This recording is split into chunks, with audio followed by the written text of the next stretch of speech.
THQ.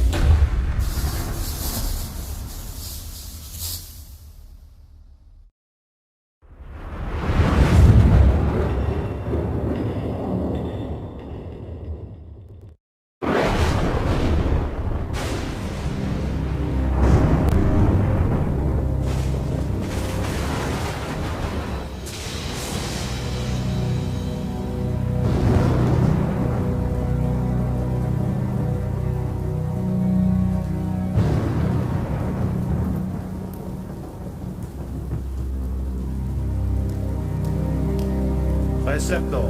My lord, it has begun. The power is already building.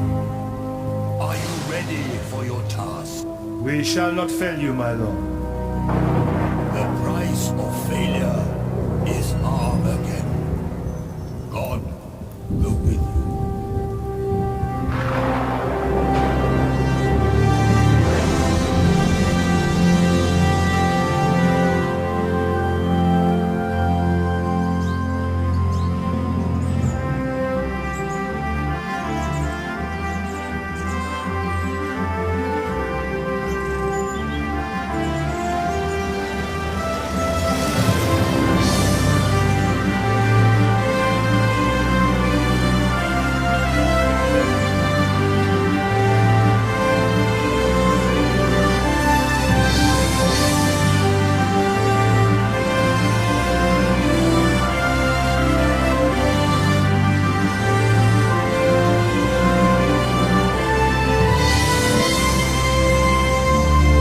Girlfriend, George?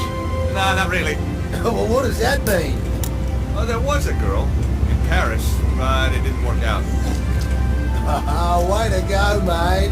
I've heard about those French babes. I think she'd be interested in a good-looking Aussie bushman, eh? Only if it helped her career. Weather like this, the old Craig flies herself. How about weather like that?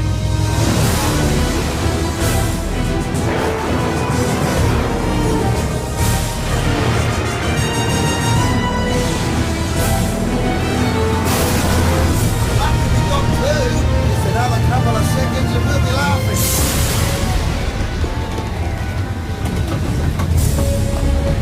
You better strap yourself in, George.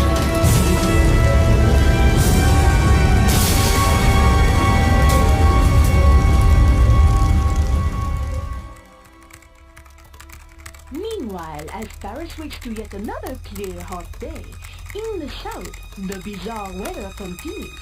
Marseille, 20 days of rain.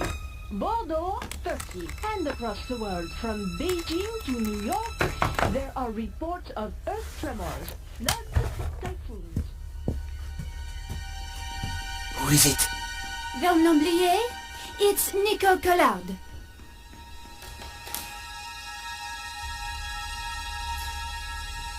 You're early. You said it was urgent?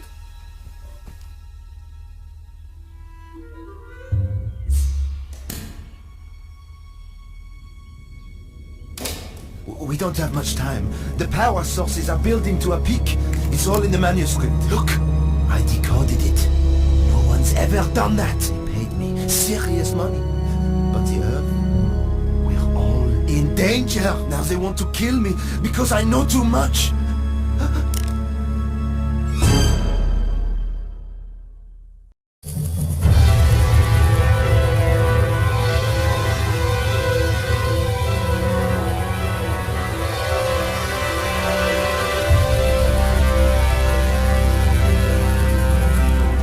Somehow, we'd landed in the jungle, and I was alive. Then, I smelled smoke. I was gonna have to get out, and fast. With the seatbelt fastened, I wasn't going anywhere. I unfastened the seatbelt carefully.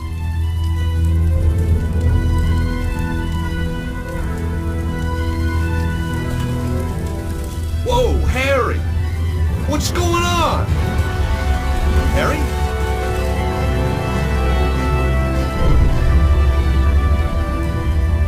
Man, that was close. We weren't safe at all.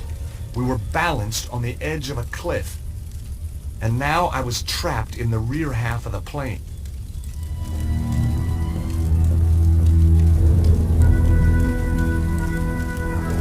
You never know when a beer's gonna come in handy.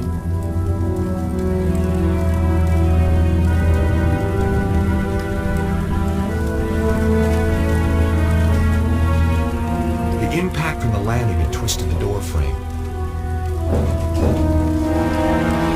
Damn!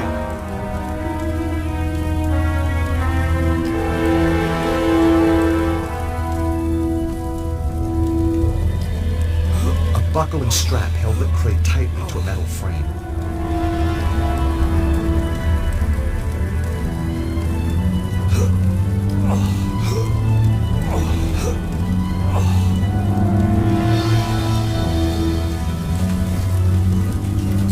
The buckle was quick release. I soon had the crate freed up.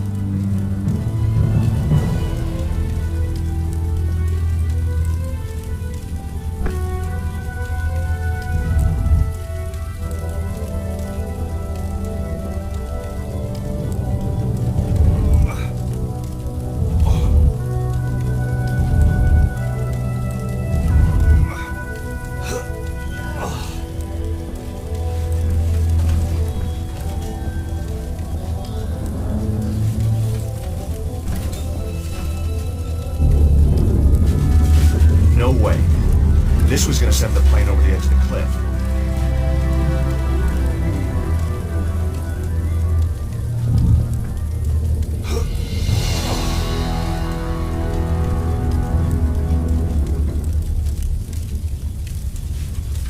It was Harry Gilligan, the pilot, out cold.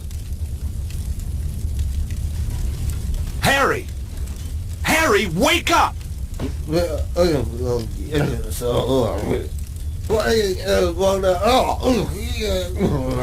Slapping him wasn't gonna work. Searching Harry turned up a handy bottle opener.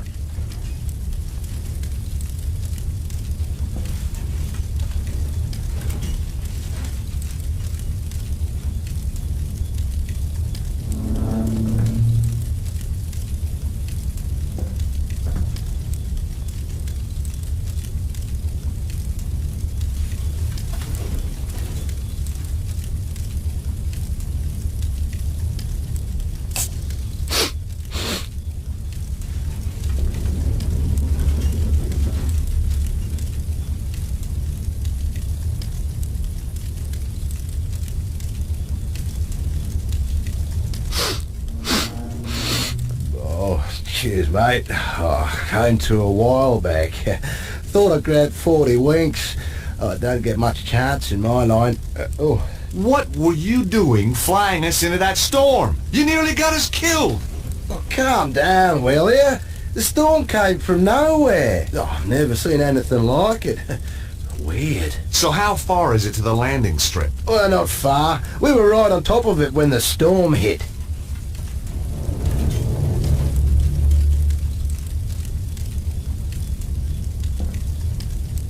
Harry's fire extinguisher was in worse shape than Harry. The glass was cracked. I wasn't strong enough to push it out.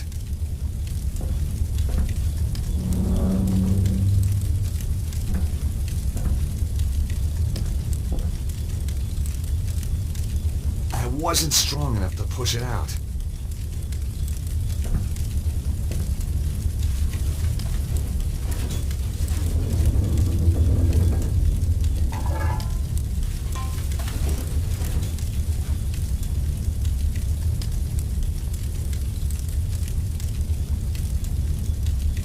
Here goes.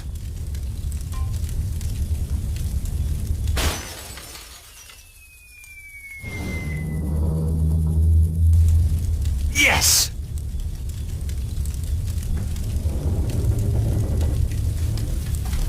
You okay, Harry? Sure, mate.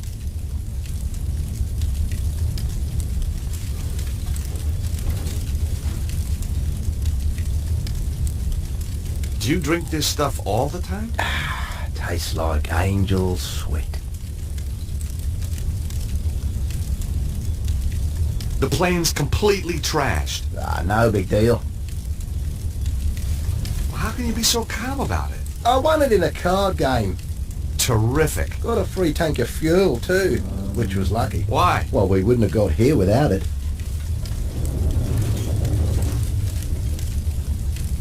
I borrowed your bottle opener. No sweat.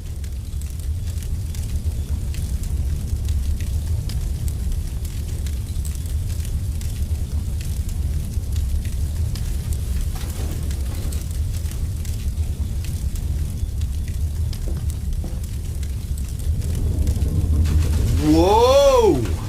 Maybe not. I was going to need more weight at the back of the plane. But what? Are you trying to kill us? You okay, Harry? Sure, mate. Harry, we need more ballast at the back of the plane. Okay, George, if you think it'll help.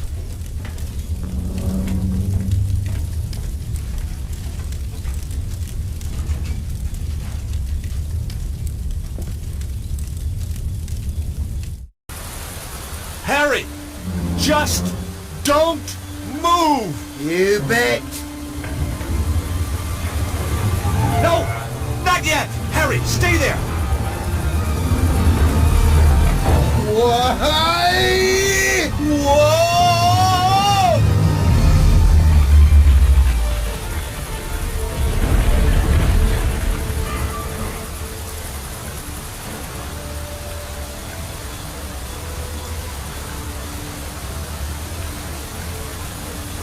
Phew! That was close. I don't know. Could have been worse. Yeah? I might still have been in it. Trying to cheer me up, Harry? Ha! You know, you're not bad for a Yank. That makes me feel a whole lot better. We make a great team. Hmm. Oh, I could help you out. Here, with your work. Be your driver. Sort out the locals.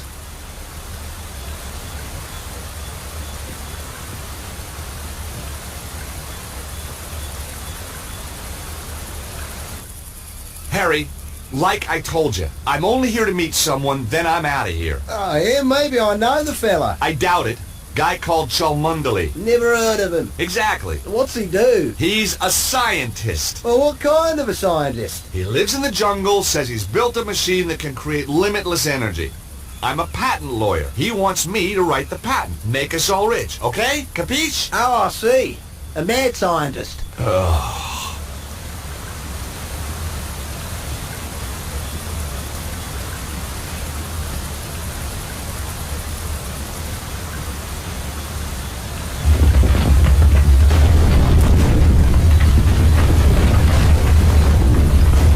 Quit messing around, mate.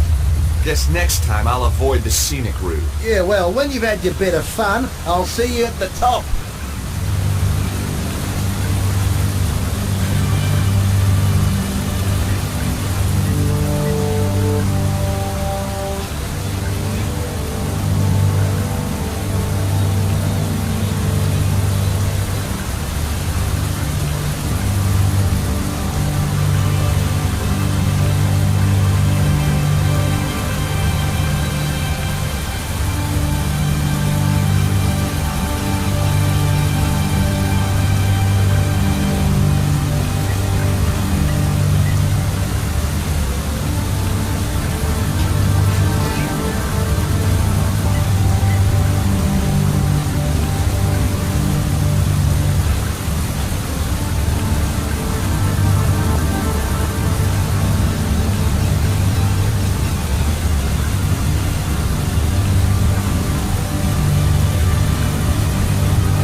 last time. Where is he? I don't know! I don't know! For God's sake, I've told you everything I know! For which I am deeply grateful. Nevertheless, it was always my intention to kill you. Goodbye, Mr. Cholmondeley. How many times? It's not Cholmondeley, it's... It was a Sunday morning. I was 3 months behind on the rent, and my editor had given me another bum assignment, an interview with some hacker about the end of the world. Where had it all gone wrong? Was I never going to get that lucky break? What had happened to my glittering career in journalism? And then, everything changed.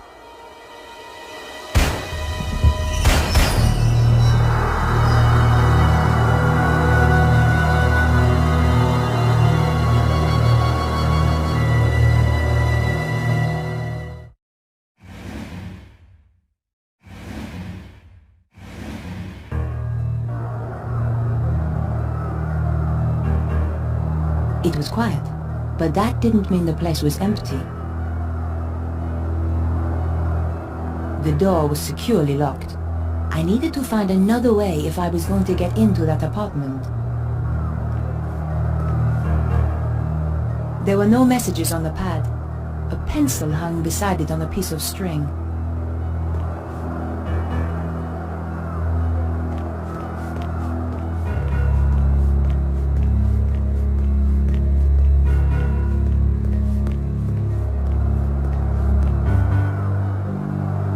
The door was locked.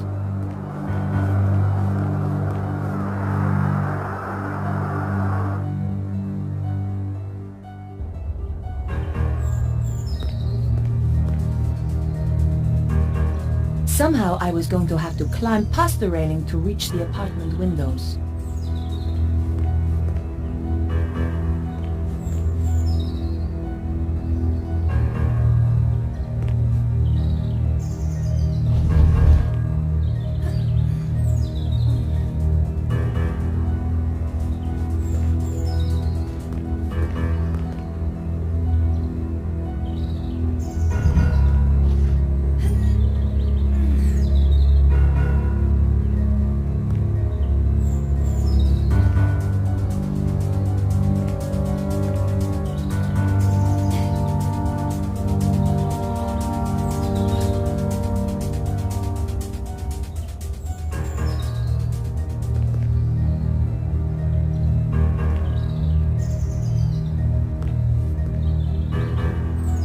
Through the grime, I could see a shape that looked a lot like a body. It was the hacker's window, all right.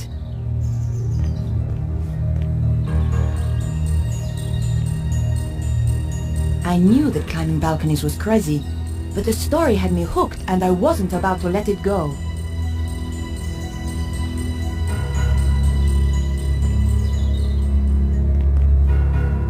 It was pretty dark, but I could just make out the shape of a bed.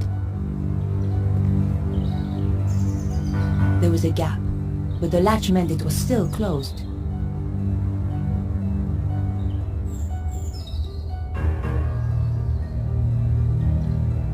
It's true, a press card can get you in anywhere. Just one little wiggle between the window and the lock, and the latch lifted. Here goes.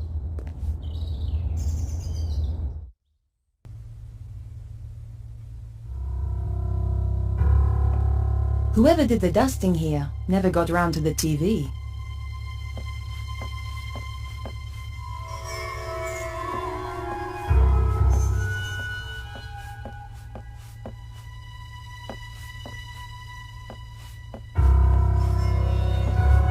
Cold Singapore noodle with tea bag. Gross!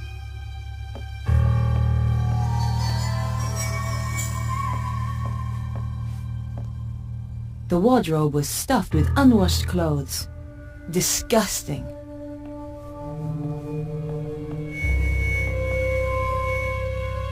I couldn't hear anything.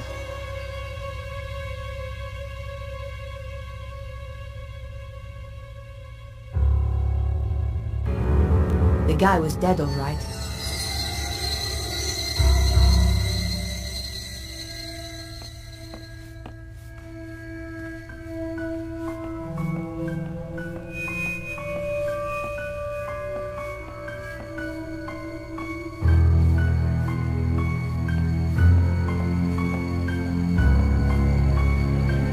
It was a shell casing from the gun the killer used.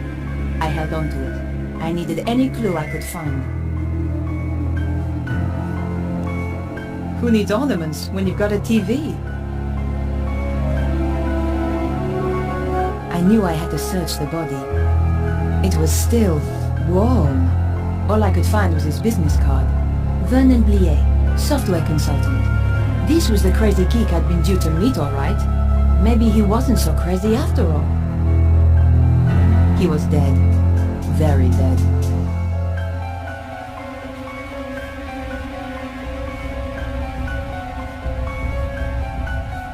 The computer had been wrecked. Someone had removed the hard drive in a hurry.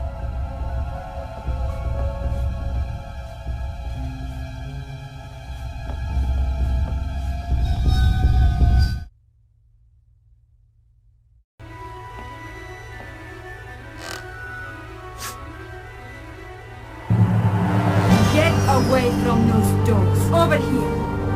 Where I can see you. Okay.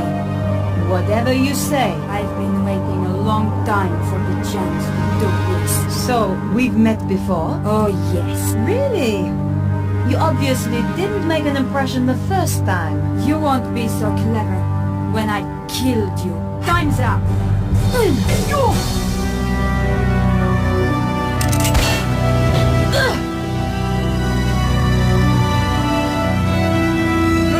Going to stop us this time. I never forget a face. So why had I forgotten hers? Ow! Oof!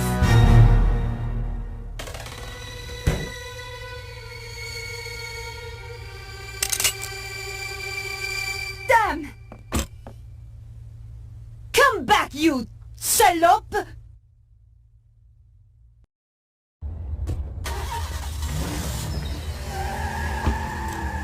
Where did she disappear to?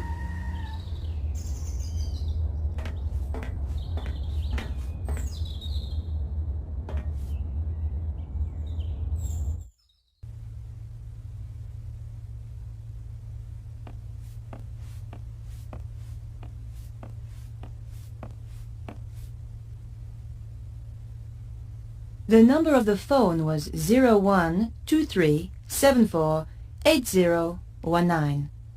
There was a light flashing. A message had been left on the answer machine. Maybe there was a clue on the answer machine. You have 3 new messages. Vernon, darling, it's Mamo here. I'm at my wit's end. I've given your trousers 3 washes at 100 degrees and that stain still won't come out. It's more like cement than mayonnaise. Anyway, the ironing's done. Oh, I hate these machines. Au revoir, à dimanche. This is Nico Collardi from La Liberté. Just to say I'll be round at 8 as promised. Goodbye. Vernon, it's Beatrice. Good luck with the reporter. I'll be waiting for you in the gardens afterwards. Love you, Snooky. Snooky? Perhaps I should make a call. I wondered if Andre might have any ideas.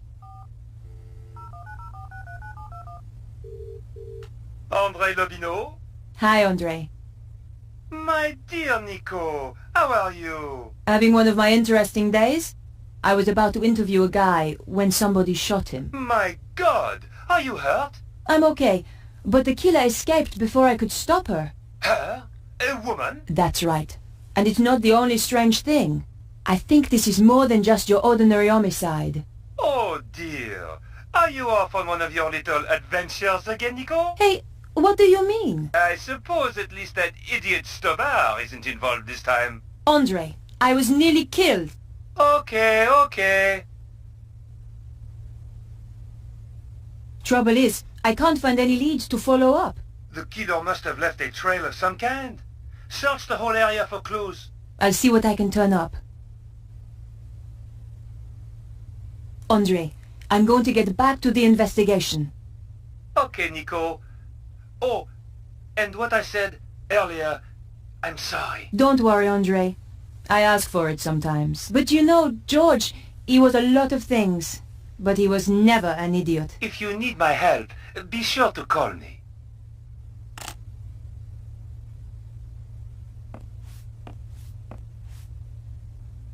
I was lucky the pan had deflected one of those bullets.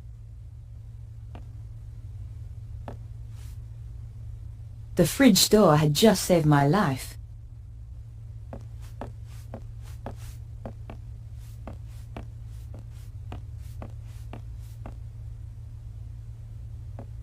Someone had thrown away a bank statement. Someone had thrown away a bank statement. No way was I doing that. According to the bank statement, Vernon Blier was pretty short of money. Maybe that's why he'd planned on selling his story.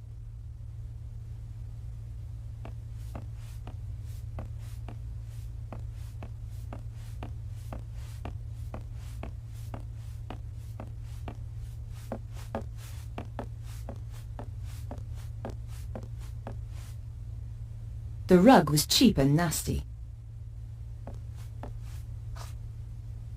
I pulled back the rug. One of the floorboards was loose. The floorboard lifted up easily. In the space below, there was a small safe.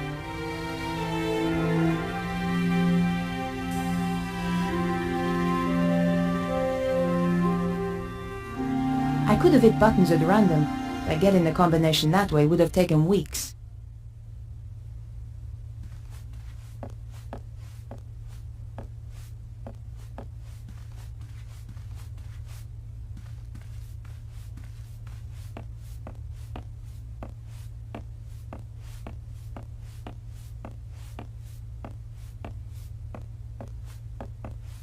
The picture was a pleasant touch.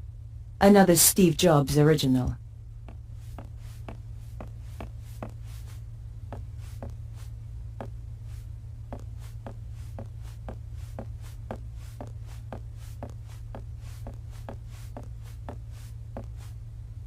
The door was securely locked.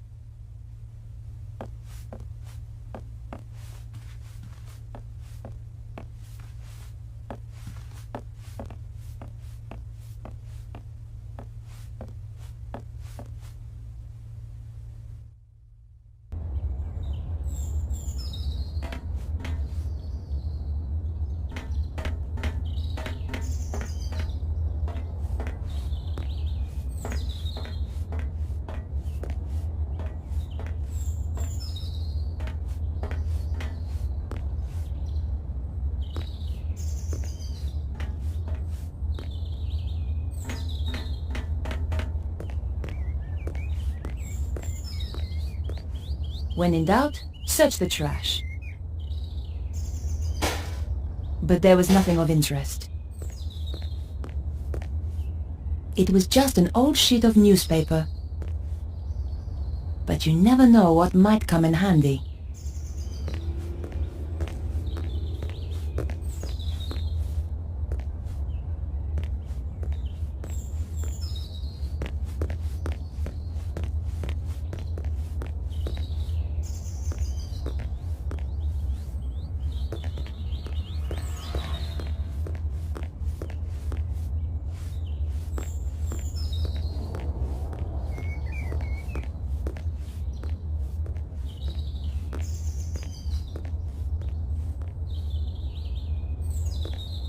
Bonjour. Yes.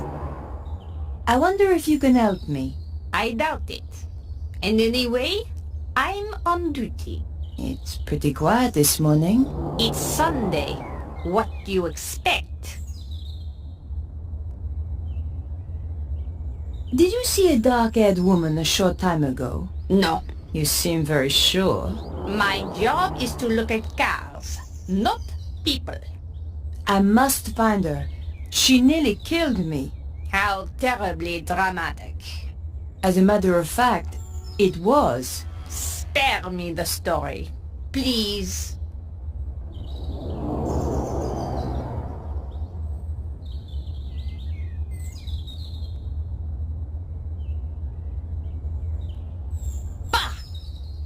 does this prove?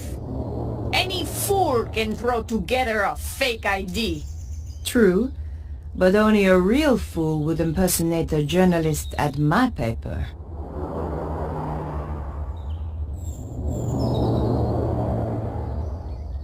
Do you happen to know a young computer programmer called Vernon? Does he have a car? Not that I'm aware of. Then it is highly unlikely that I have met him. Take a look at this. Interesting. 12 millimeter. And recently fired. That's right. But how do you know about firearms? Let us just say I have not always been a traffic warden. What else can you tell me about it? From the head stamp, manufactured in Prague. And the gun itself? The new Magnum, if I'm not wrong. You can tell all that from the shell? You just have to know what to look for. It came from the gun of the woman who tried to kill me. This is not a Saturday night special. You are dealing, I think, with professional killers. Can you help me? Fire away. Ah, my little joke.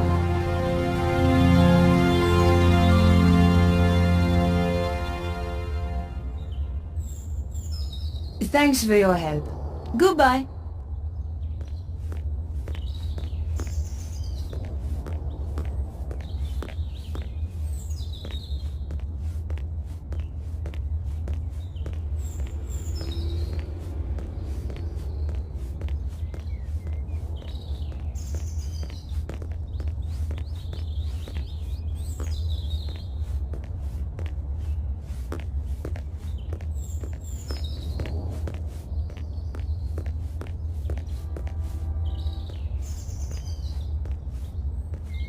Hi. Well, hi there, beautiful.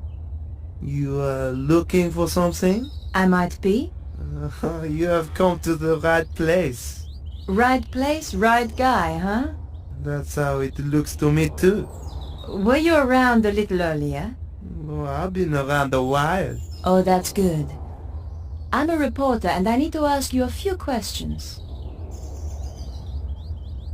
Did you see a woman run past a little earlier? Don't think so. Women usually slow down on this corner. They probably can't believe what they're hearing. What? I said I can quite believe it. You could try a Twitcher. Who's he? She. The traffic warden. Doesn't miss a thing.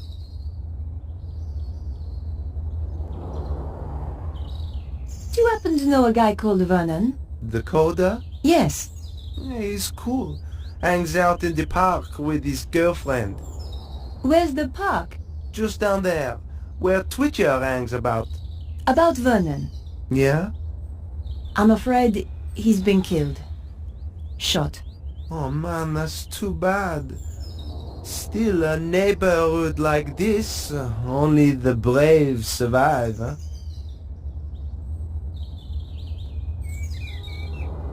Have you seen a shell casing before? Sure. It's from a real gun. Big deal. It was a big deal. For somebody.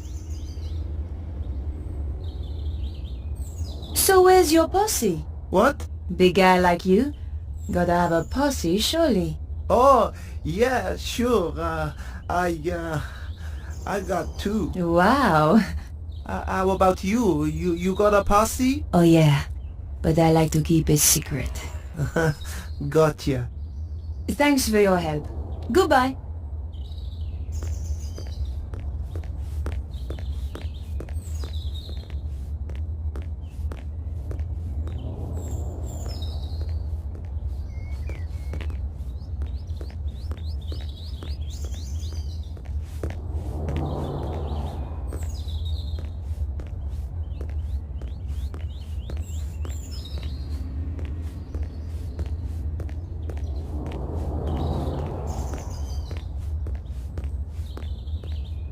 Bonjour, madame.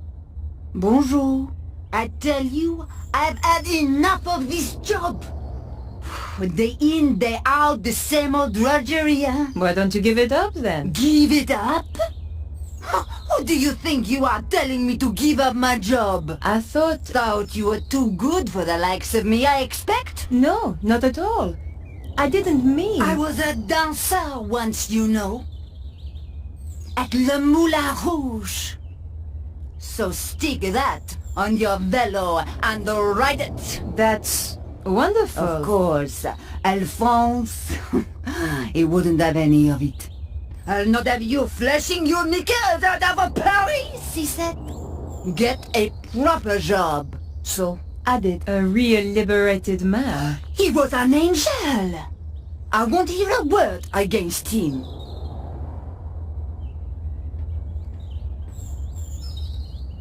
Did you see a dark-haired woman a short time ago? No. Perhaps that dear traffic warden might help. She always knows what's going on. Do you know a young man called Vernon? I'm sure I don't know what you're suggesting.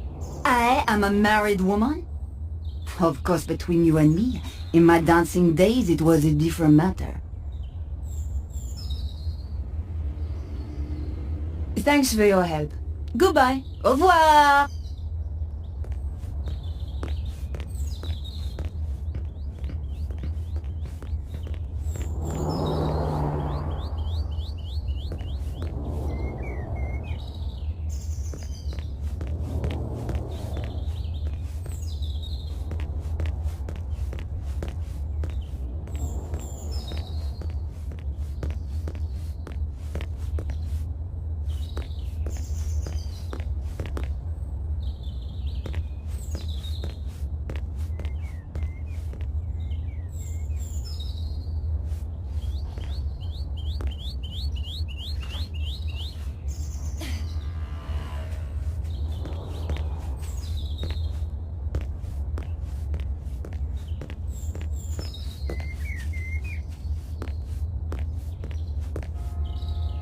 What have we here?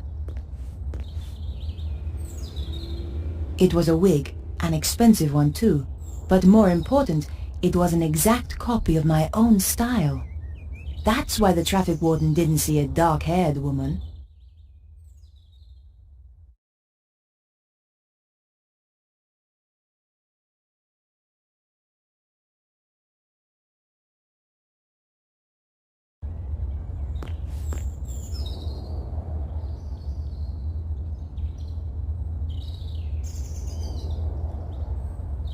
The label inside had been cut out. The killer had covered her tracks. Almost. There were a few strands of blonde hair inside. So the woman I'm after really has blonde hair, not black.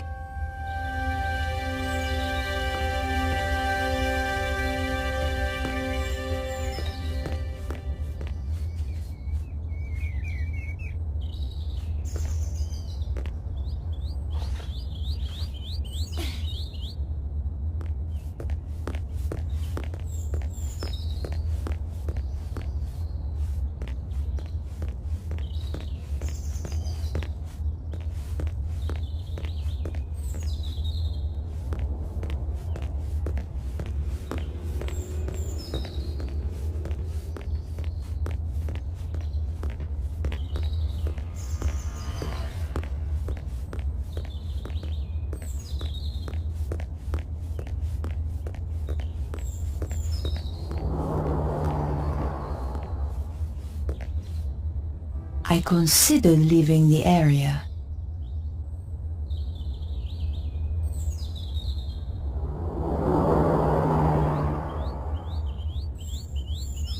And decided to go back to my apartment.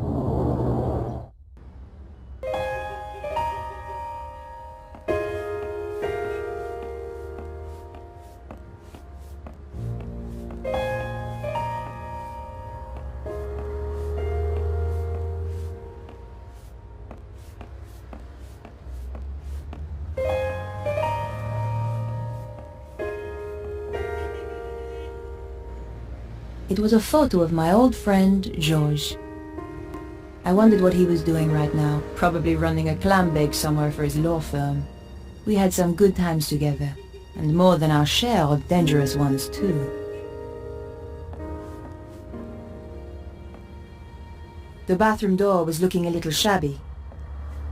I had not had the chance to read half the books on my shelves. I didn't know why I kept buying them.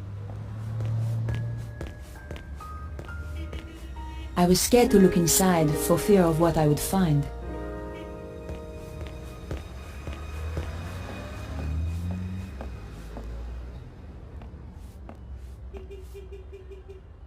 My battered old phone had seen better days.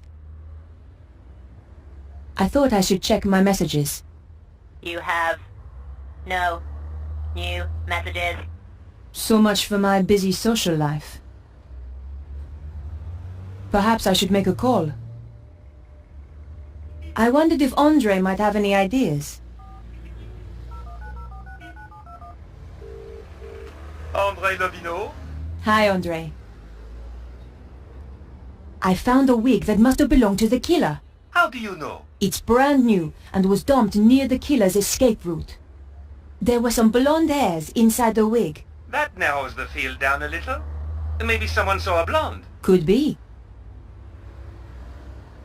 There's a safe in the apartment, hidden under the floor. In the coder's apartment? That's right. Seems to me you need to find the combination for that safe.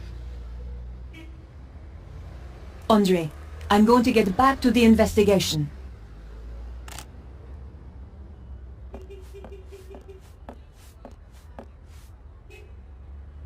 I considered leaving the apartment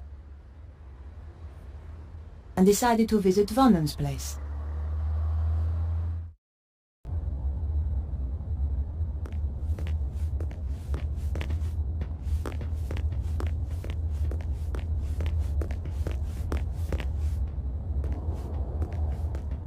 Hi. Well, hi there, beautiful. Nice board.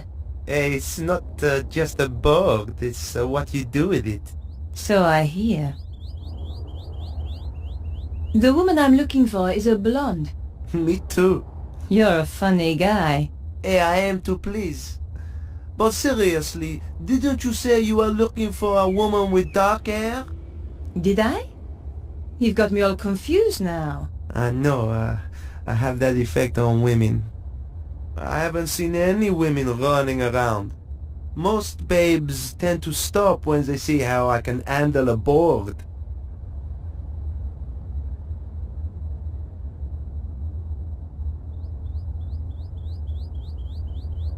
Well, I'd better get back to my investigating. A woman's work is never done, huh?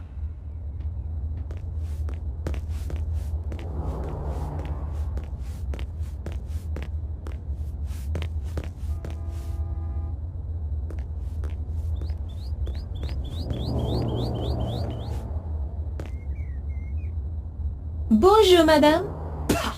You again, huh? Can't you see I'm busy?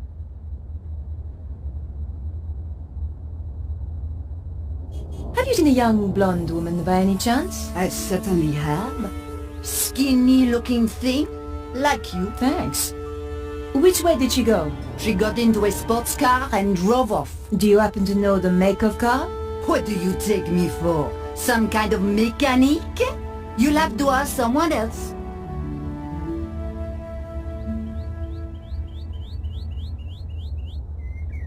Just one thing.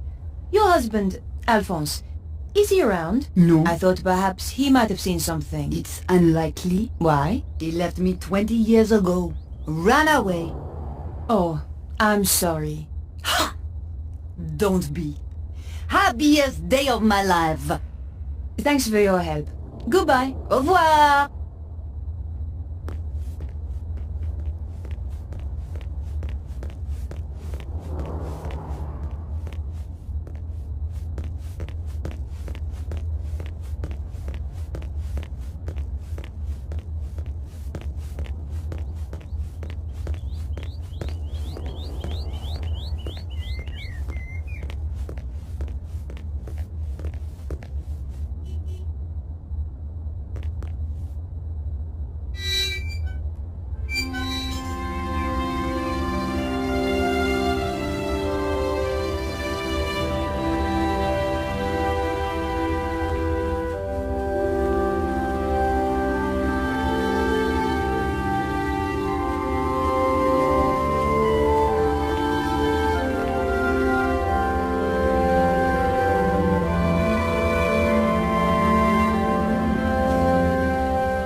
Just was sitting in the gardens waiting for her boyfriend.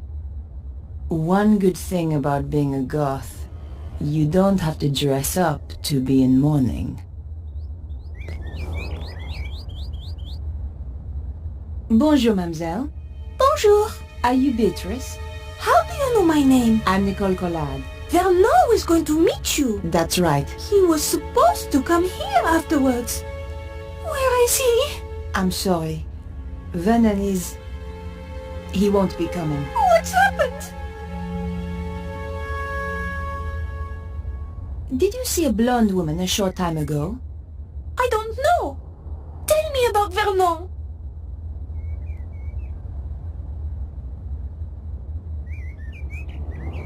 Talking to a goth about death felt like being in a vampire movie. Beatrice, I'm afraid I have some bad news. It's Vernon, isn't it? He's dead. What? I'm sorry. No! You're lying! I don't believe you!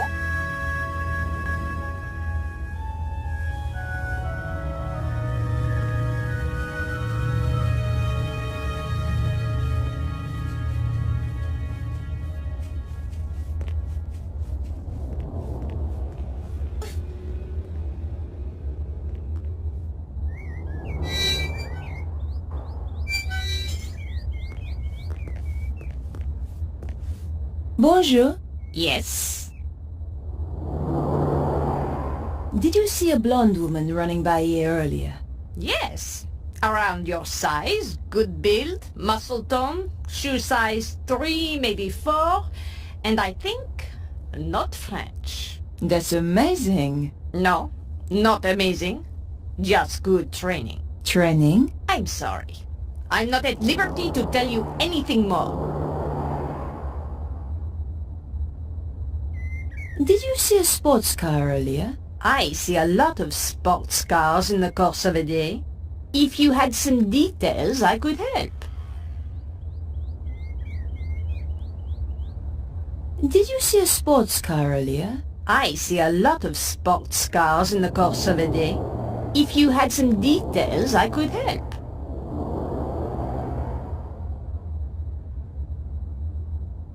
Thanks for your help. Goodbye.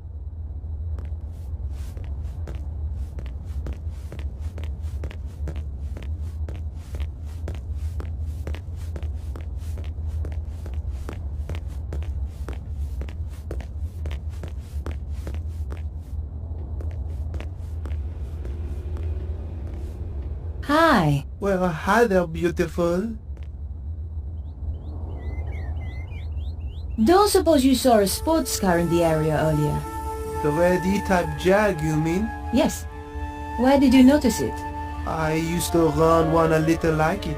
Did you happen to get the registration number? Hey, there's only one set of numbers I like. And I'm not talking shoe size, huh? Thanks. Anyway. Thanks for your help. Goodbye.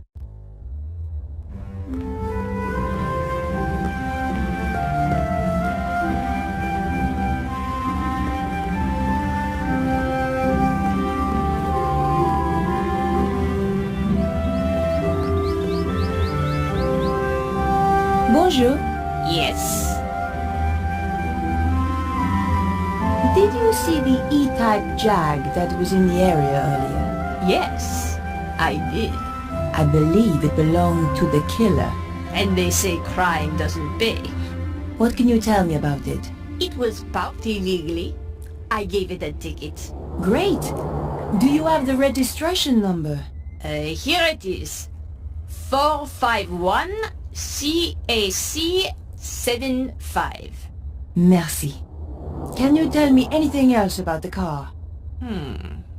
You know, there was some kind of mask on the passenger seat. Mask? You mean like a child's mask? No, an old mask. The kind they wear in a theater. Merci, madame. You've been a great help. It is but a courtesy from one professional to another. Of course. Sounds like the police are on their way. I would appreciate it if you kept our little conversation to yourself. You understand? Of course. I wouldn't want to blow your cover. Exactly. By the way, just who do you work for? Can I trust you? Of course. One day soon, the aliens will land. We are preparing to fight them. You may join us if you wish. That's very kind of you. But I have to go now. Au revoir.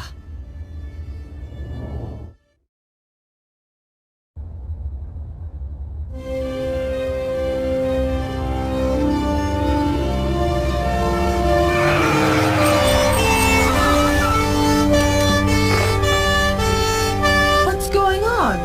There has been a murder. We are questioning everyone in the area. What is your name? Nicole Collard. It's her, all right. Please come with us. And this is... Come on, speak up. Nicole Collard. Aha! The woman he had arranged to meet. She's a tough one, I think, sir. Like me to loosen her tongue a little? Not quite yet. Your identity card, please. My press card. A journalist. Typical. You have a problem with journalists? Only the spineless, lying, interfering variety. Looks like I'm in trouble then. She's the murderer, monsieur! Lock her up before she kills us all! Control yourself, madame. I'm conducting an investigation here. And we're getting on so well. How did you know the dead man? He contacted me through my paper. He wanted to meet. Why? Some nonsense about the end of the world. Why did you kill him? I didn't. But you admit you were here. He was already dead when I arrived. I broke in through the bedroom window. The killer was still here. And? We fought through there, in the kitchen. Then she ran off down the fire escape and I lost her. There are certainly signs of a struggle. Inspector. Oui?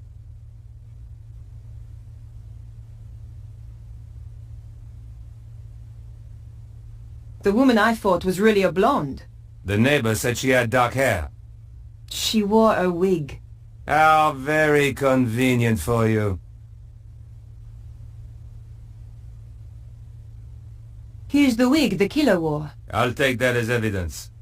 Where did you find it? Over the wall at the back of the apartment. Oh, I see. How terrible. You've been framed. Correct, Inspector. She's the killer! I saw her with my own eyes!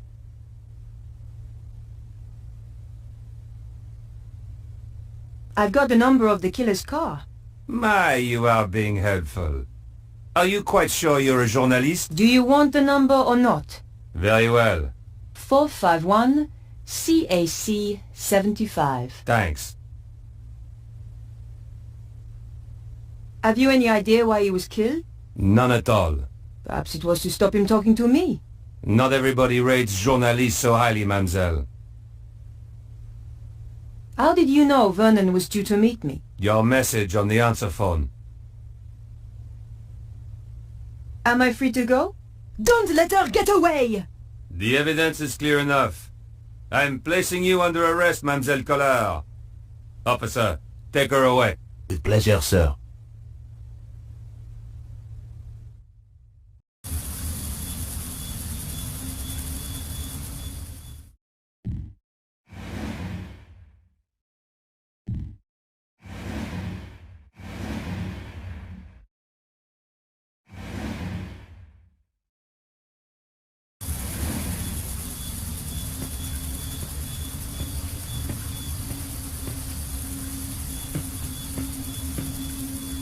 Huh?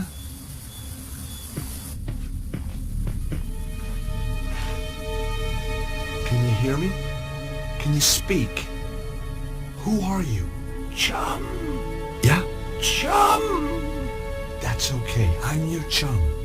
Danger. What? The world is in danger. Susano. Who's Susaro? Just a few more seconds and he could have told me so much. Poor guy. This was the kind of job I could do with my eyes shut. In fact, that's normally how I did it. All I found was his ID. Cholmondeley, the guy I was supposed to meet.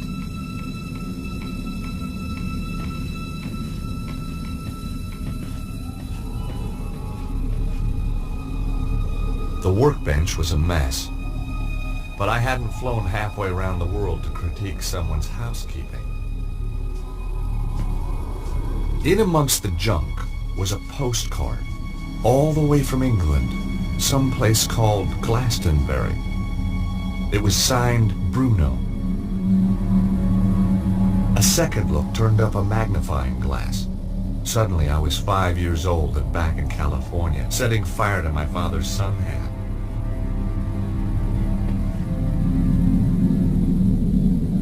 A couple of packing cases. Someone was obviously in a hurry to leave. They'd been packed in a rush. There was nothing inside it that was any use to me.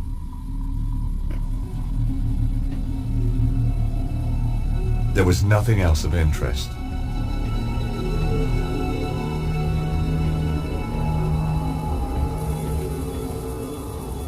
It was like a giant omega, and in the center some kind of slot.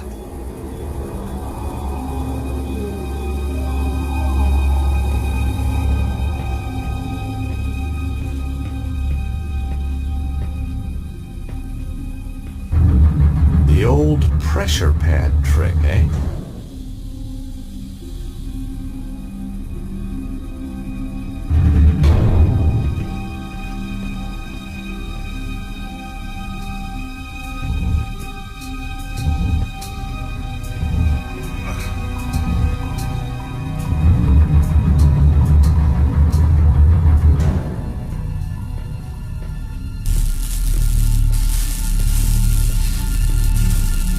Some kind of housing on the wall, and in the center was a hole. I stuck my finger in the hole. Nothing happened.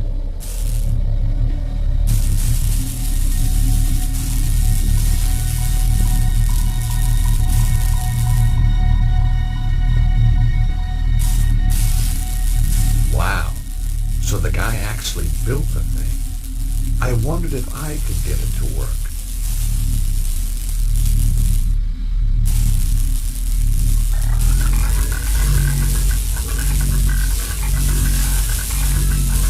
The machine spluttered like an engine starved of fuel.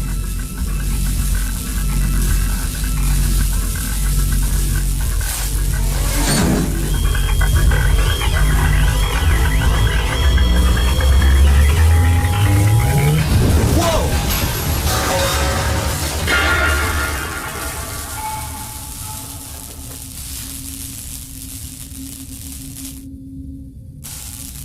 David! Come! It attracted some attention. Question was, good guys or bad guys?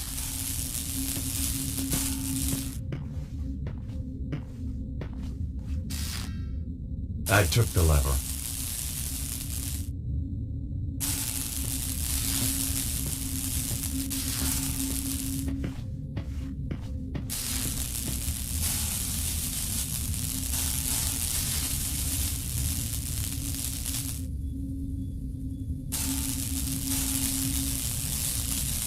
The rod looked about the right size to fit the hole.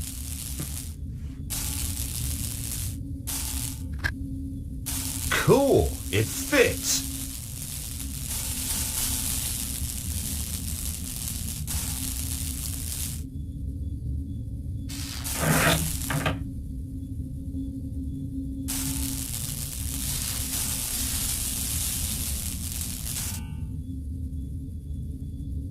I removed the rod from the hole in the wall.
There was a bird's nest up on a small ledge, but it was out of reach.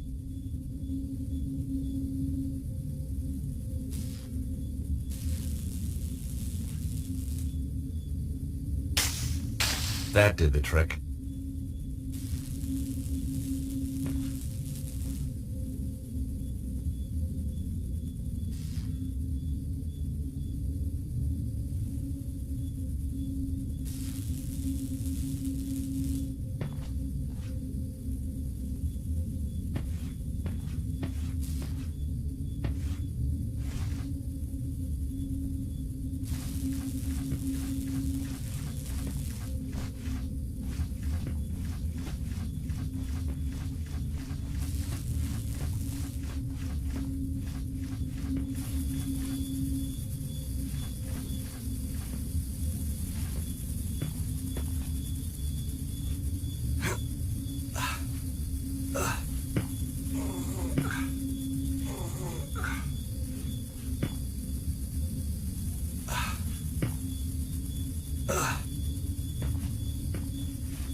Out of the corner of my eye, I caught sight of a familiar shape. Harry had made it after all.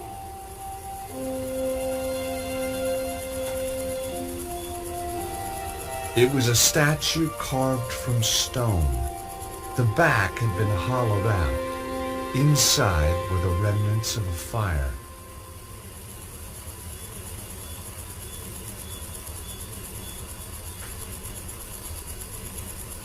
It was full of charred wood. I didn't want to move it.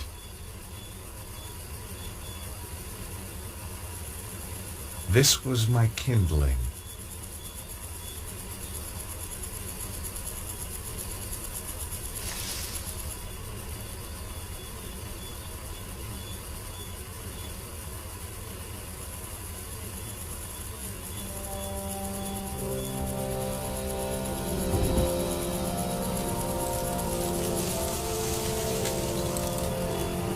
Look, monsieur.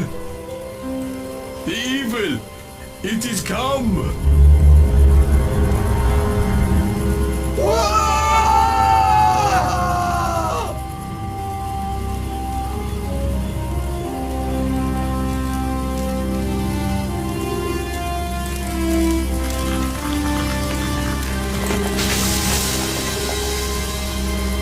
Oof!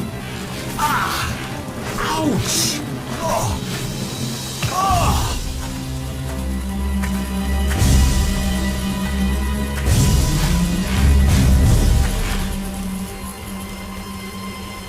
George! Quickly! Over here! Imbeciles! It's a trick! Get back here now!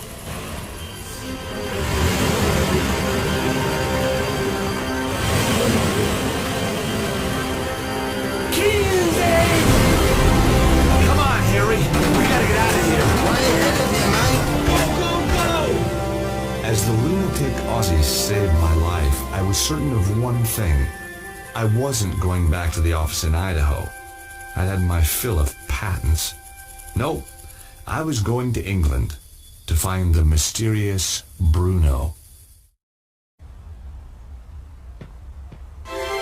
Glastonbury, England, home to more legends and mystical baloney than you can wave a wand at. Joseph of Arimathea was supposed to have traveled here from the Holy Land, and he didn't do it to buy an overpriced crystal. Somewhere, in amongst all this New Age hokum, was a guy called Bruno, and I was going to find him.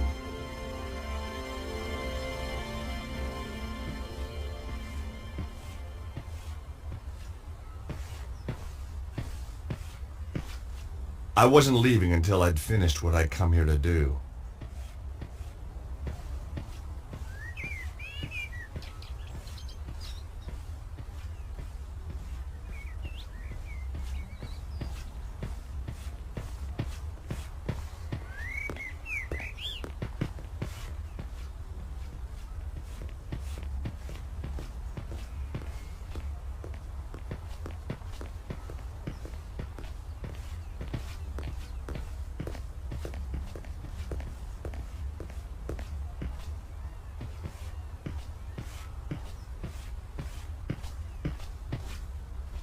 I wasn't leaving until I'd finished what I come here to do.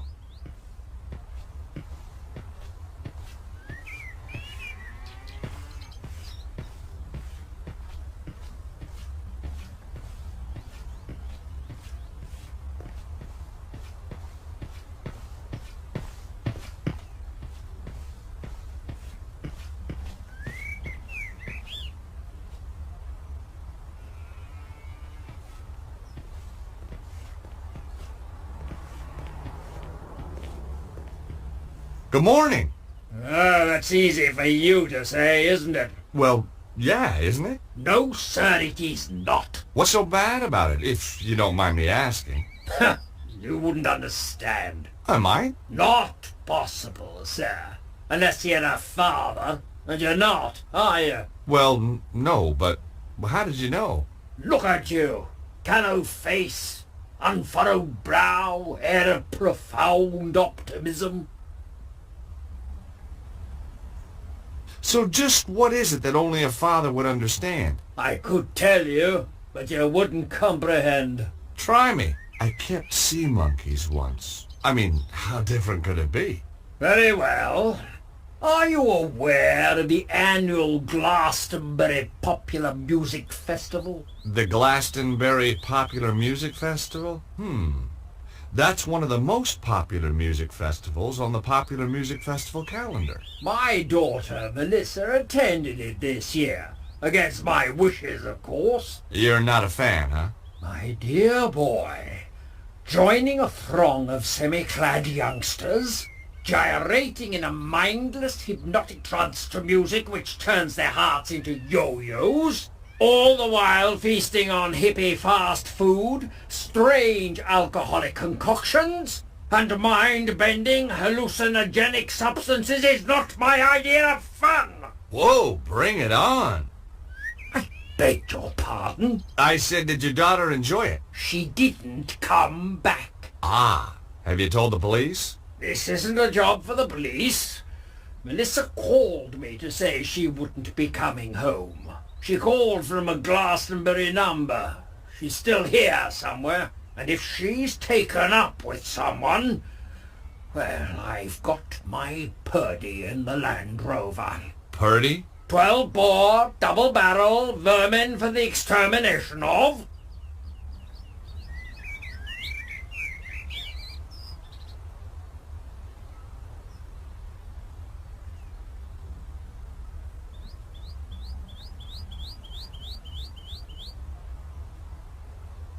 Does this ID card mean anything to you? It's not yours. Never seen the chap. Did you find it? Yeah. Then you should hand it in at the police station. My name's George Stobart. A Yank, eh? Colonel Barclay. Rutland Lancers. 3rd Battalion. Retired. You know, I had a feeling you might be a soldier. Can take the fella out of the army, can't take the army out of the fella, eh?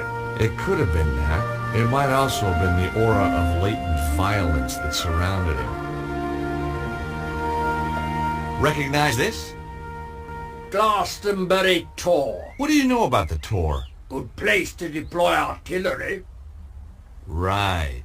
Okay, thanks.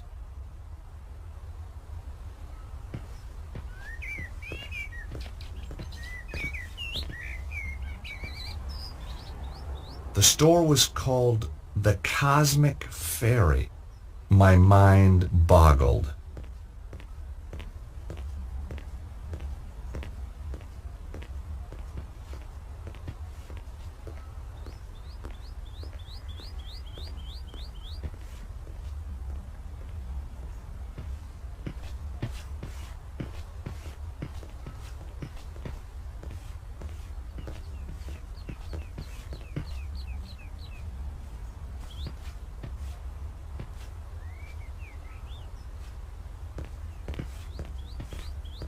There was a guy outside the bar. He looked like he'd failed an audition for Our Man in Havana.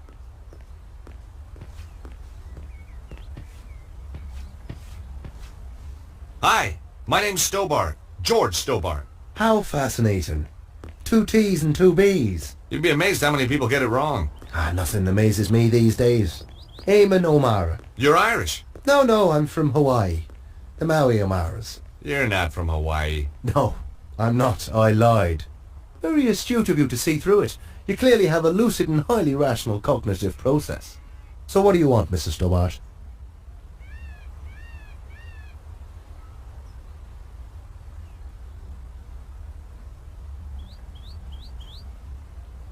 Does this ID card mean anything to you? It's an unflattering photo. Doesn't look anything like you. That isn't me. No, didn't think so. You're one of those godforsaken photogenic types, aren't you? And no, it doesn't mean anything to me.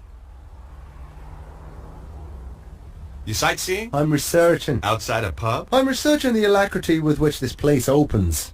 In a civilized society, a man should be able to get a drink at this hour. It's 10 o'clock in the morning. Precisely. You can't need a drink that much, can you? Now that's a complicated question. Let's discuss it over a beer. It's too early for me. Very wise. I'll be raddled before me time. Me liver riddled with the cirrhosis. Raddled and riddled. Well. So, what do you do? Good morning. I'm Eamon O'Mara, and today I'm in the enchanted town of Glastonbury. I'm sorry, I have no idea what you're talking about. Of course you haven't. Now wait a minute. I'm here as a professional media Irishman, researching my new BBC programme. Oh, you're putting together a TV show. Bingo! Give the man a figurative coconut. I visit villages, interview the local characters, sample the local cuisine. What's the show called? Up Your Alley with Eamon. Nice. And you're doing this place next? That's that finely tuned cognitive process of yours in action again, isn't it?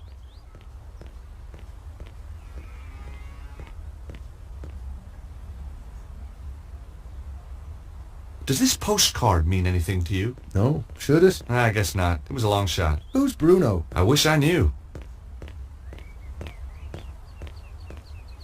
What do you think of the town? It's a theme park. So where'd the tourists go? I don't know. Maybe it's out of season for hippies.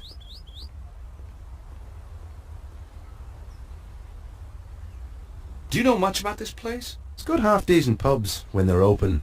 Oh, I see. You want to know about the fairy stuff, don't you? Fairies? You see that hill? Yeah? Fairies guard King Arthur's sword Excalibur under that. Really? No.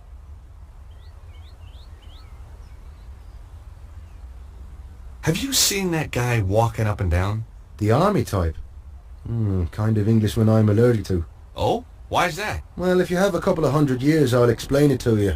I'm worried he might be out to kill someone. Now you're beginning to understand my allergy. How did you get into television? By accident. I was doing a reading at a bookshop in London. This wild-eyed BBC producer wanders in, points at me like I'm the second coming, and says, "You'll do, you'll do."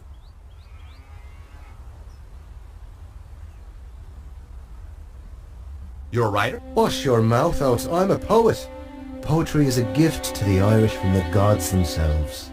Yeats, Wilde, Joyce. Bono. Don't push your luck. I may have the soul of a poet, but I've the fists of a welterweight.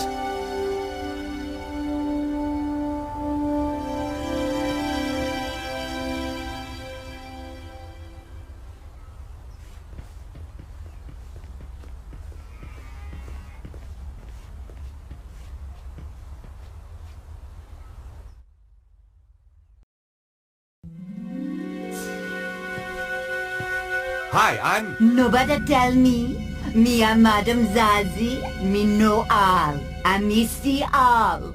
Sit down, you.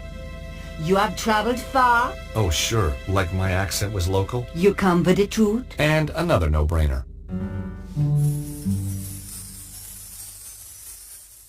George Stubar. What? How did you... Me know all. Me see all. Okay, I had to admit, that stumped me.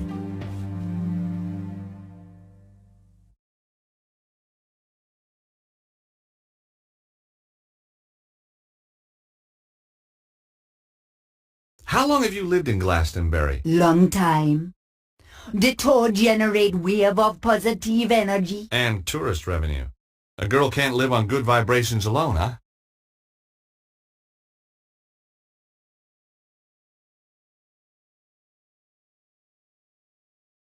Recognize this postcard? Mm-hmm. It is the tour. These are for Ciel and the Cosmic Fairy.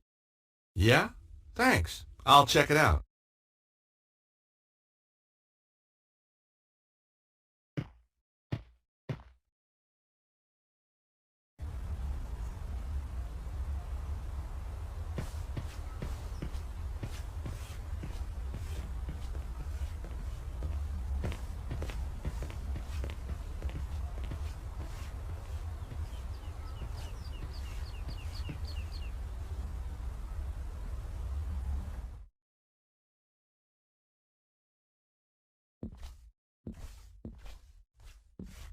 These were the kind of books that sat and glowered at you. Casting the Runes, The Real Eltdown Shards, Karnaki the Ghost Finder. Even the air felt cold near them. I didn't want any of the books. Not my idea of a holiday read. Miss Granger's Perfect Potions. Love potions, money potions, potions to make you taller. There was something in the small print. Granger Publications cannot take responsibility for side effects or failures in primary potion effects. Guess even witches fear the wrath of the litigation lawyer.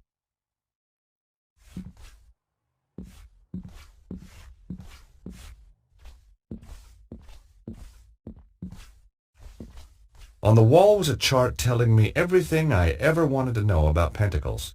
It could have been a lot shorter and done the same job. It was a chart about pentacles. Hey! Customers are not allowed upstairs! Right.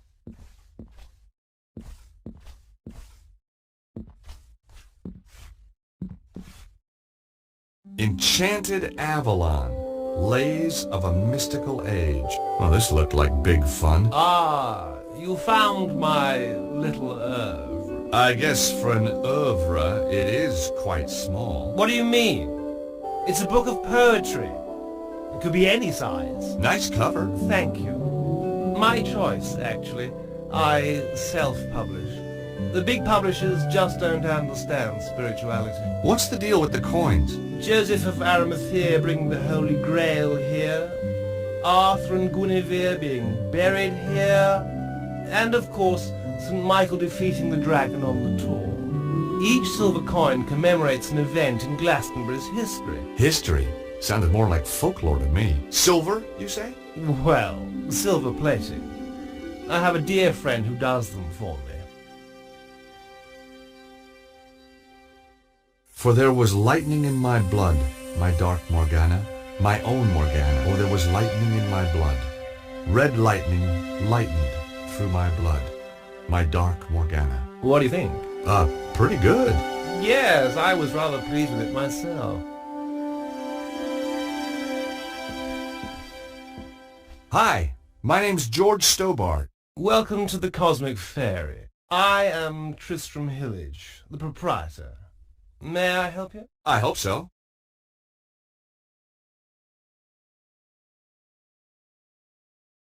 I guess Glastonbury's a pretty mystical place. Almost too mystical to bear.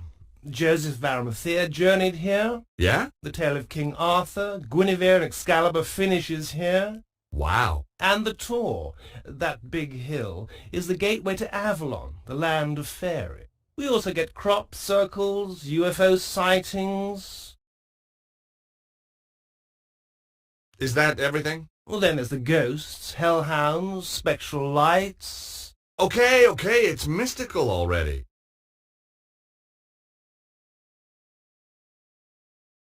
How's business? Rather good, actually. Seems quiet. You just missed the rush. What kind of people shop in a place like this anyway? People with open minds. Do you keep your mind open to new possibilities? Oh, constantly. Some of the things I'd seen, I'd be a fool not to.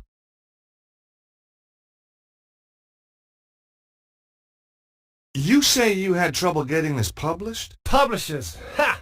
Philistines, the lot of them. What you need is to raise your profile. Advertise, you mean?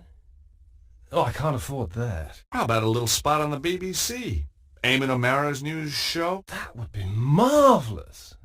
Oh, but impossible, of course. Don't worry. Eamon and I go, way, way back. At least 5 minutes. Want me to have a word with him? He's right here in Glastonbury. Would you do that? Oh, thanks. Thanks. Awfully. I'll need to show him some of your work. Yes, of course. Here, take a copy.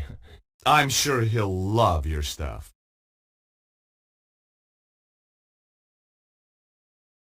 What do you make of that fortune teller? Madame Zazie? Very traditional. Crystal ball, tea leaves, tarot, the usual.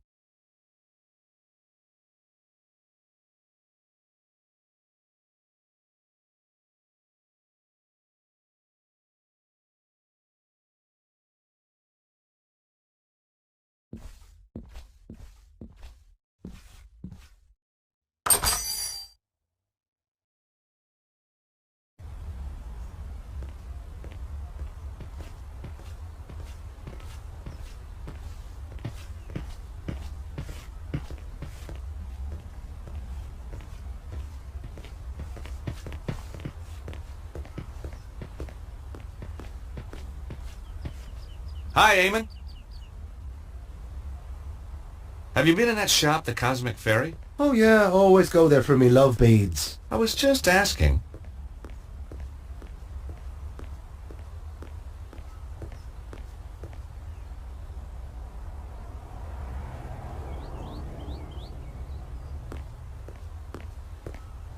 Enchanted Avalon, Lays of a Mystical Age. The book of poems was by the guy in the Cosmic Fairy. There were silver coins laminated into the cover.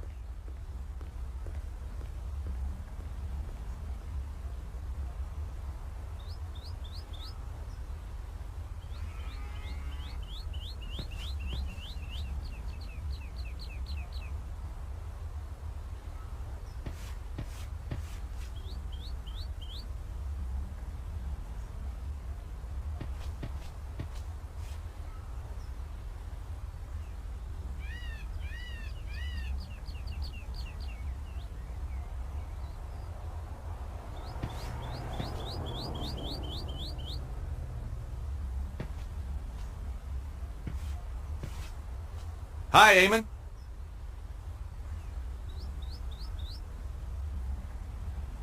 The guy who runs the Cosmic Fairy might be ideal for your show. That old hippie. I've no time for the 60s. Caftans stink. Timothy Leary was a turn-off. And I'd rather listen to The Clash than the Beatles any day. I thought you wanted to talk to eccentric characters. Hippies aren't eccentric. They're pathetic. I think this guy's got something. Take a read.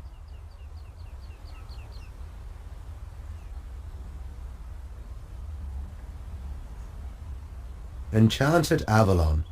Lays of a Mystical Age. Oh, just what I needed. No, read some. You won't be disappointed. If you say so. For there is lightning in my blood, my dark Morgana, my own Morgana. It's not bad, is it? No, it isn't.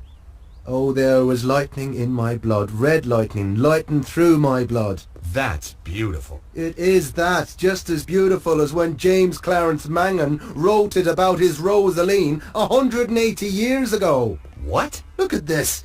The fairies are a silent race, and pale as lily flowers to see. That's Samuel Ferguson. Shameless, absolutely bloody shameless. Darley, Griffin, Aubrey bloody de Vere. Does his thievery know no bound? Well, he's stolen it all?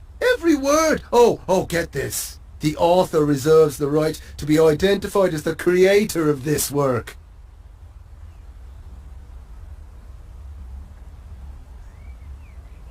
The grave robbing little toe rag. I'll have him.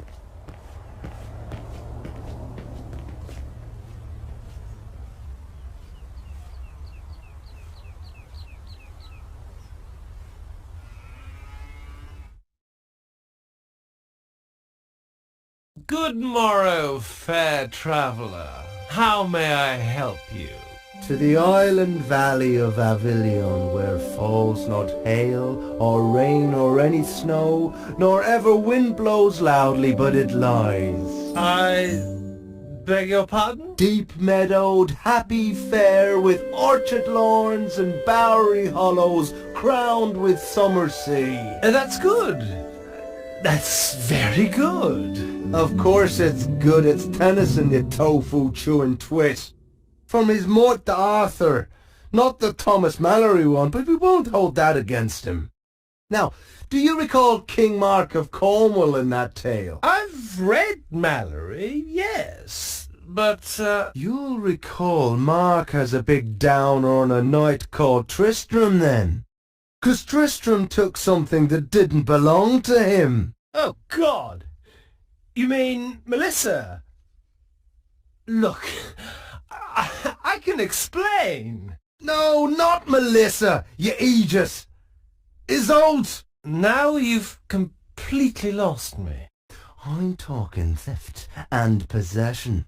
Possession by the spirits of Mangan, Griffin and Devere among others. Ah!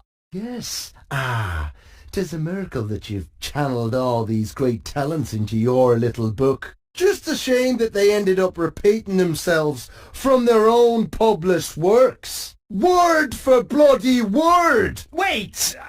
I can explain everything. Now, that was my line. It was also my cue to make a move. Good, you explain. And in return, I'll explain to you the theme of boxing in Irish literature. Now, let's stay calm.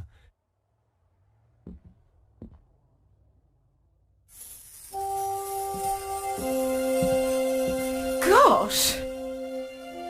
Hi! Sorry to just barge in here like this. I could have been getting undressed or anything. Guess we were just lucky then. Or not. What's your name? George, what's yours? Melissa. Have you come to save me? Melissa? Melissa Butley? How did you know my name? Well, your dad's stamping up and down the street like Godzilla, except scarier. Daddy? Oh my God, he isn't. Oh my God, he is! Oh, he drives me absolutely potty. You have no idea. You know, you remind me of somebody, but I can't put my finger on who. Perhaps we were sweethearts in another age. You know, underneath that brash exterior, you're really rather my type.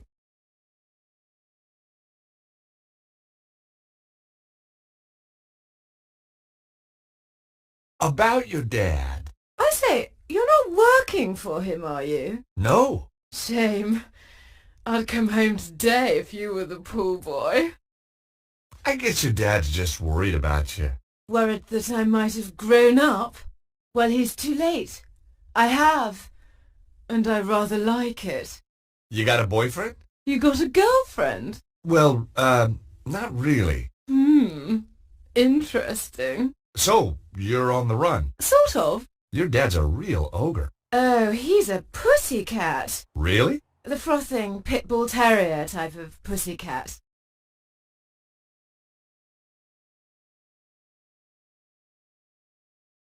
How do you know Tristram? I met him at the festival. Aha. He read me his poetry. You don't need to tell me the rest. Then he said I could come and stay with him. So I did. You poor kid.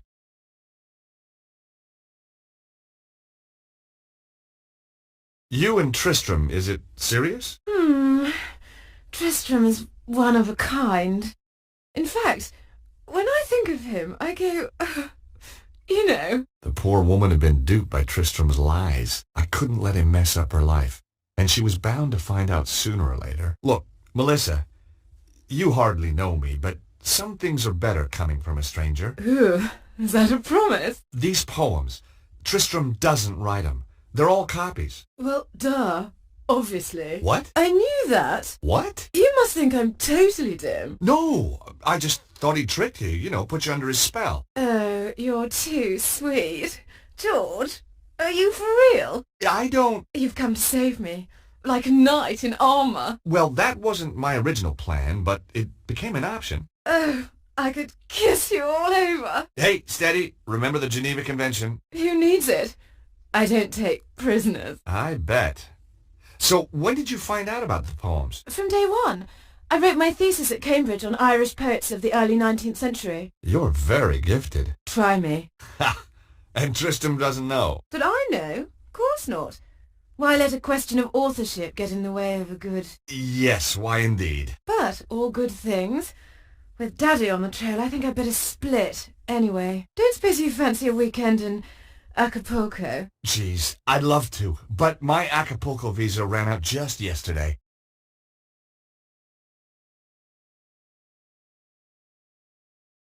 What were you doing? Having a little conversation with Melissa. That's private up there. You had no right. Just like you had no right to be seducing that poor girl with stolen poetry. You had no right to interfere. She had a right to know. Oh, no. You haven't told her. Not about the poetry. You can't base a relationship on lies. I have to talk to her. I wouldn't advise it. She needs a little time to herself. Then she's going to stay with friends. I took more than a little pleasure knowing that he was the one who'd been duped. Maybe I should march right outside and tell Melissa's dad about you. Tell him that you've got her upstairs. Tell him that you've broken her heart. You wouldn't. But that poor, innocent kid. Think what it would do to her.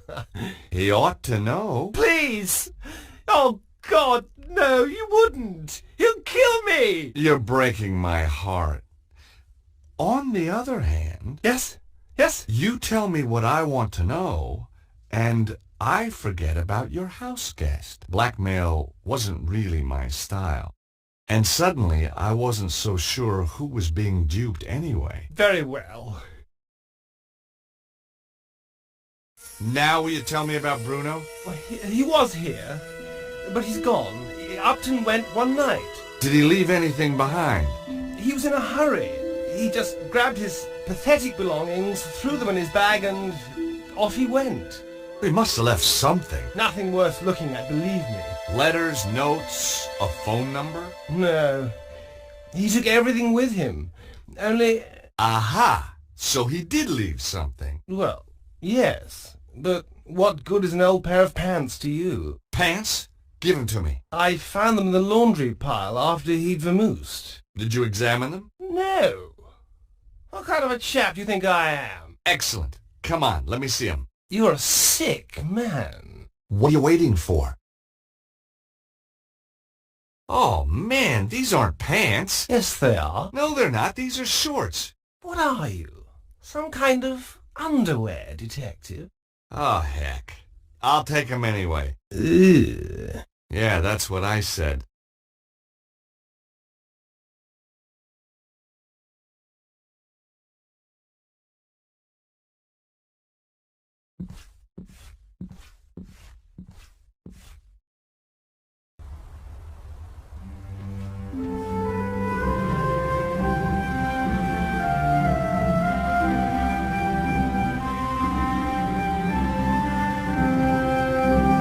The shorts belonged to Bruno. I didn't want to examine them too closely.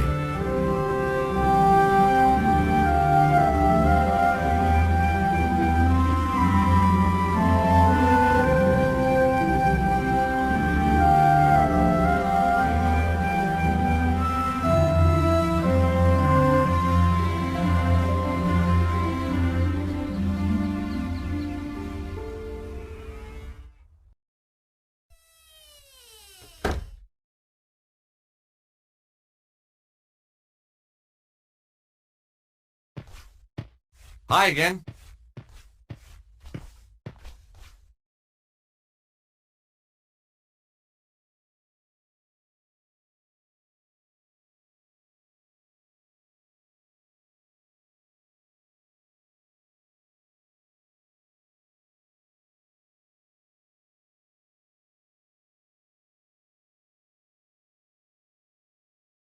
What do your powers tell you about that man outside the pub? Him come from across the sea. Him have strongly held opinions. Him seek knowledge, but not for himself. All that from your crystal ball? No, him just on the telly. That's Amon O'Mara. What do you make of that guy pacing up and down the street? His aura glow, red with anger. Kinda matches his nose then. Him a lost something dear from himself, and him can't do nothing to prevent it. Well, we all have to let go sometime. What do you know about that shop, the Cosmic Fairy? Them sell candle, incense, But the owner, Tristan Hillage, oh, me know him overwrought. There is anxiety in his aura. Got his karma in a twist, huh? I'm just trying to lighten the atmosphere. What do you think of this book, Madame Zazie? Me see those in the Cosmic Fairy. I like the coins, but me no care for the poetry.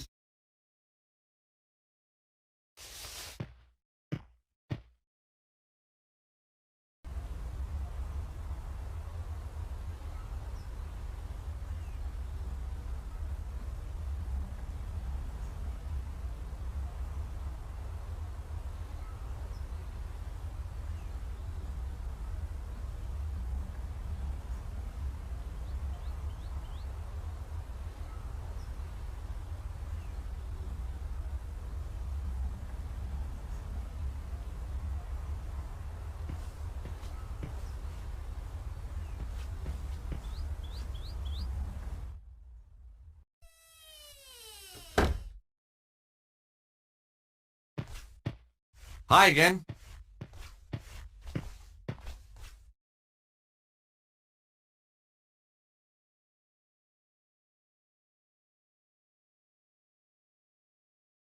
Here, let me cross your palm with silver.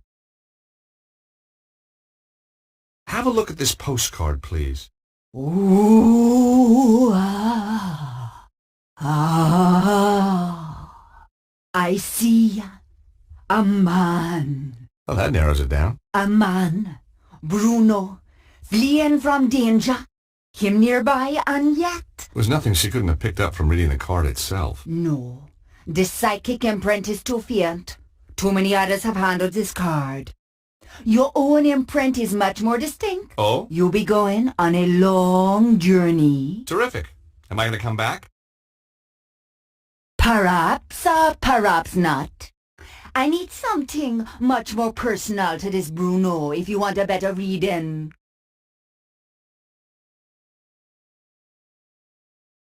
Okay, let me cross your palm with silver. Again. I'd like you to look at some boxer shorts. Now just wait a minute. I don't want no funny stuff. No, seriously, I want you to use that psychic hoodoo on them. Very well. How did you know my name? Was that a psychic flash? Lord!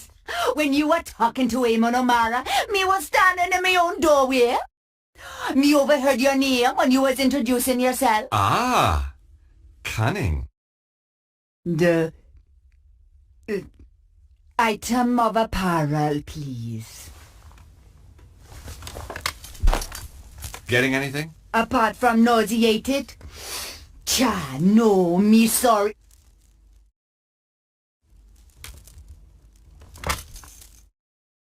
Oh, no! What? What can you see? Dragon fire! No. A man and the dragon seek his death. He only has minutes to live. Oh, the flames. No! No, Madame Zazie? Madame Zazie? She was out cold, but okay. I must admit, sometimes my shorts had the same effect on women. If she was right, Bruno would be dead soon. I had to act fast. But how? I didn't even know where he was.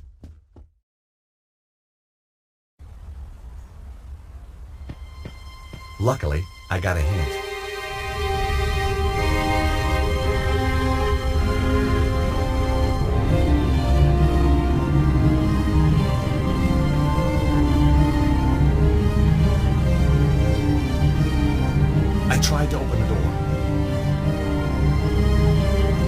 was locked. It wasn't opening time yet.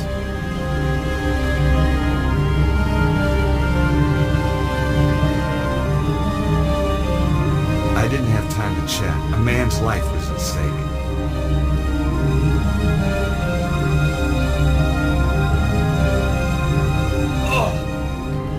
Come on! Come on! It was no good. The door was too sturdy. I just wasn't strong enough. Please! I need help! I'm an aesthete, not a psychiatrist. I'm serious. There's a fire. Someone's trapped, but that door's in the way. Say no more. I may have the soul of a poet, but I've the heart of a lion. Lead on!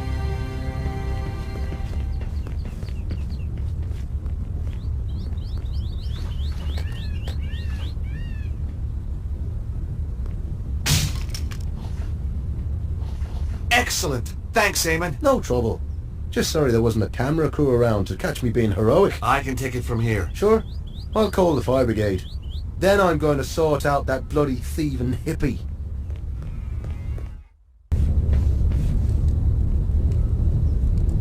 Hey, you, wait! Evil monks. I hate those guys.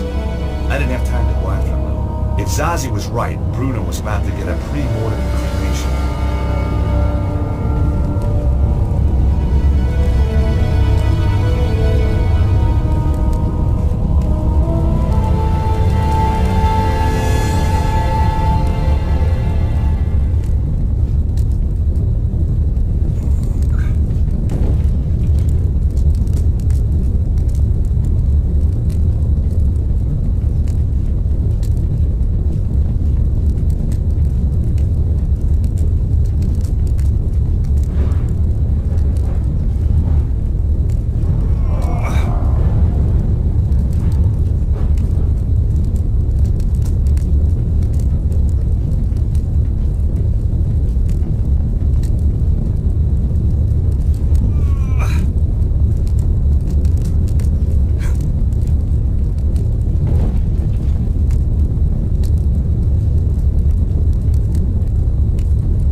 Somewhere in the smoke, I can hear him coughing. Hey!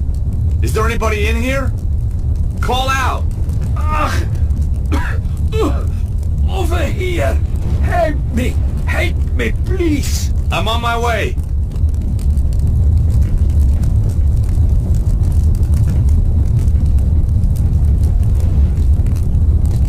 Are you okay? Can you walk? I think so. Good. Come on. This place is about to collapse.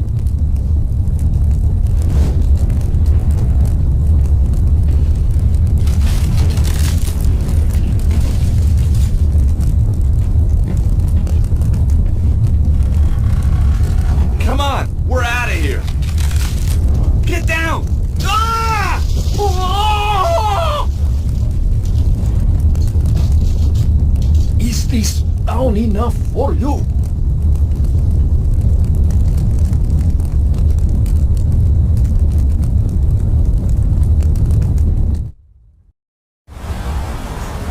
Whoa, that was a close one. It was indeed a close one, yes.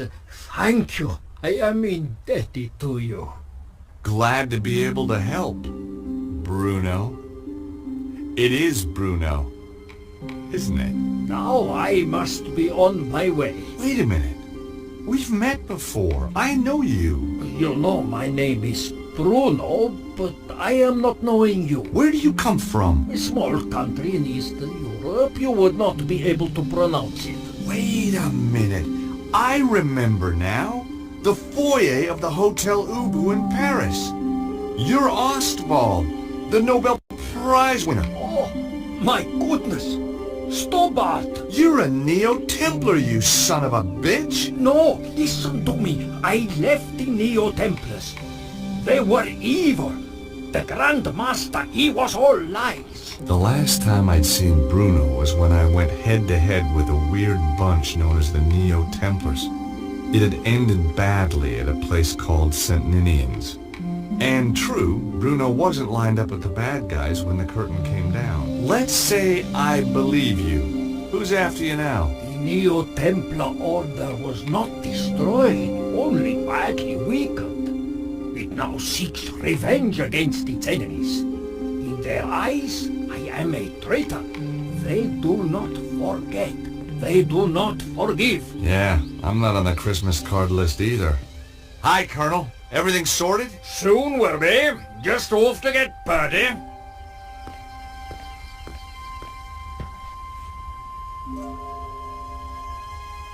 Who's the weirdo in the monk's habit? I do not know. I think maybe one of Susaro's men. Susaro? To know him? As well as any stranger who tries to kill me.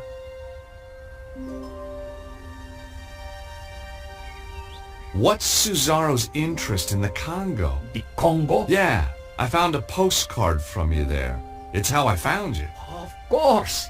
My friend, Dudley Chumley. You mean Cholmondeley? No. Chumley. Drive him crazy being called Cholmondeley. Not anymore, I'm afraid. Susaro got to him before I did.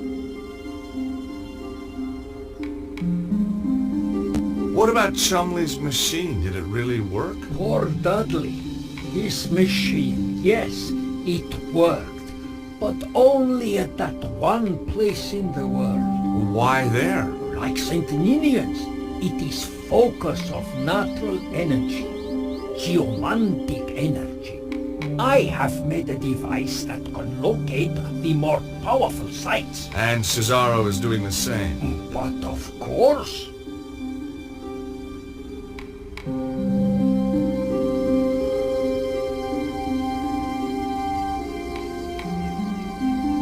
Susaro doesn't look like a well man. He has dabbled with the energy for too long. At first it made him strong. Now it has made him only more or less human. And he is dying. Success doesn't just mean incredible power for him. It means his very survival.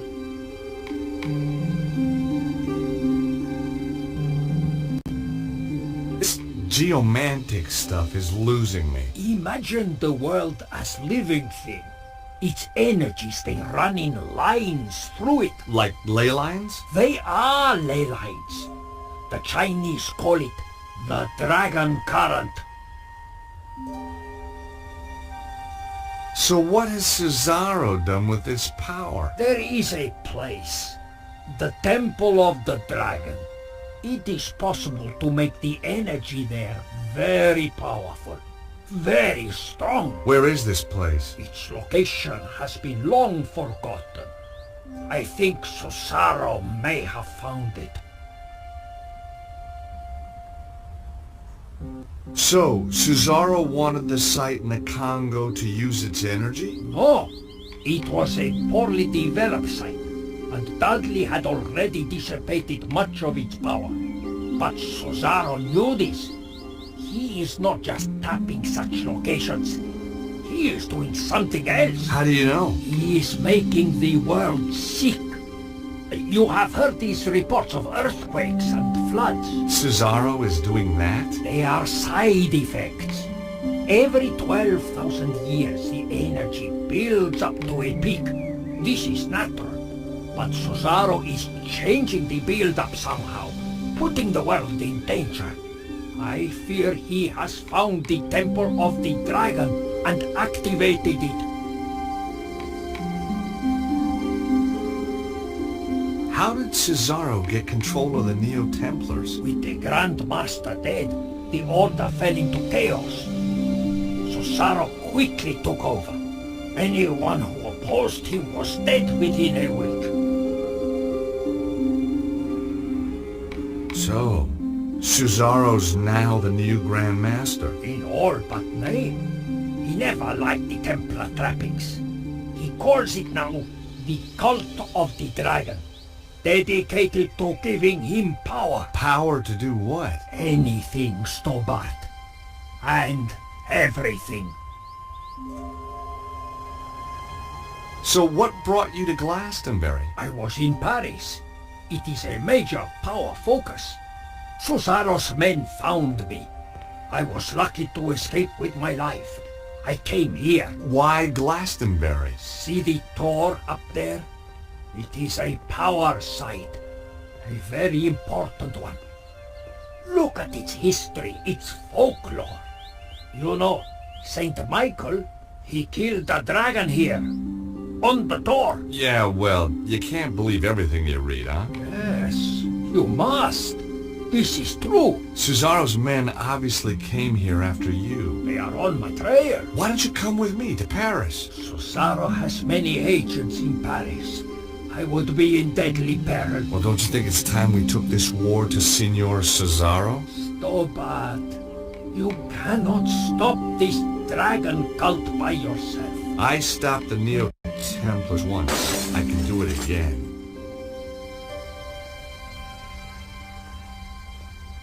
Let me at the thieving Aegis! Take my little Lissy, would you? I'm going to kill you, you blighter! Violence isn't the answer. Yes, it bloody is! Ow! Oh! Oh! Not the face! Not the face! Daddy! No! Trouble? Oh, just another wild party. I don't think we should gate crash.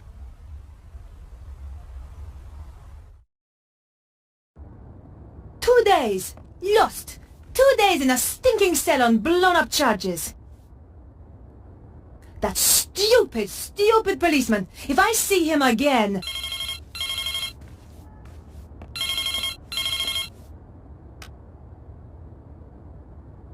Yes? Alcatraz. Who do you wish to talk to? Nico? Candice? Where have you been? Staying with friends. The boss is after you. Thanks for the warning. Keep him off my back, would you? I'll try. Thanks. See you. Bye. I still hadn't found what was so special about the dead guy. I thought I should check my messages. You have new messages. Bonjour, mademoiselle. I've got a very important word for you. Soffits. Now, when was the last time you checked your soffits? I thought so. Well, I am calling from the Stop It Rotting Soffit Company, and I want to tell you about the Socket to 'em Soffit offer.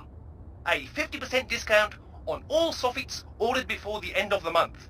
Just remember, your soffits say a lot about you. Why not let us stop the rot in your life? Oh, and don't worry about calling us. I'll call you back. Nico, this is your editor. Remember me?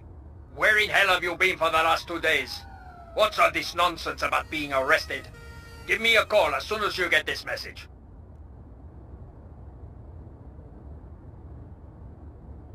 Perhaps I should make a call.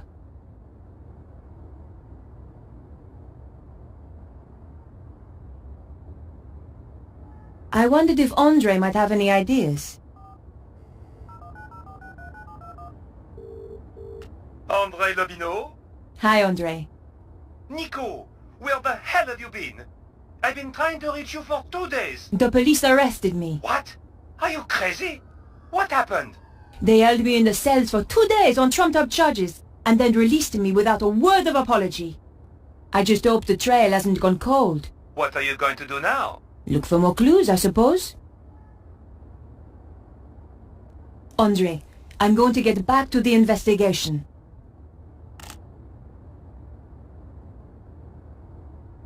Perhaps I should make a call. Better check in with my paper.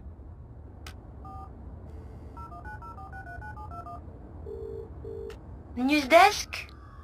Hi, Candice. Is he in? He's in another meeting. He phoned me and left a message on my machine. I'll get him to call you when he's free. Bye now.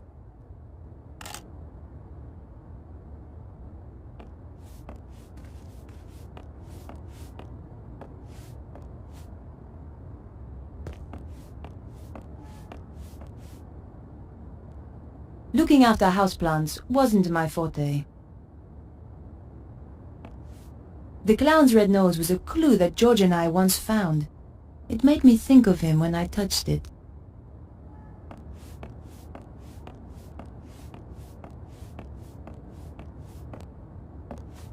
George had given me this picture. I never could bring myself to throw it away.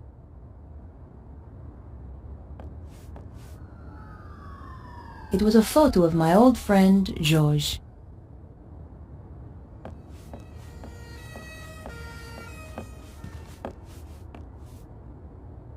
I considered leaving the apartment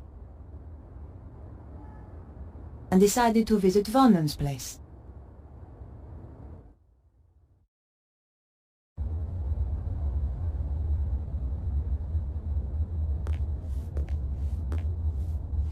She asked so many questions.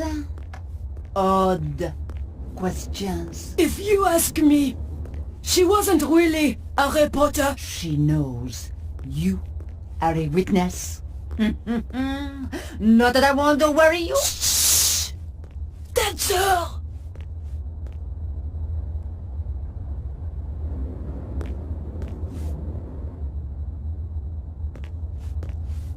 Bonjour. Bonjour, mademoiselle. I thought you'd been arrested. They released me. I didn't kill him. You made a mistake, Edith. Oh, I don't think so. About the woman you saw. I'm looking at her right now. Are there any details you can remember that might help? I told the police everything. Why should I tell you? Because she tried to frame me for murder. Ha! What do you take me for? A character in some kind of detective story? She's had a nasty shock. She's not the only one. She did tell me something. Something she overheard Vernon say. Go on. It could be important. He said the power was building up. And he mentioned a manuscript. I don't know if that helps. It might. Thanks.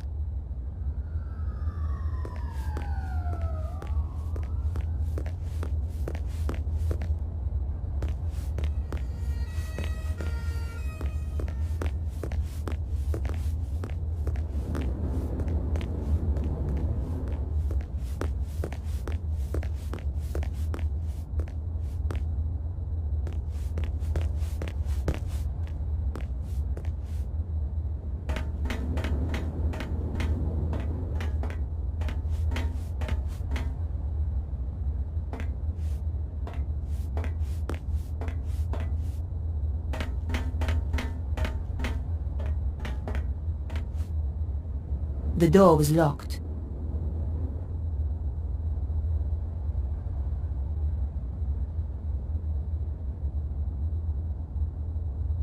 There wasn't enough of a gap to fit the card through.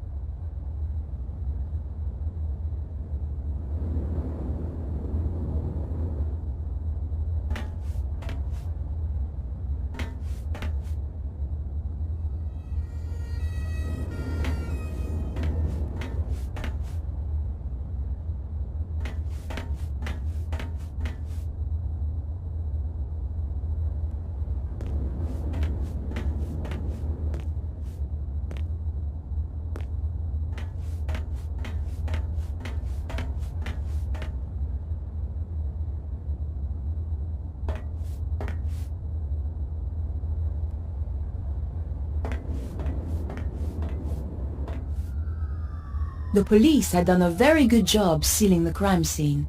The flat had been securely locked up. I could see the key in the keyhole inside the door.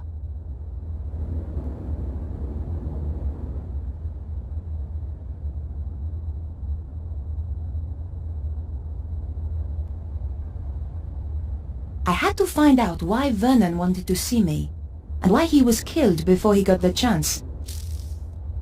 This was an old trick, but it might just work.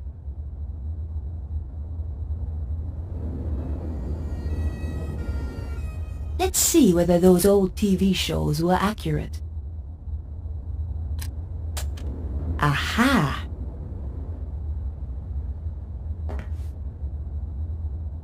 Gently does it. It worked. The key landed neatly on the paper.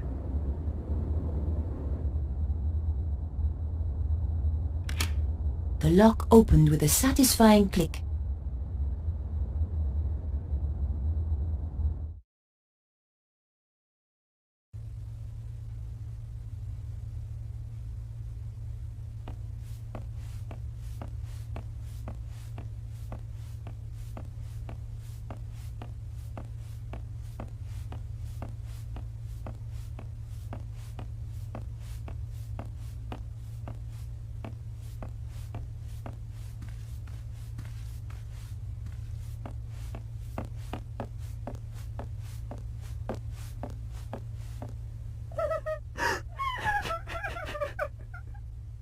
I had a pretty good idea who was going to be behind the door.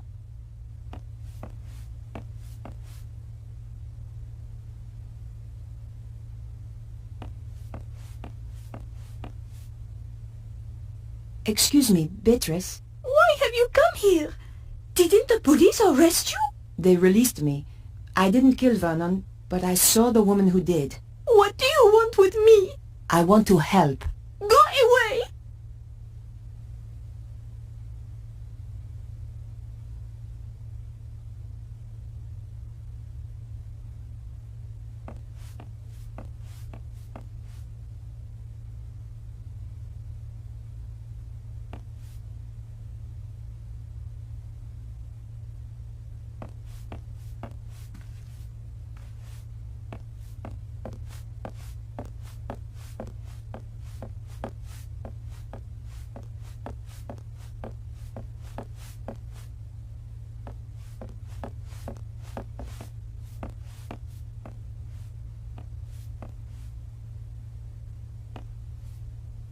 A girl should never be without a tissue.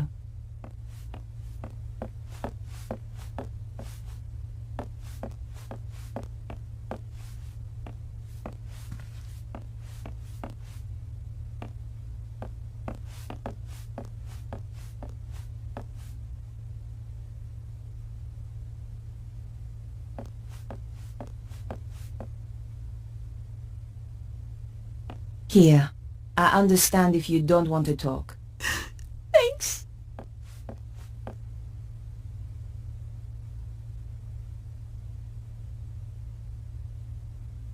Can I ask you about Vernon? He was very anxious to meet you. What did he want to talk to me about?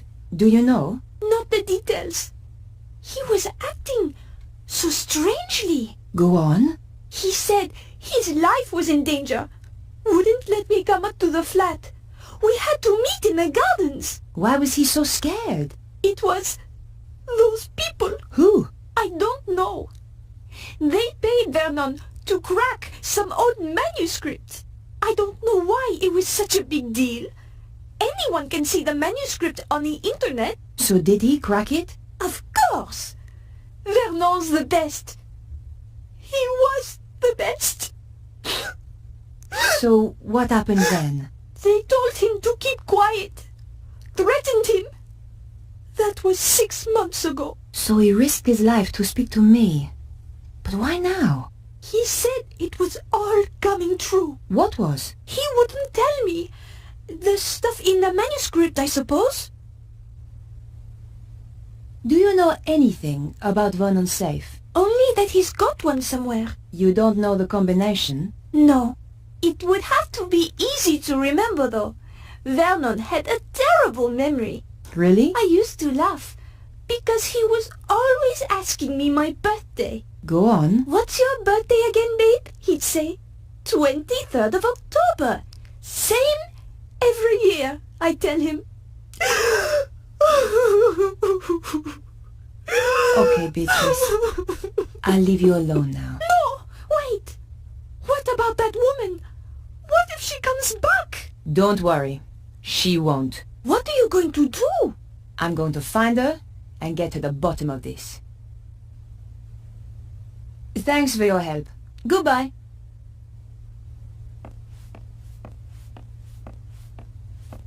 If you think of anything, or just need to talk, I'm at 361 Rue Jarry. Thanks. I appreciate it.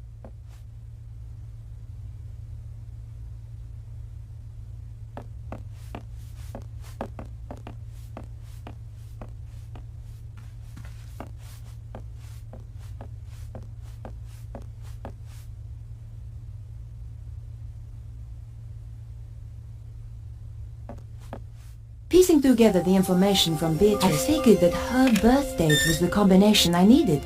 Et voilà! There were only two things inside, a hand-drawn diagram and a DVD disc.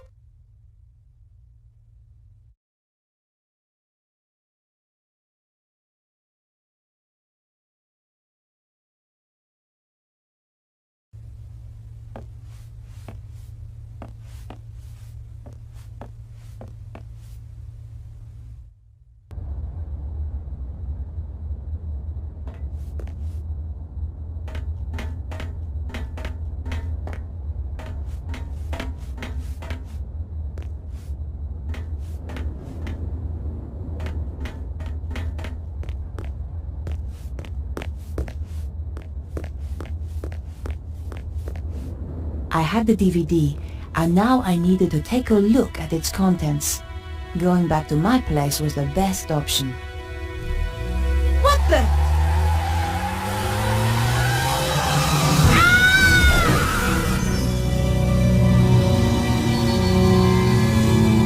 I had the DVD, and now I needed to take a look at its contents.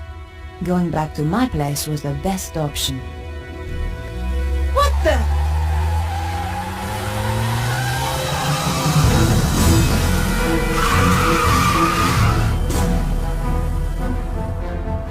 My God, that was close. That was the sports car I was looking for earlier.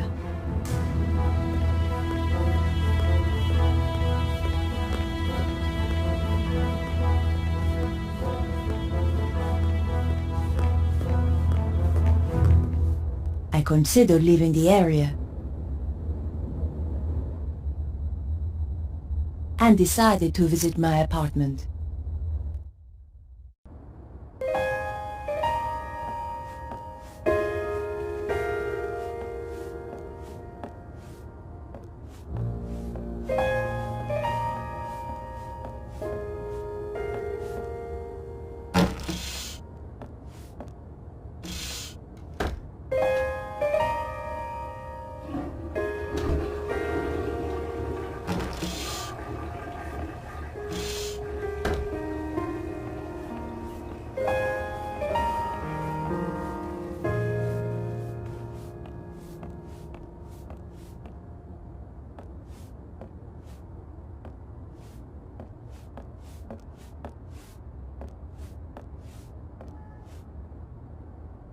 I didn't have the time to spend watching TV.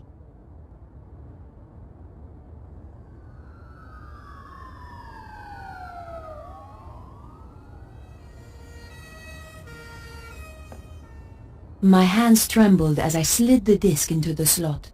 What was so important that it got Vernon killed? If you are watching this, Mouse, then, well, you know what's happened.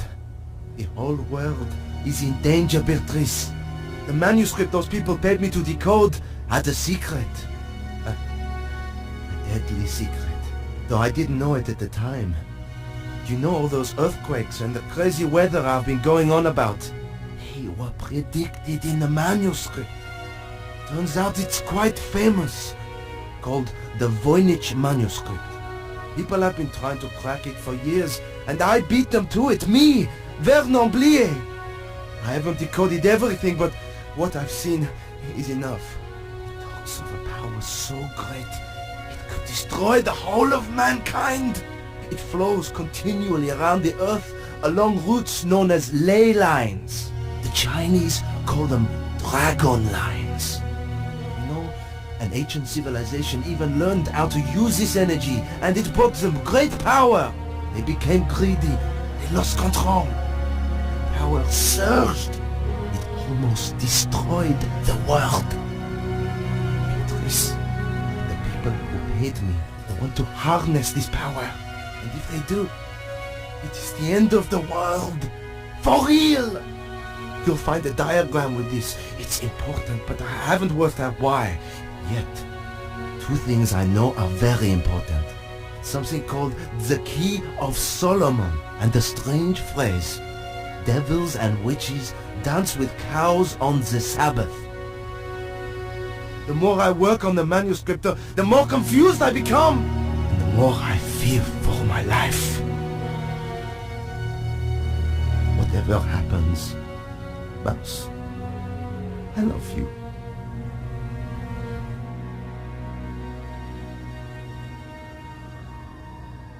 I'd wanted a big story.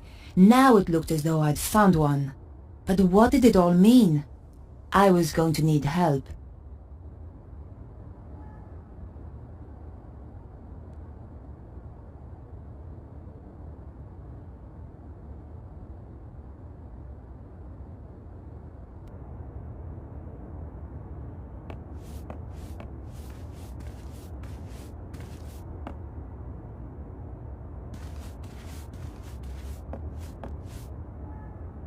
I could look again at Vernon's video.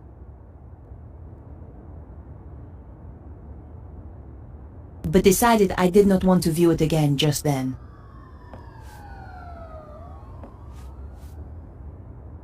Perhaps I should make a call.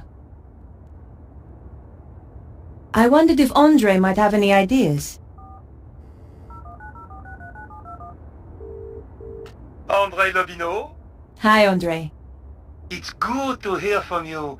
I do worry about you, you know. Oh, Andre, you are sweet. I've got a serious problem, Andre. I really need your help. Tell me about it and I'll see what I can do. The guy who died? The one you went to interview? That's him. He left me a message recorded onto a disc. How terribly dramatic. A voice from beyond the grave. This is serious, Andre. In his message, he says he managed to decipher something called the Voynich manuscript. Also, do you know anything about the Key of Solomon? I need to see this for myself. I'll see you at your place.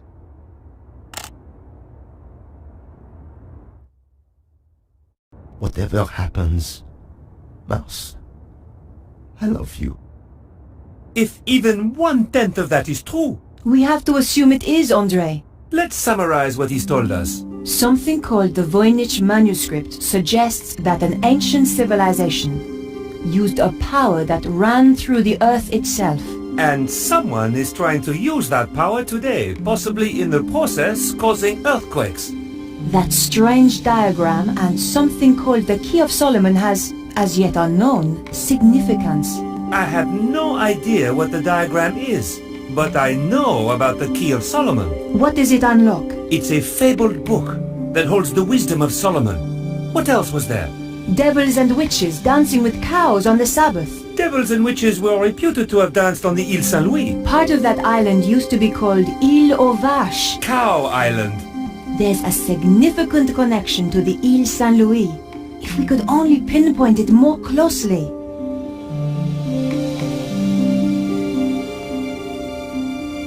Perhaps I should make a call.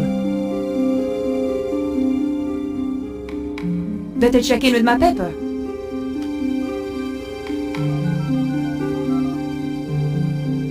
News desk? I need you to help me. That's what I'm here for? You're a resting actress, so you might know this. Is there a theatrical connection to the Ile Saint-Louis? There's an old theater on the island. I knew some people who were trying to get it reopened a few years back. But it's been condemned for the last 5 years. Does it have a name? L'Hieroglyph. Thanks. I owe you one. Bye now.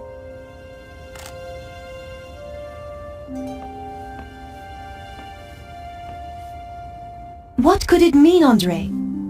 We're going to have to be methodical about this. You say the Key of Solomon is a book? Yes. There are even ancient Hebrew manuscripts that are claimed to be the real thing. But genuine scholars doubt their authenticity. Perhaps the real thing contains further information on this.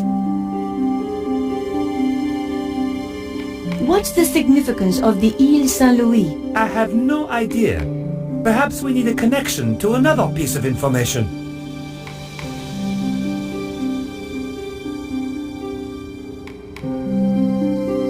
What do you think that pattern represents? It looks a bit like a spider. Andre, this is serious. Do you think it could have anything to do with the lines of energy he mentioned? Maybe this is where the power lines meet up. Brilliant! That's it! But how does that help us?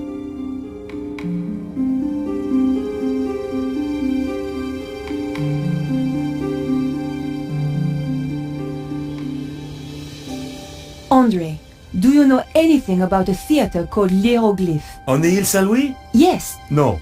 I'm going to have to investigate then.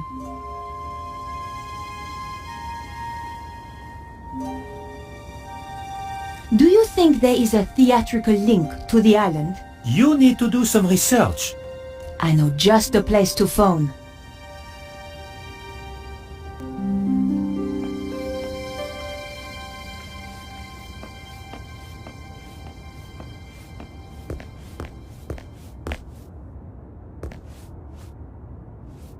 I was scared to look inside for fear of what I would find.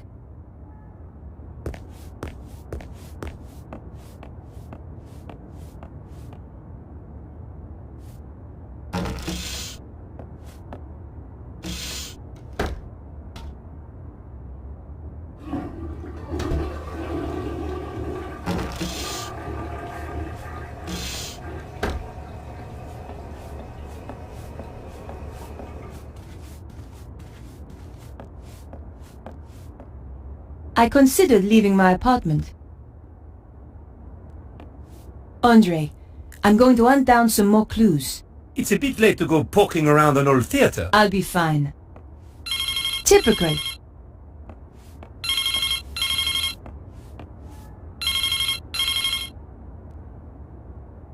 Hello? Remember me, your boss? Ah, Where the hell have you been? in jail. How come you didn't bail me out? We're a bit low on resources right now, Nico.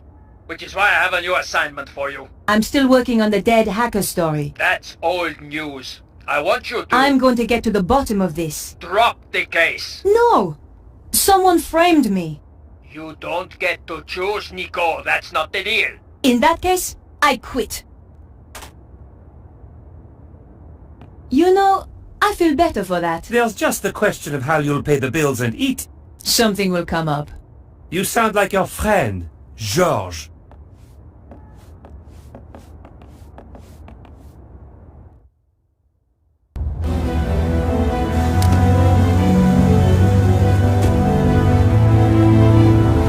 The theater looked as if it had been abandoned for years. I wondered if it was really the right place. I was going to have to get inside to find out.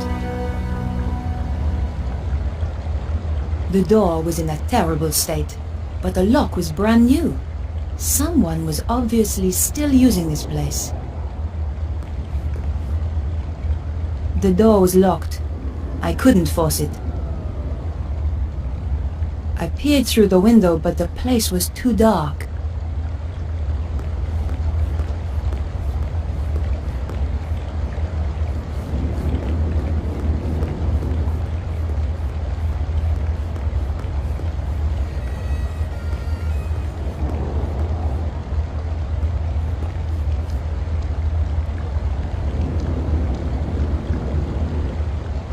All was quiet.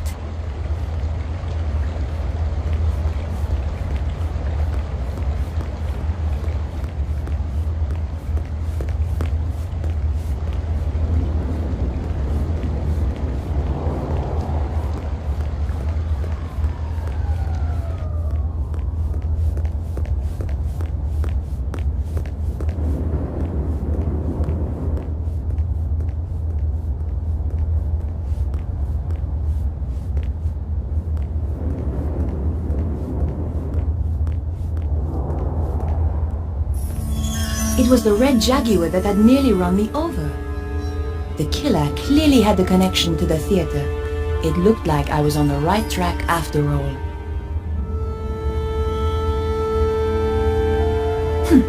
The door was locked. I had no way of opening it, short of throwing a brick through the window. I could see the mask the traffic warden had described. I was in the right place, all right.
The ladder looked like a possible way up.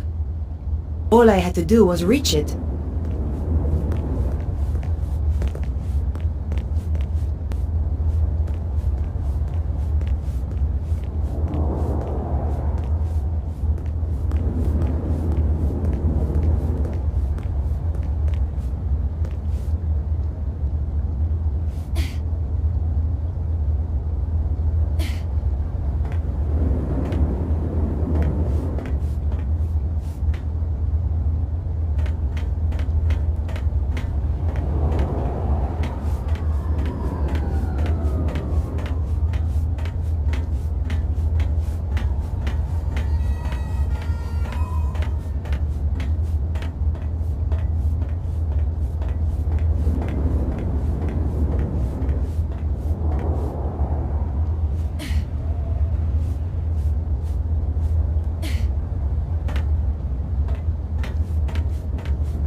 It was a gamble, but my options were limited.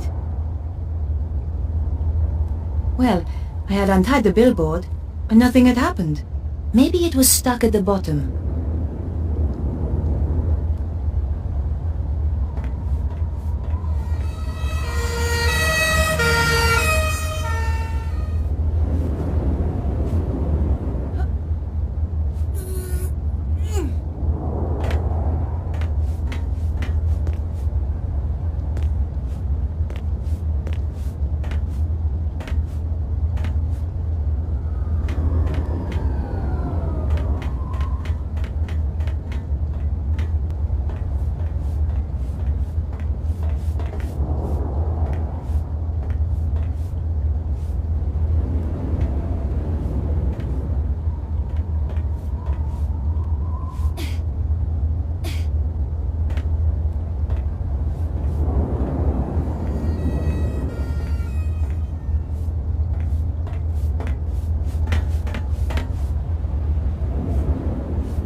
The base of the billboard was attached by metal clips.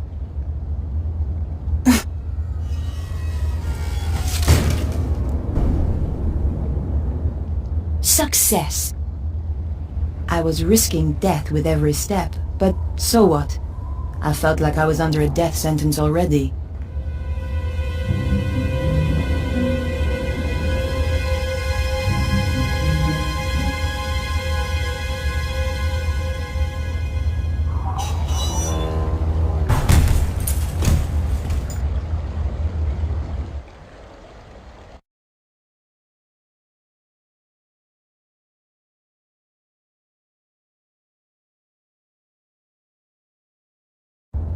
God, that was close. I was trapped on the theater side with no way back.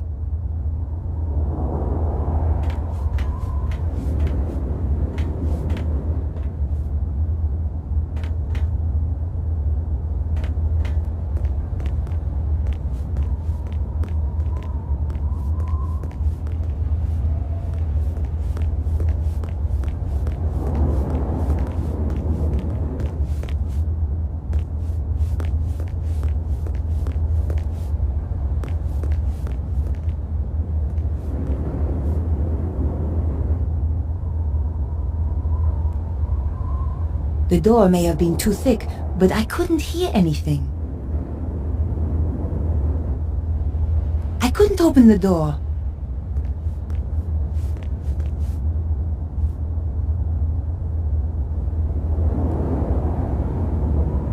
The door may have been too thick, but I couldn't hear anything. Just another locked door.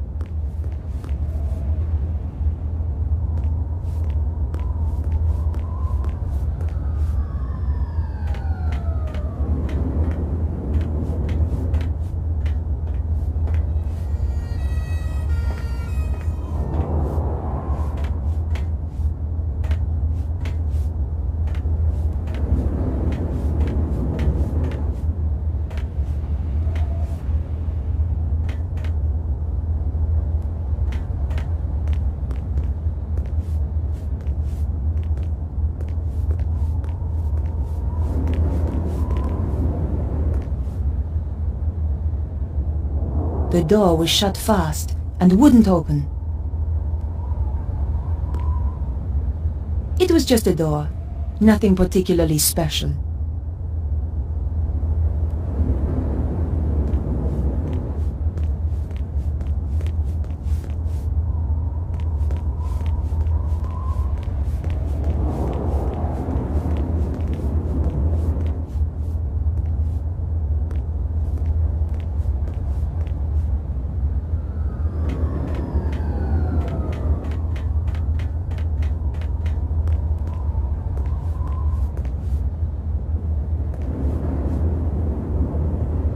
I couldn't hear anything through the door.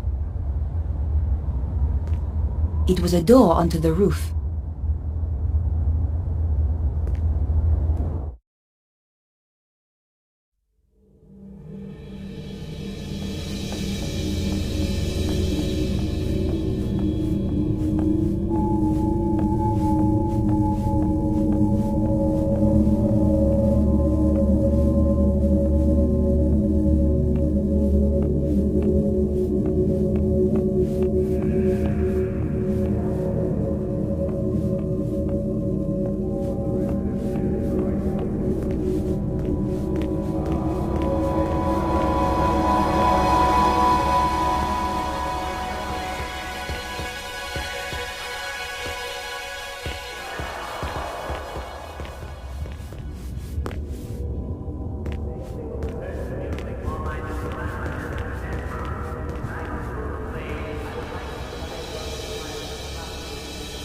Nothing special about this door.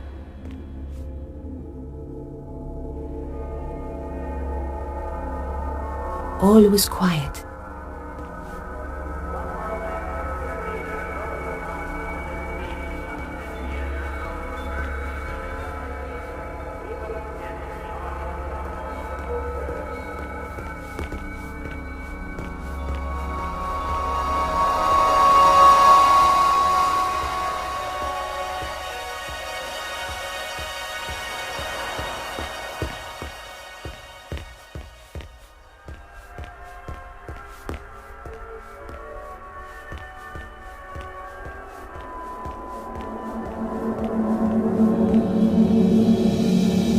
The poster was half torn away and covered in graffiti. The eyes spookily followed me around the room.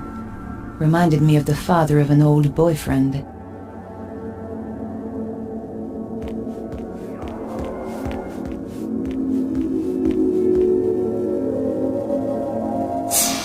There was somebody coming. I had to hide. The popcorn stand was my only option. I shall miss Paris, my dear. It has been charming, has it not? I shall never forget it. But the city is becoming unstable, and we have no need of this base. When will we leave? Soon. My plans are working out perfectly. Of course.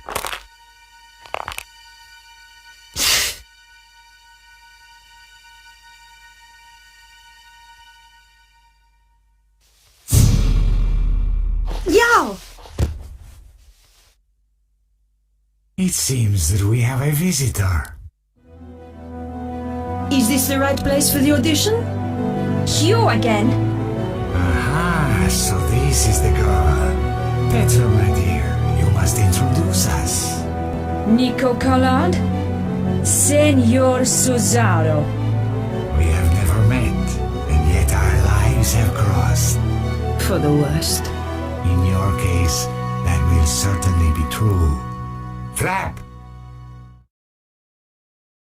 So, Bruno and I came to Paris. It was the first time I've been back since the last time. I was on the trail of Cesaro and the dragon power. We waited till it got dark. Then Bruno led me through the back streets to the place he suspected.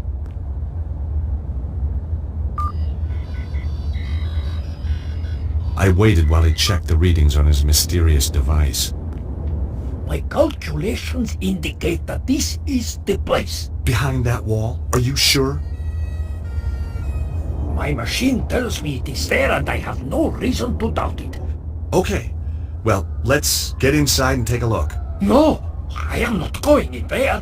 I said I would bring you here, and that is what I have done. I am not going in there. Bruno, you're just being paranoid. No, it is only paranoia when they are not out to get you. Okay, Bruno, you stay here.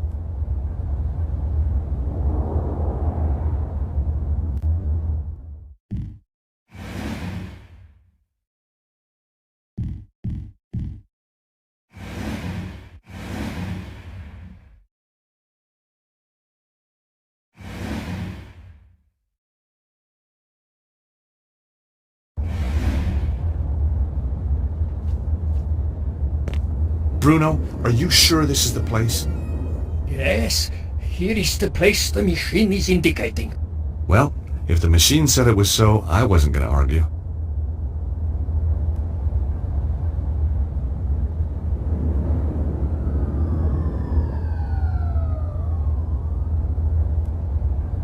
How reliable is that machine? I mean, how many of these Earth power sites have you found with it? You understand nothing. It's not about understanding. It's about believing.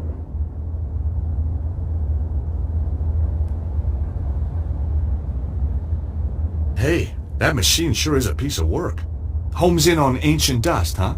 You are quite a witty man, I think, Mr. Stoppard. You know, I like to keep things cheery. I find it very tiresome. Please desist. Sure. By the way, this place doesn't look right to me. But the readings are very strong. Maybe you missed something. How's everything, Bruno? Oh, everything is tickety-boo. Apart from the fact I have a crazy man trying to kill me. Are you sure you don't want to come with me? I think I will be better out here. Thank you.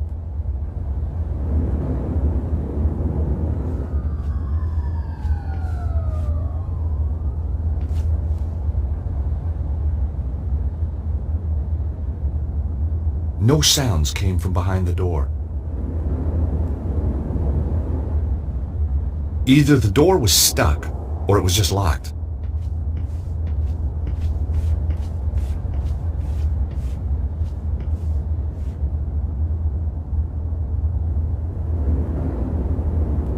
I couldn't hear anything.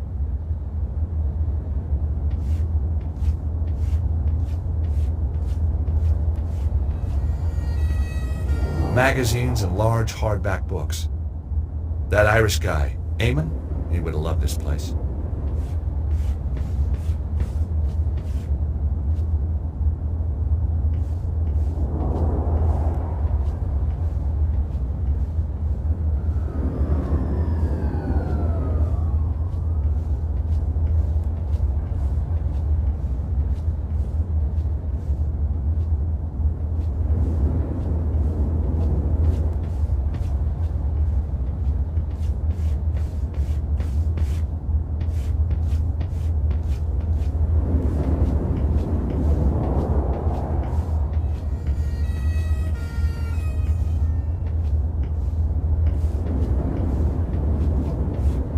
It was a large recycling dumpster. I wondered what sort of things the French recycled.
The lid had been propped open.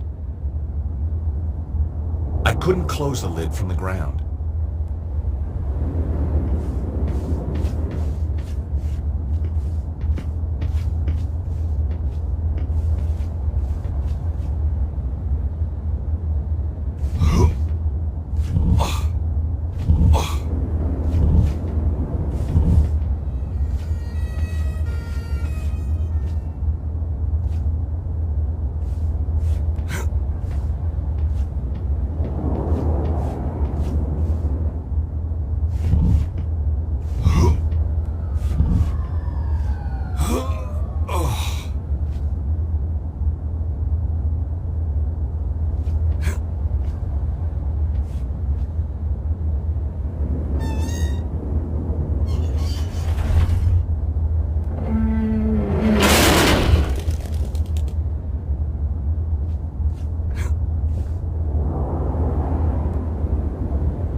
The window was latched inside.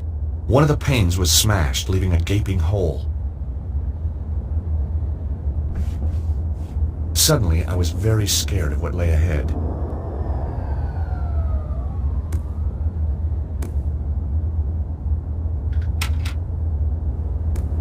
Aha! The window opened easily.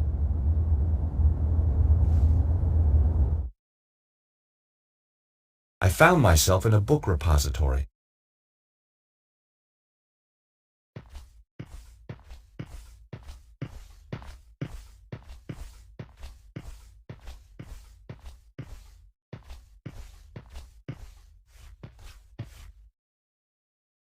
Nothing happened.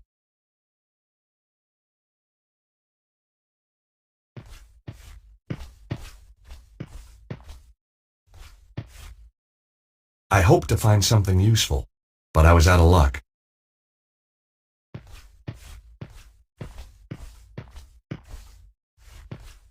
I could see very little in the dark. I needed more light.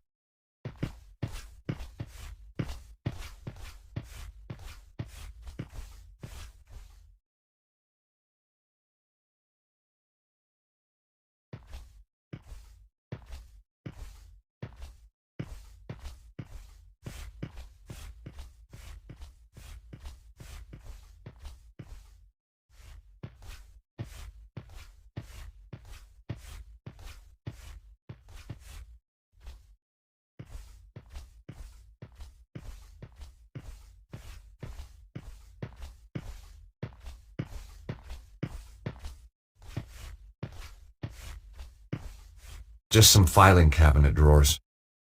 The labels on the drawers were old and unreadable.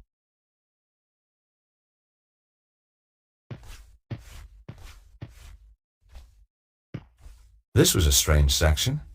Secret doors and tunnels, construction and maintenance. There was a little plaque on the top of the shelf. These books kindly donated by the governor of Alcatraz.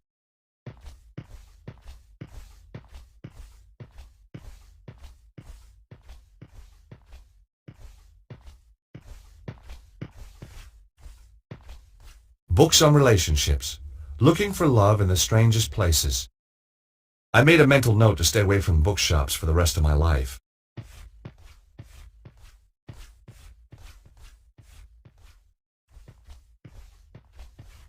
A small metal filing cabinet. The labels on the drawers indicated that they were for storing the bills and paperwork. The drawers wouldn't open. They were securely locked.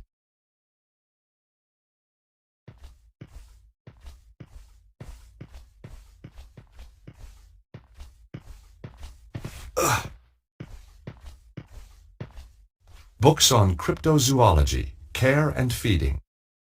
Imagine keeping a yeti as a pet. Think of the hairballs. Yuck.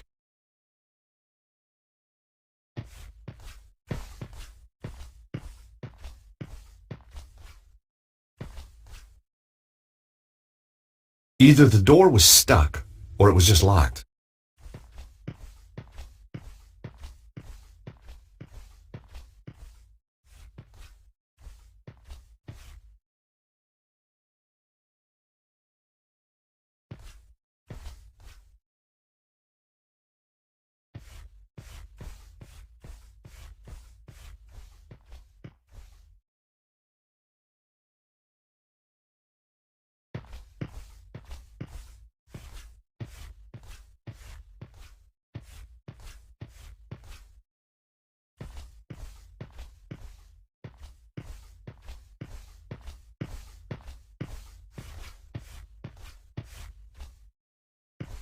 There was a box in the way of the switch.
The room was just a storeroom.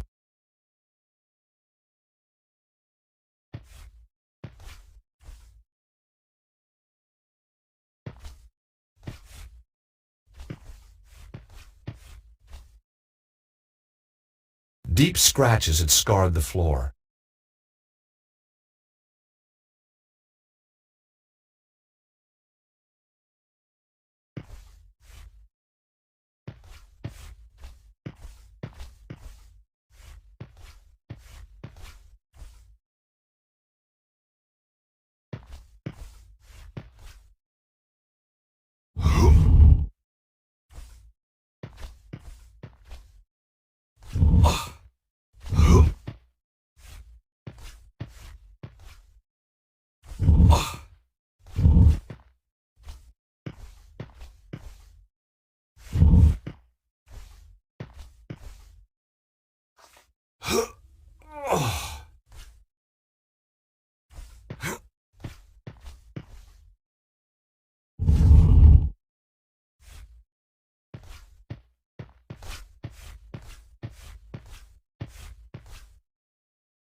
trap door was set flush into the floor.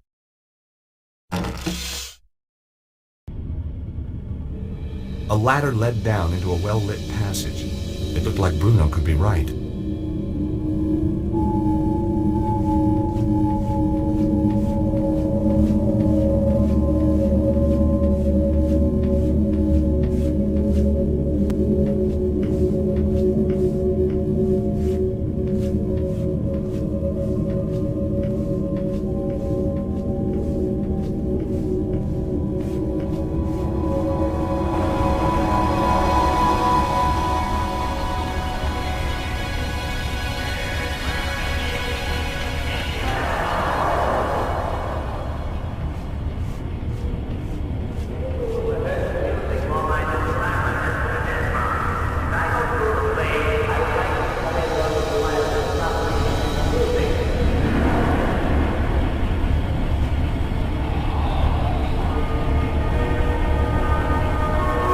Silence.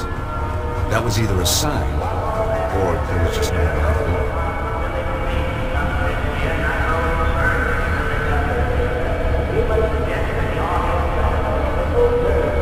That door wasn't going to open.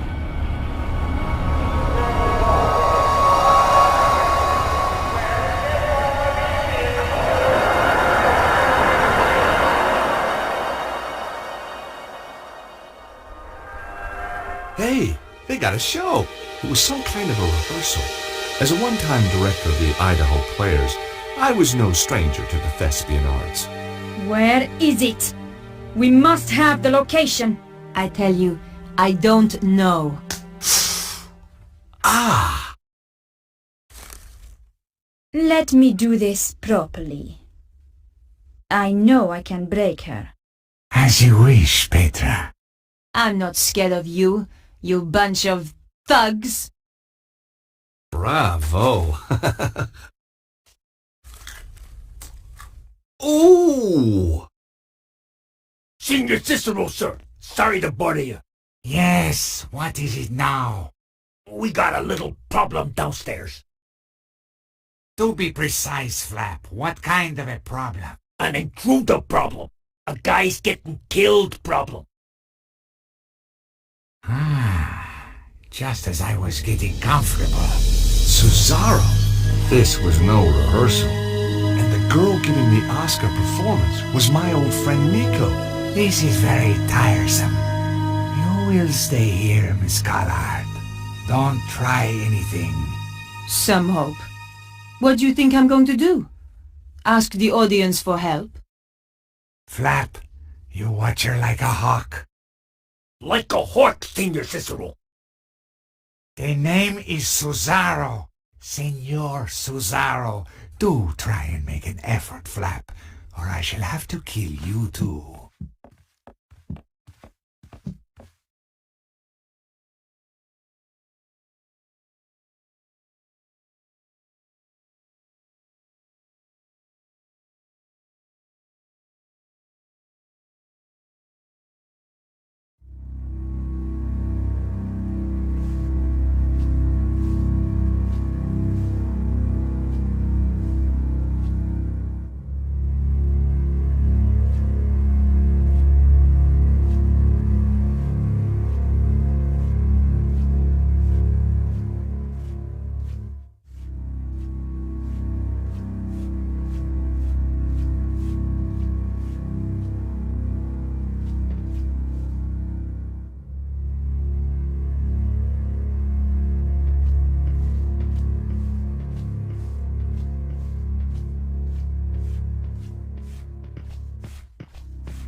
The door was locked and I didn't have a key to open it.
The gangways were dangerous. They'd fallen away in places.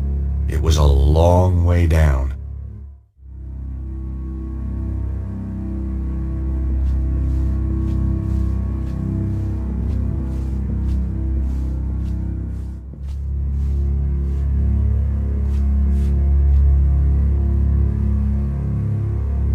The lighting rig lowered part of the way, but then jammed fast.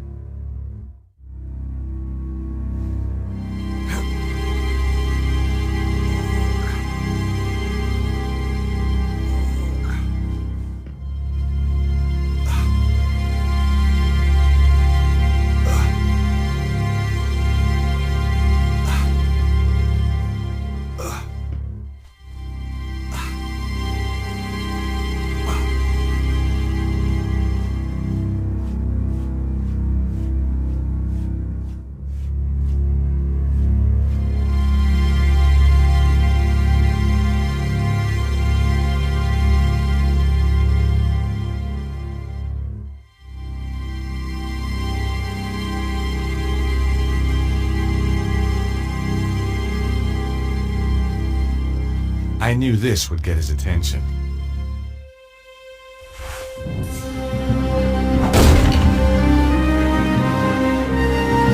Gotcha now.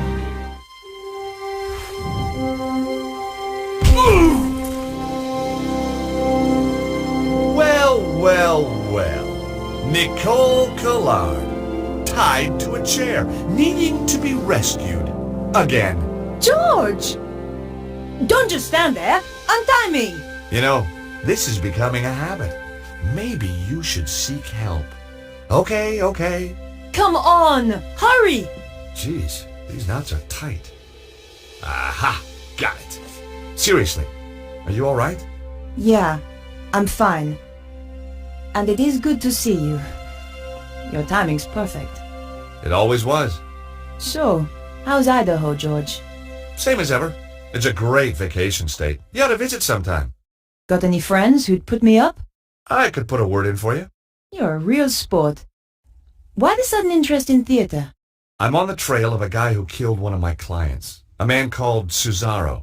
That's the maniac who captured me. I know. I was watching from the stalls. Thought you were pretty good, by the way. Thanks. I wasn't looking forward to the next scene, though. Yeah. Those guys, they got their own special twist on the word corpse. So tell me about Cesaro. Cesaro connects back to the Neo-Templars. Surprise, surprise. That explains Idiot Guy over there. So why are you here?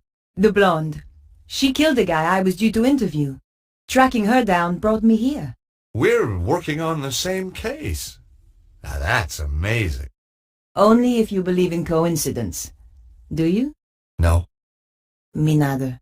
Come on, George. We can't sit around here all day.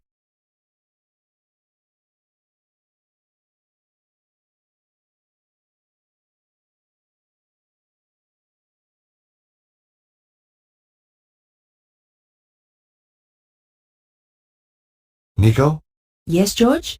I wonder if you could help me out. It depends on what you want.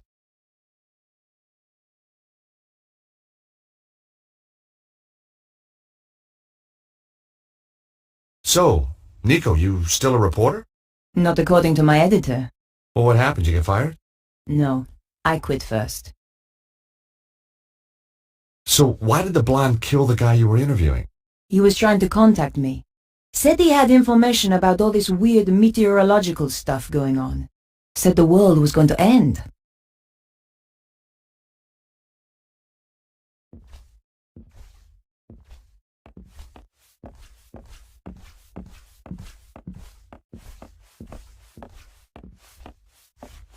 Nice to see someone else with a headache for a change.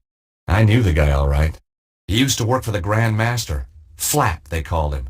Last time I'd seen him, he was falling from an express train in Scotland. Just too butt ugly to die, I guess.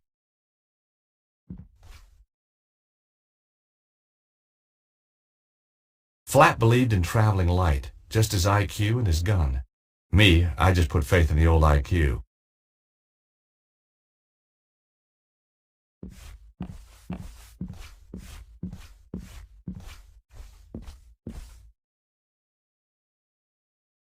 Ah! Damn, that's hot! What a jerk. It was so obvious that was going to happen. The old stage light was kicking out a lot of heat.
I'd found a box of theatrical grease paints. The sight transported me back to another day in Paris, a peaceful cafe, and a clown. And boy, did I hate clowns. I stuck my hand into the box and grabbed a stick. Bestheimer's number 7, white. What a lucky guess.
The drawers in the dresser were empty.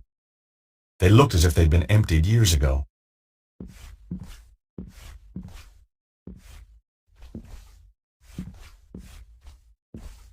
Tucked under the counter was a safe. There was no dust on it. It was still in use. The rotting floor had begun to buckle under the weight.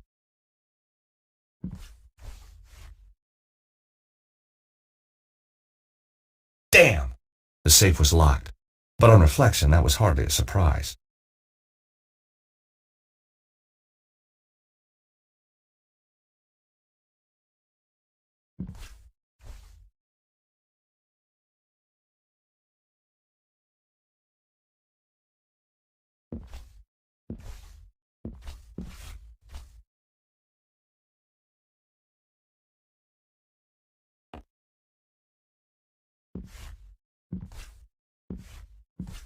It was an old metal safe.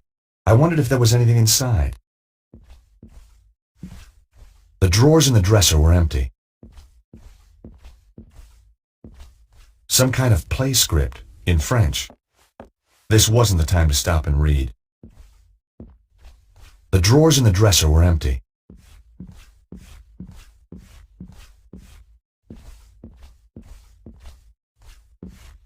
It was just a wig mannequin.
Stay away from me! I mean it!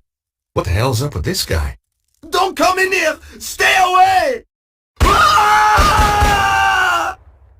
Somebody has put the fear of God into him. Somebody, or something.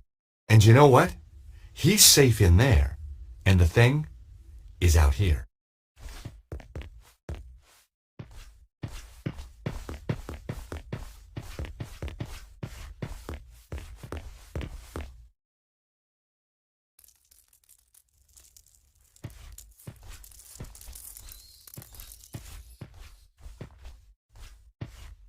The support strut was wedged between the floor and the ceiling. It was holding up the floor of the room above. I guessed the strut was supporting the safe in the room above. It was the fuse box for the theater. It looked very old and very dangerous. It looked like a couple of the fuses had blown. There was only one fuse remaining.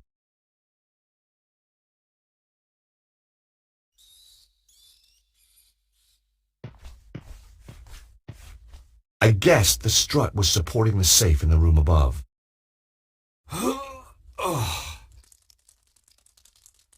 The strut wouldn't budge. The friction from the floor was too great.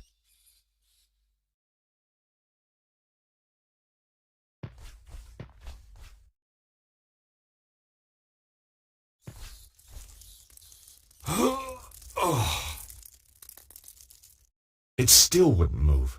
The friction from the floor was too great. I needed some sort of lubrication.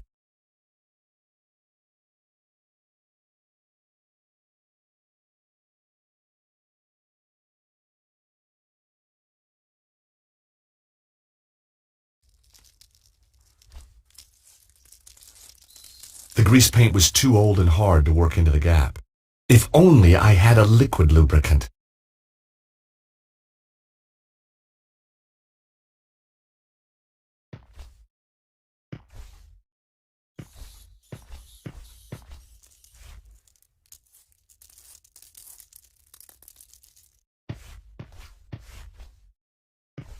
A very old ladder. Judging by the woodworm, a very dangerous one too. Trying to use that thing would be suicidal.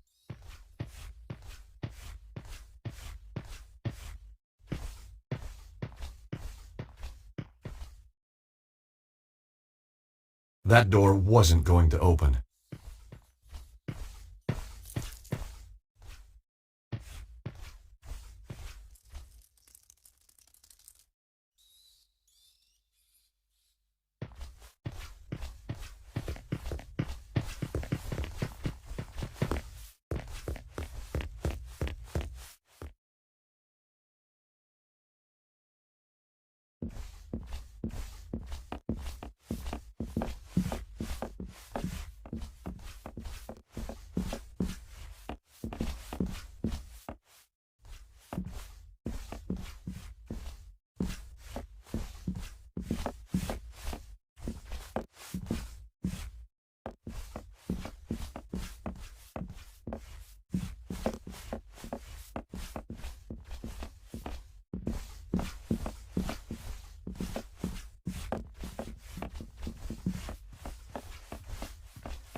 It looked like a disposable cup.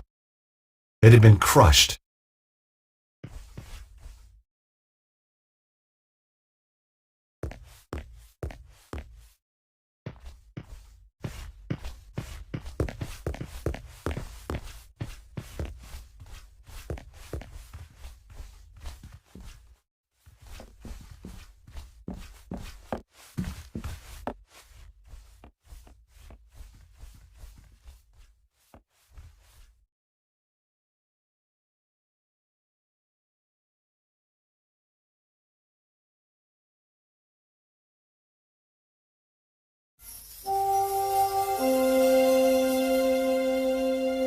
But I couldn't reach it from the floor.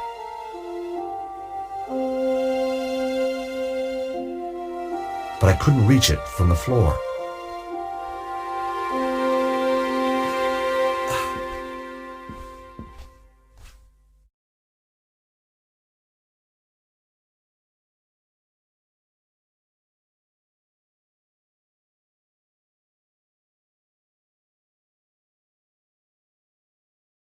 The stage light was hot enough to melt the paint.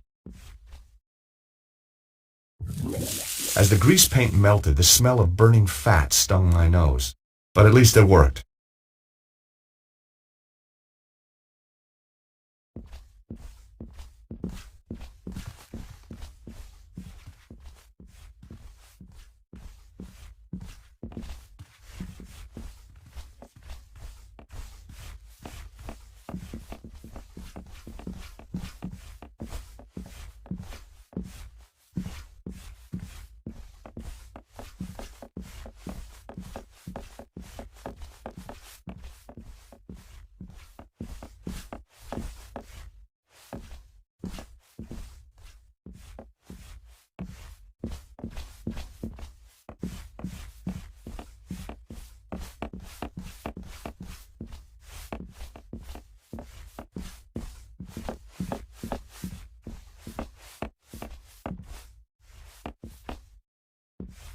Nico?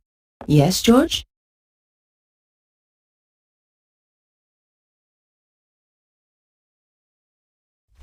Nico? Yes, George?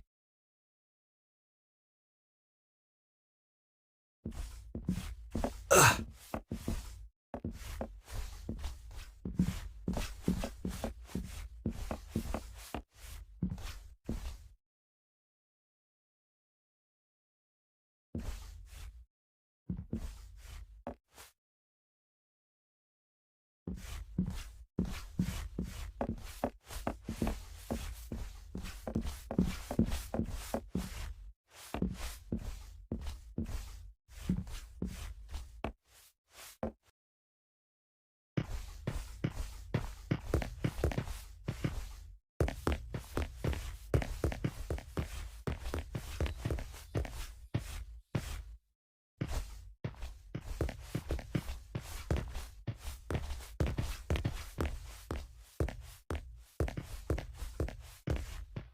The door had been locked. He wasn't letting anybody in.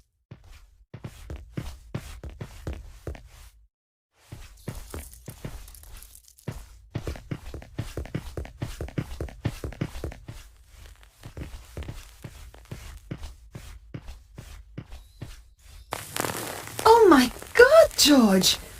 Look at this! Is that really necessary? His chest has been just burned away. I've seen dead bodies before, but this guy's a real award winner. Ugh. Ooh, looks like he had chicken for lunch. Whatever could have caused this, George? You've never eaten in an English restaurant? Seriously. I don't know. I'm a lawyer, not a pathologist. Ugh. I can't believe I'm gonna do this. As I searched his pockets, I could swear he was watching me. But someone else had beaten me to it. All I found was an empty card holder.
I know this sounds crazy, but I need you to stand on those tiles for me. Sure, George.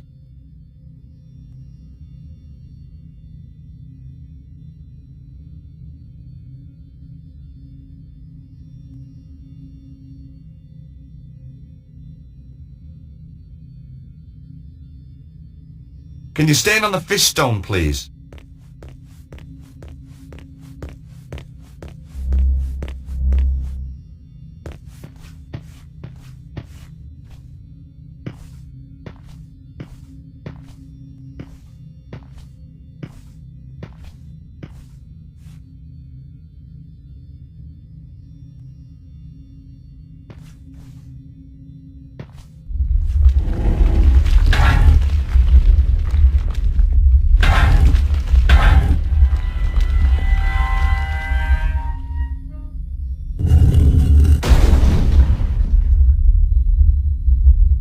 Gotta be real careful from here on in.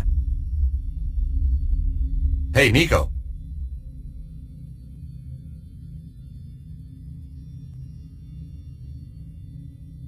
Can you stand on the scorpion stone, please?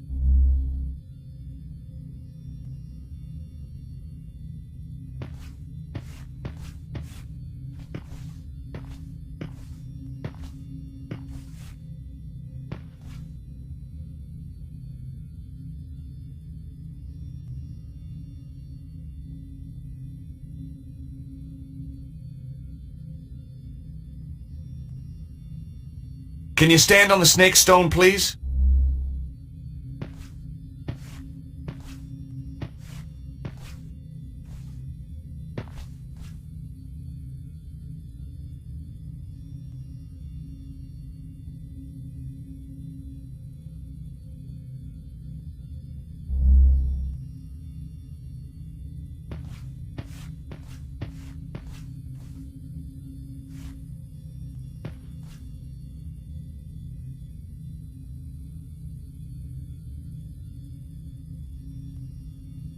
Can you stand on the bird stone, please?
Hey, Nico! There aren't any pressure pads at this end.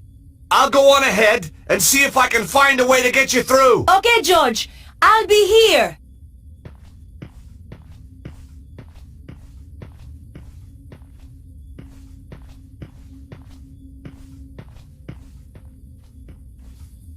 There was a way out at the far end of the corridor, but there wasn't much floor left.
The crystal was embedded in the rock. There was no way to remove it. The crystals in the rock gave off an eerie blue light.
A huge slab of rock was precariously balanced on a stalagmite.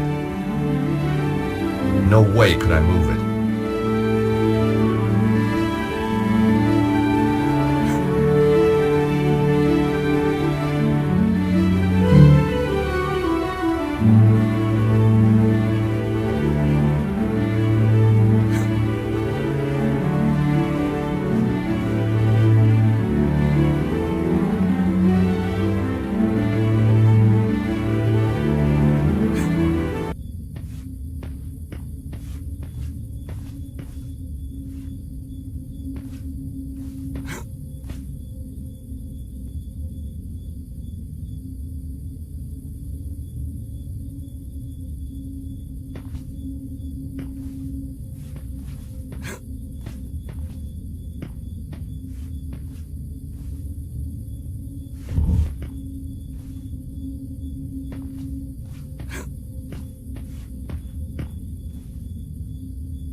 The crystal was embedded in the rock.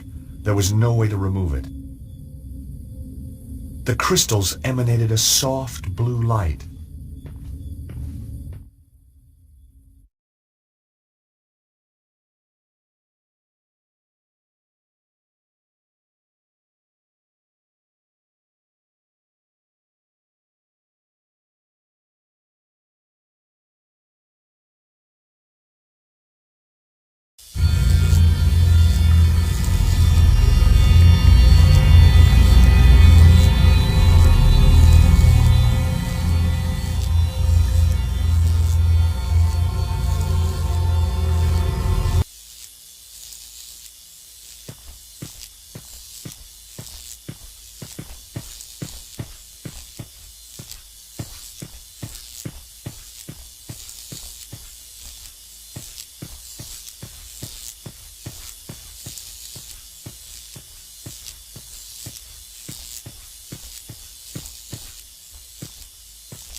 The device appeared to be some sort of control console. There was a large circular dial and a panel standing proud of the surface.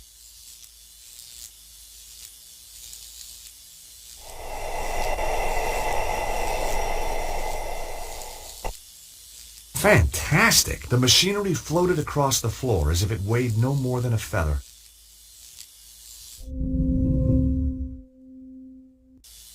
Hey! Nice. Turning the dial made the central disc rotate just like a turntable.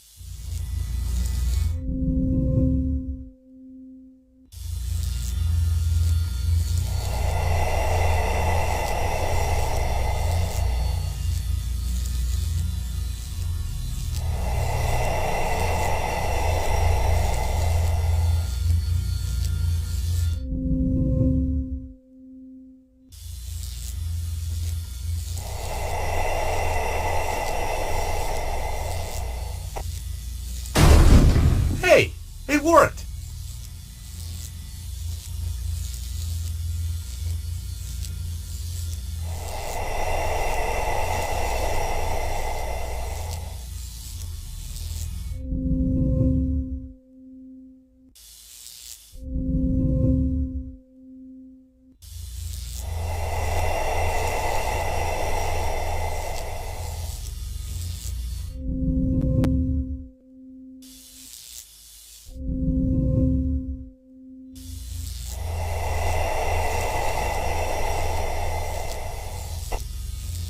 It wouldn't fit that way around.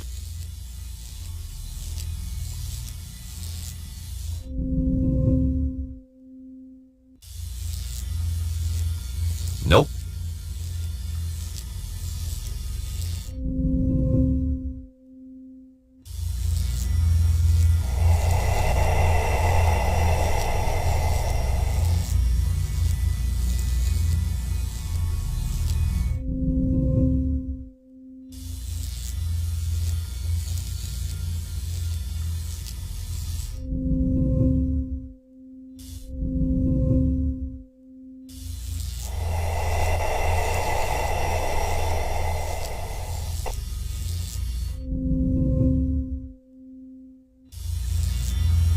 Not that way.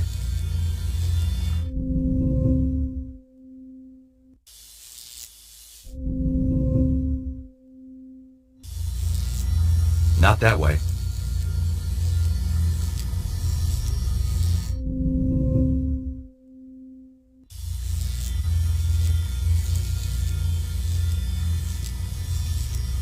The device appeared to be some sort of control console. There was a large circular dial and a panel standing proud of the surface.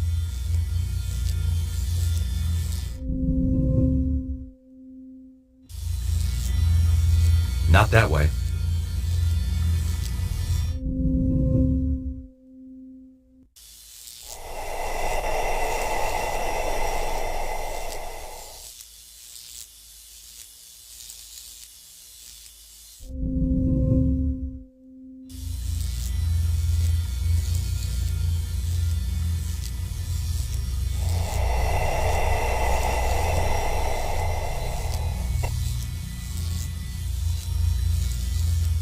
It wouldn't fit that way around.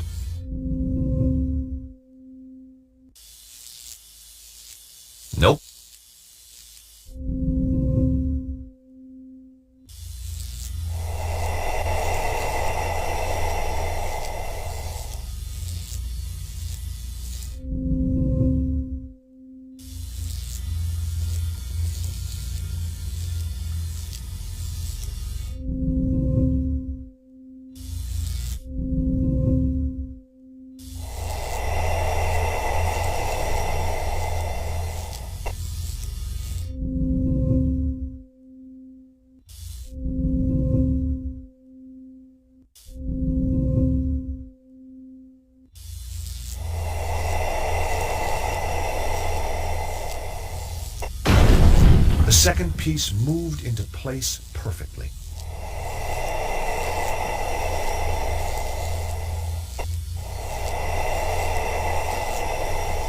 I held my breath as the final piece glided into place.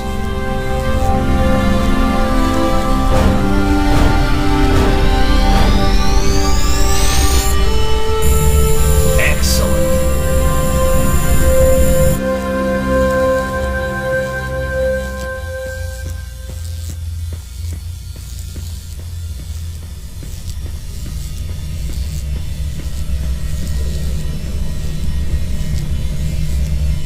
It was a touch-sensitive panel. Above the exit was a lightning symbol, just like the one in Paris.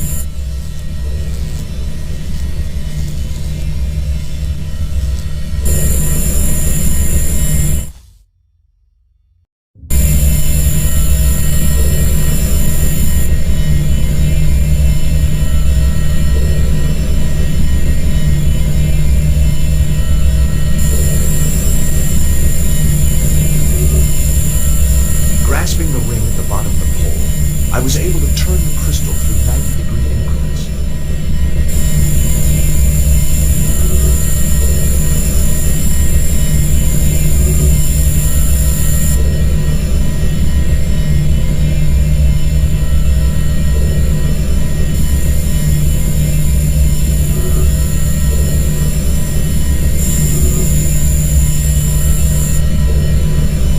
Rotating the crystal deflected the energy beam on towards the next crystal.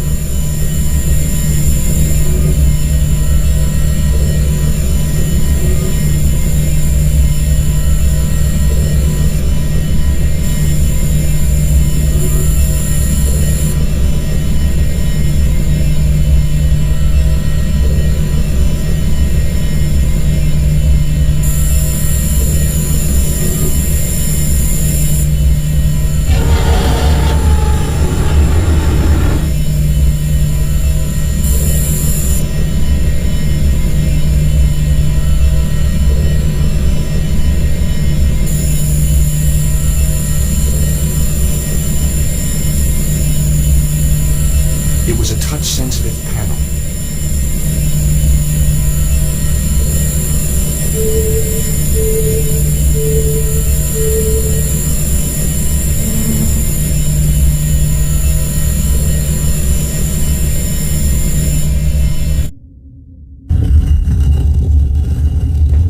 Hey, Nico.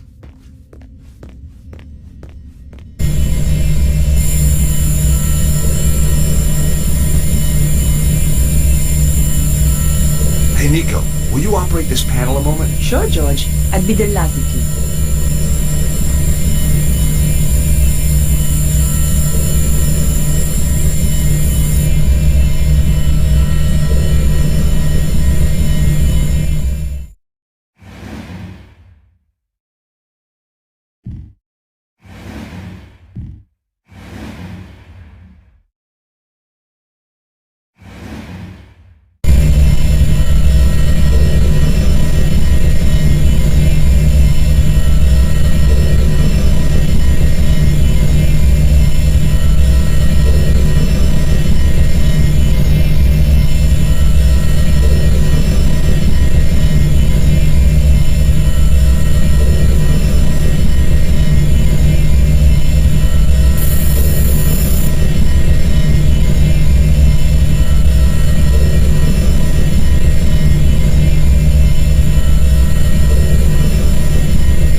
Operating the device reversed the direction of the energy flow.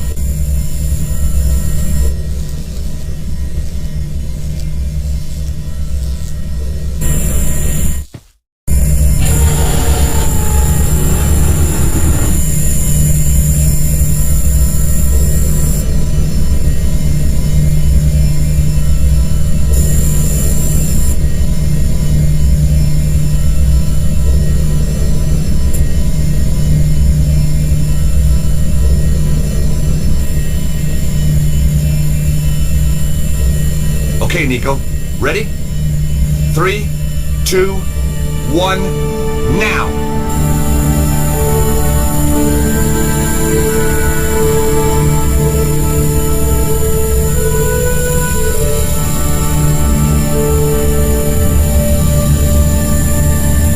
You know, on our day, we're pretty damn good, Nico. Unbeatable, George.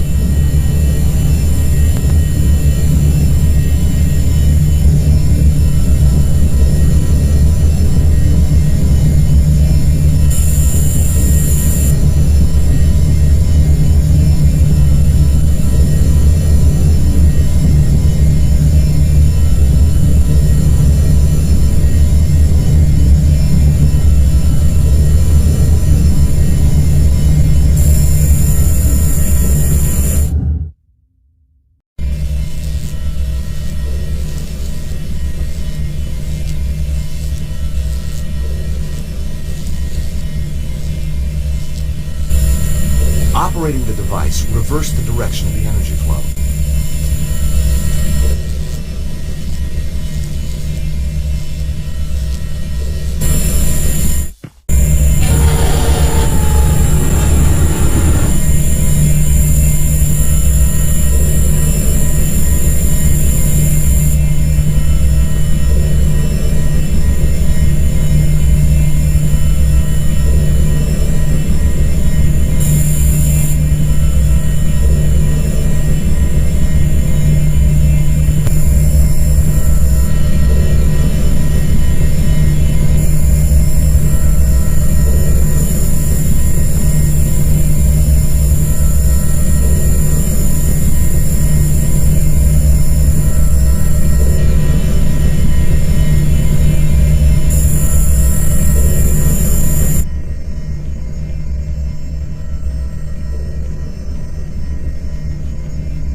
God, this is getting serious. We're gonna have to move fast, or this whole place will come down.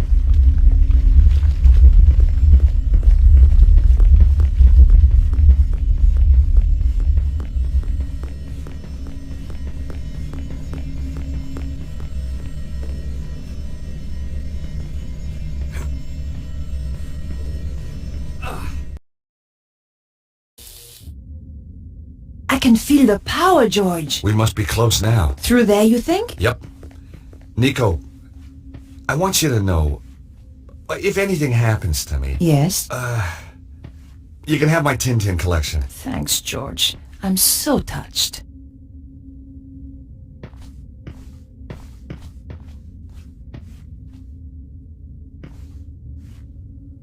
I can't see any way of opening this.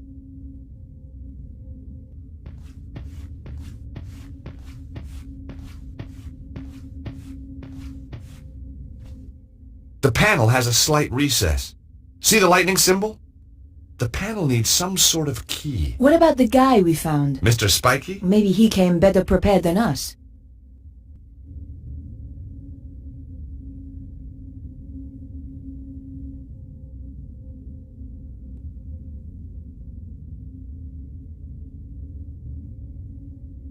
I carefully unwrapped the cloth. It was a scarf embroidered with a coat of arms. Wrapped inside the scarf was a metal plate. It was decorated with a lightning symbol.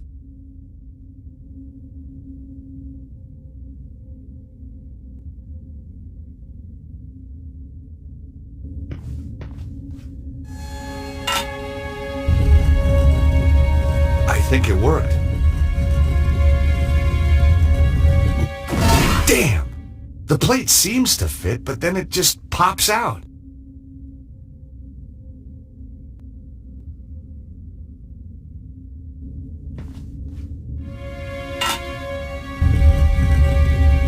I think it worked.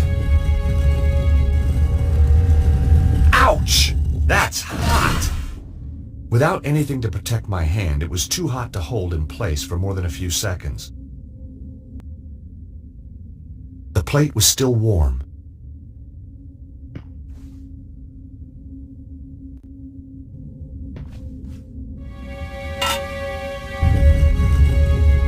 I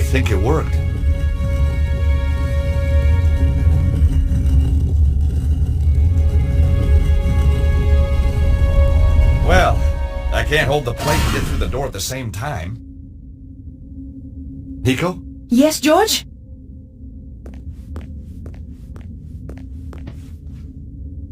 Hey, Nico, take this scarf. You can use it to hold the metal plate over that panel. And what will you do? I'll go through the door and check it out.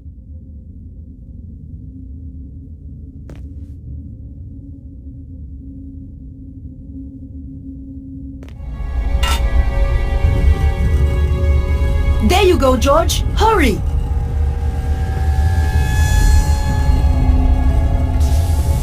It was amazing. Just like the power site back in Paris.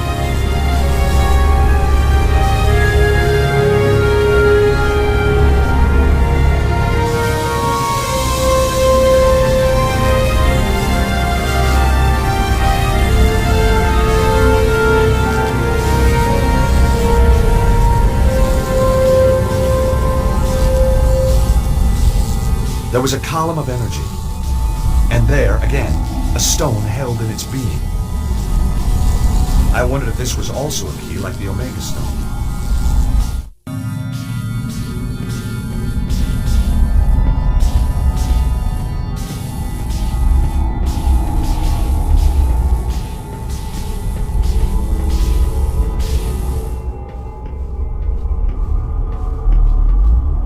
What happened? It was like Paris, but without the bloodshed. Yeah? I got another stone. Guess what? It's got a symbol. An alpha.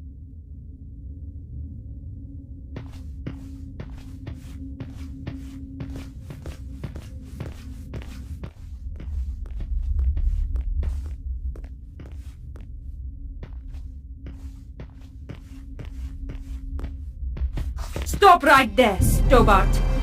And you. Well, Nico, if it isn't your co-star from that little show in Paris. Still giving us some performance, I see. Maybe she's stalking you. Shut up, both of you.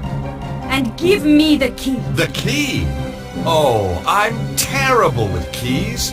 You'll have to remind me. Which key was that again? Don't play games, Stobart. I know you've got it. You stole it from the safe. Oh, the Key of Solomon. Why didn't you say? Give it to me. We'd love to. But... we don't actually have the key here with us. We left it back home. So, you haven't got it? No. That is a shame. A big shame. Yep. Real sorry you've had to come all this way for nothing. Oh, it's not a wasted journey. Oh, good. I was going to kill you anyway. Come on, George! Let's get out of here!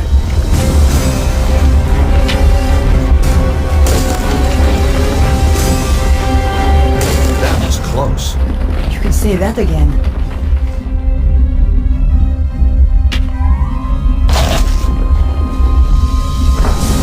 Come on, George. We have to move fast.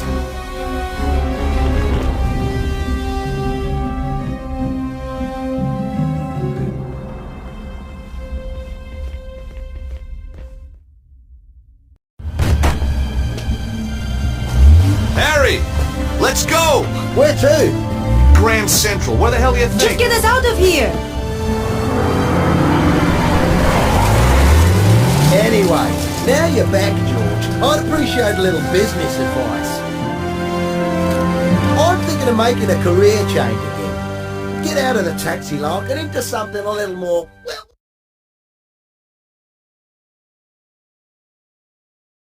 And the look on your face when the spike shot out!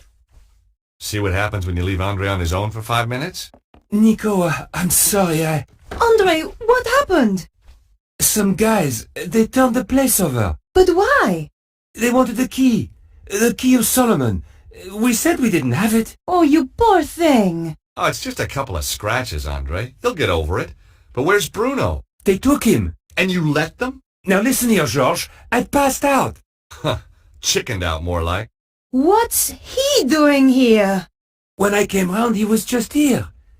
He's been on the phone ever since. Who is he, anyway? He's a pig, that's who he is. A cretin. An idiot. A smooth-faced, wooden-headed... Ah, the cop who locked you up. I have to hand it to him. He must have guts. And just what does that mean? So, tell us about the fellas who beat you up, Andre. One of them was a real gorilla. Flap, I think they called him. Flap?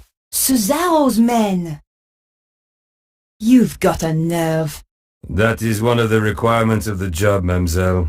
I should kick you out. If you wish. 2 days you kept me in the cells. So I'm told. You mean you didn't know? I was reassigned to another case. So why are you here now? Mademoiselle Collard's file was stolen from my desk. I thought she might be in danger. So, whoever did this has a contact in the police? More than one. You remember the red sports car, mademoiselle? All information regarding it has suddenly become classified. Suzaro has powerful friends then. Suzaro? He's, a powerful man. A recluse. A cult leader. I wrote an article about him once. He seems to have it in for me. He certainly has influential contacts. A man answering the description of your Monsieur Ostwald was slipped through customs at the airport just hours ago. Even though he was clearly drugged, officials were told to turn a blind eye. Where were they headed? They boarded a flight to Prague. What on earth would Suzaro be doing in Eastern Europe? It is clear there is some kind of conspiracy. Not just in my department, but across the whole force. Perhaps the whole country. If mademoiselle will permit, I would like to offer my assistance. That is very kind of you, Inspector. No, it is not kindness, it is my duty. Maybe you can check out your databases for Suzaro. Location, history, stuff like that? Very well. I shall get onto it right away.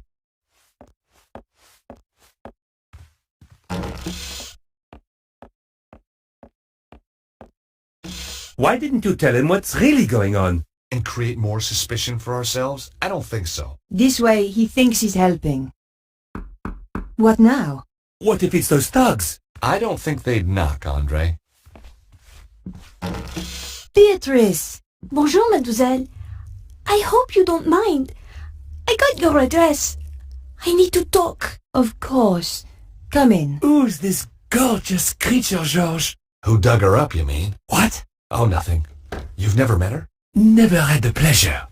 Let me introduce you.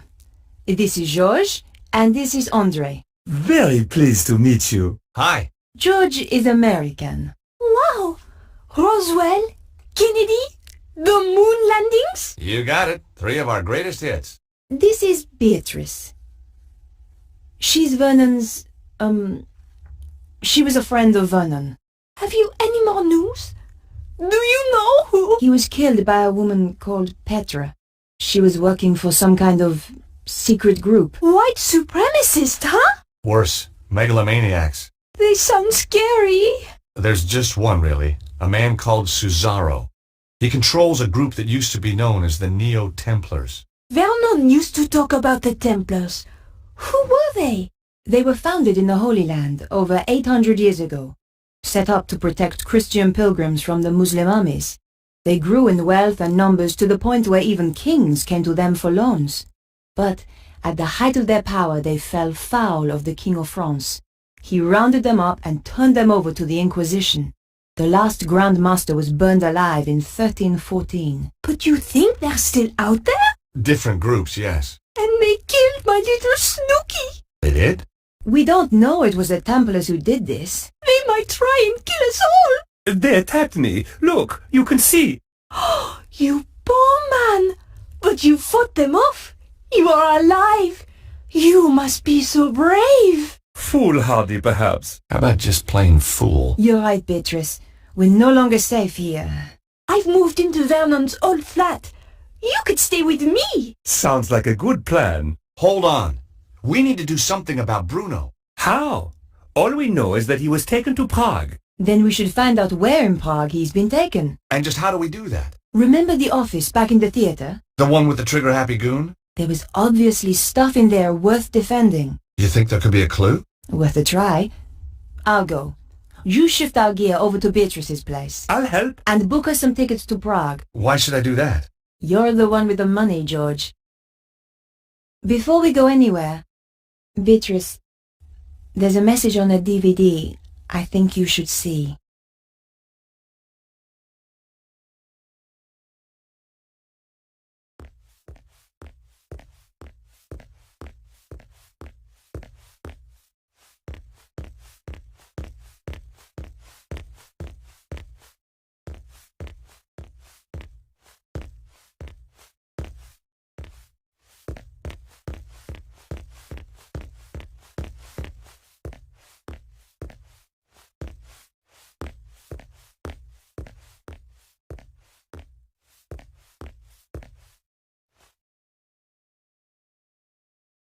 Just as I thought, the door had been locked.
It was the hole in the floor made by the safe on its way through.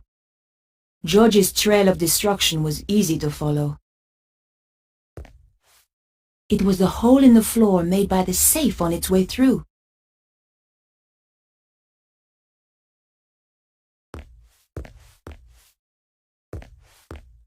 Here goes.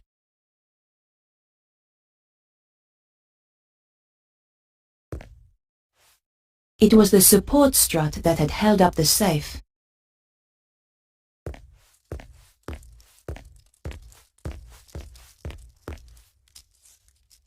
The door of the broken safe hung open, exposing the empty interior.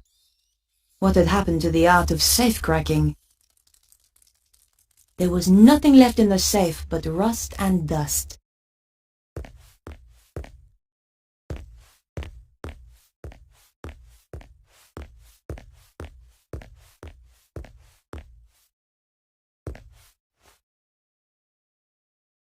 The door was shut fast and wouldn't open.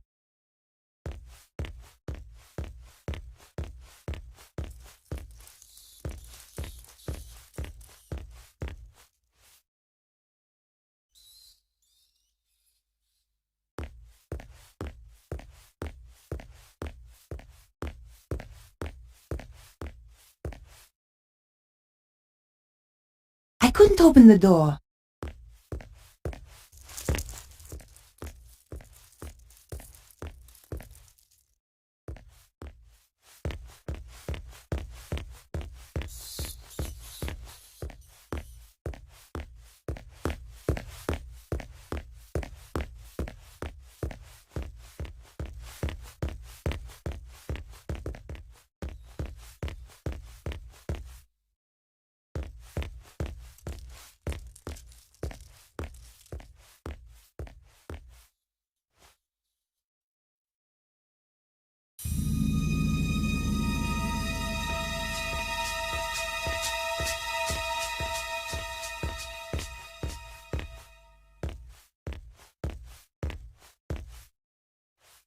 The briefcase was full of papers. Somebody had been making a quick getaway. What could be so terrifying it had made them just run away? And who was the figure in the cloak? I rifled through the briefcase, but there were just papers to do with the theater. Nothing pointed to Cesaro's dealings in Prague.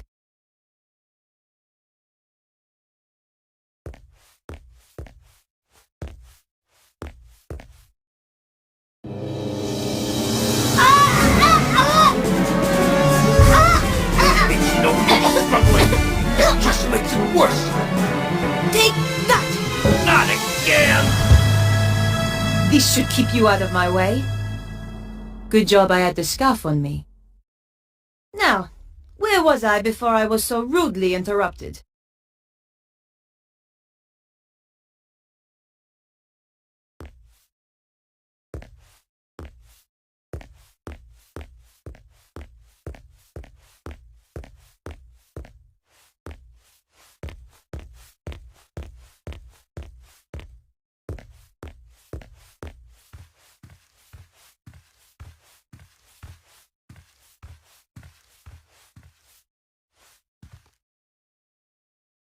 It was some kind of security report for a private residence. Unfortunately, the report didn't include the address. Prague was certainly mentioned, but the actual location could have been anywhere. Tucked into the last pages was a photograph of a large castle. There was a dragon symbol on the back. There couldn't be too many castles like this in Prague. I had found enough to track down Cesaro. Is this the place? Even spookier than the photo. Sends a shiver up my spine. Sure that's not your vampire-slaying genes kicking in? Sorry, George. You're out of luck. I hope Bruno's still in there. Now I'm really pissed. Look on the bright side. We don't have to worry about car chases anymore.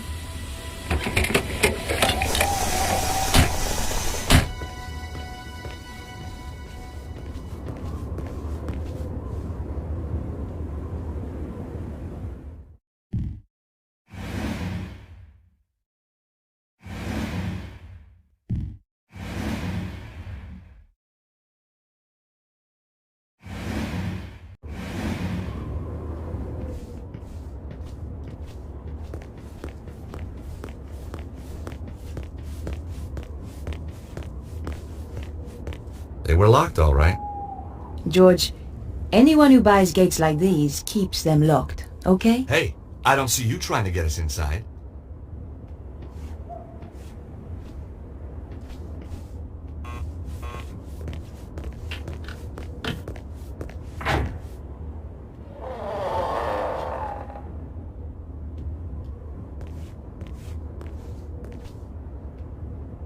What do you want? Hi.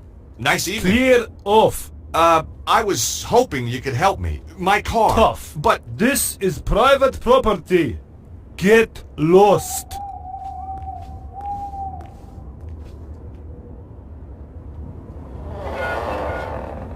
Well, his interpersonal skill set needs a little work. George, did you seriously expect him to open the gate for you? Well, I certainly expected better manners.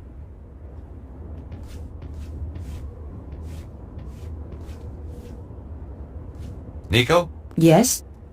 Any ideas on how to get inside? If you were clever, you'd have brought plans of the place. Oh, I would I? Of course, I realize that's not your style. Obviously not yours either. No, I prefer the challenge of winging it. My feelings exactly. Besides, there's usually a solution at hand.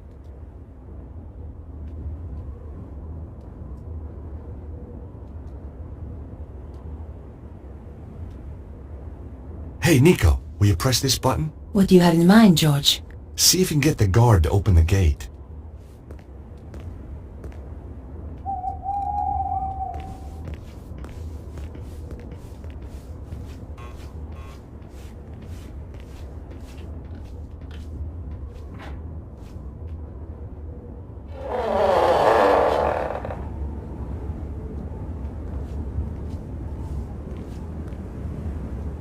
What do you want? Oh. Bonjour, chérie. I have a tiny problem with my car. Could you help me with it? Oh, I could help you with it, all right. You are so kind. You're French, aren't you? God, that's incredible. How did you know? Oh, I've been around. Oh, I bet you have. So, what brings a pretty little thing like you up?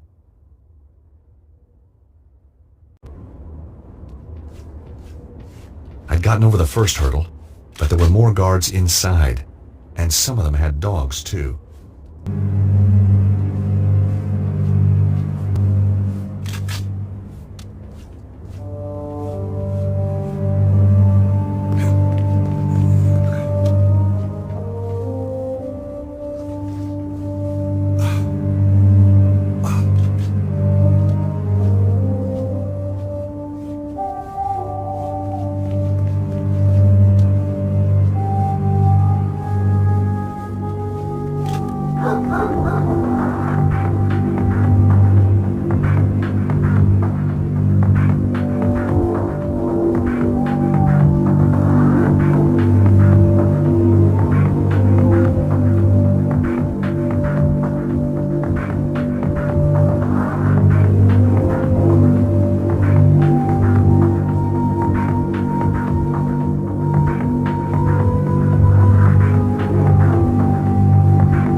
This trash can was empty. Apart from the garbage, of course. The trash can was nothing special. It was a pretty ordinary trash can. Rooting around in trash cans. One of my little foibles. Sometimes you get lucky and find a real treasure. Hey! String! You never knew when a piece of string was going to come in handy.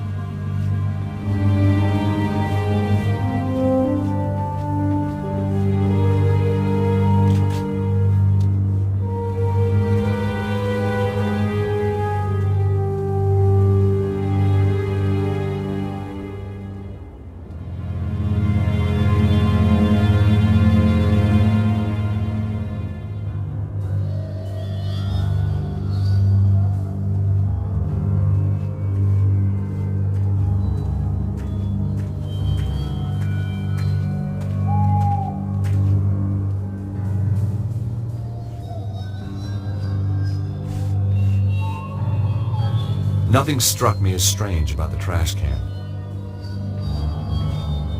I was pretty sure I'd seen James Bond do something clever with foil once. Trouble was, I couldn't remember what. This trash can looked promising. America's best export, a burger. I put the half-eaten burger in my pocket. Must have been some kind of urban survival instinct at work.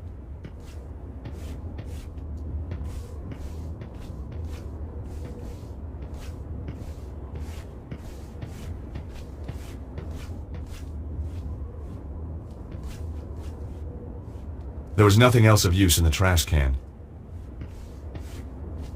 There was nothing else of use in the trash can.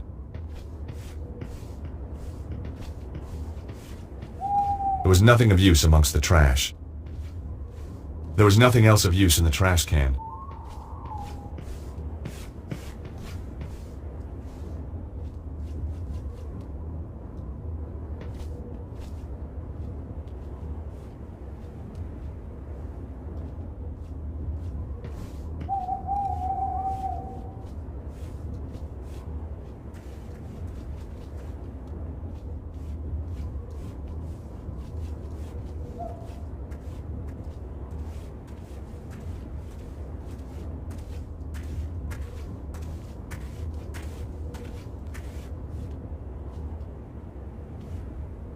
The windows were securely locked.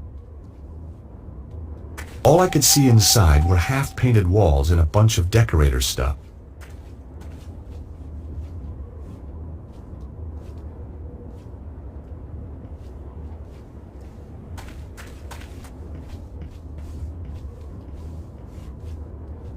The doors were heavy and solid-looking.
guards in the foyer.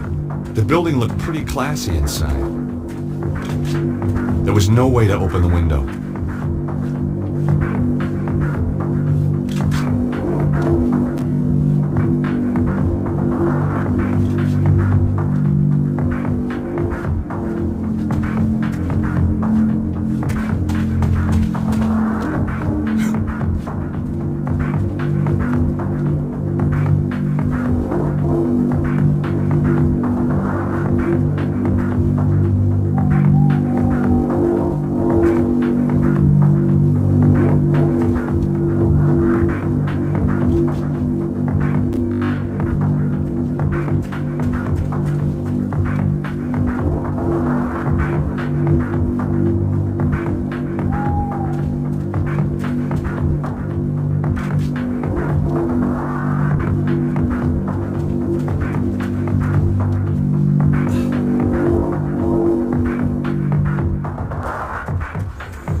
Amazing. The dog was even uglier than the guard. I sure was glad we had... Will you shut up? Will you shut up?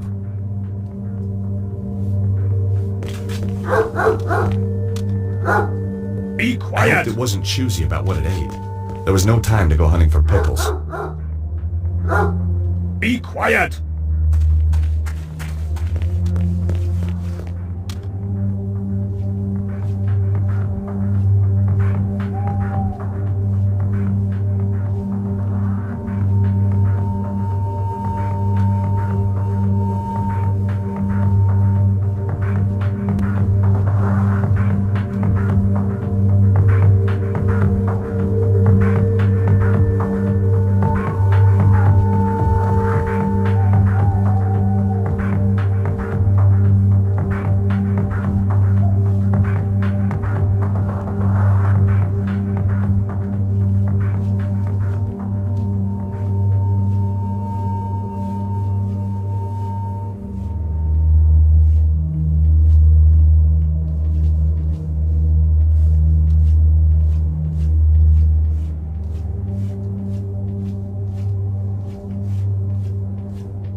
Hey, what kept you? Oh, just chatting to Boris about old girlfriends. See the helicopter? Yep, Cesaro's favorite airline. George, you need to find a remote. That's how the gates work, I think.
The button opened the gate, but it closed again when I let go. There was a small button to press.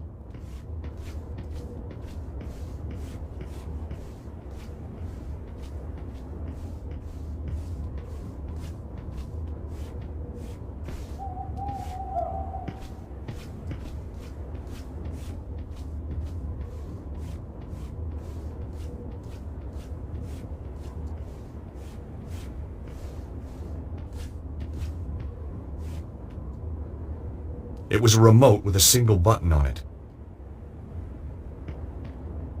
It was a small device with a button.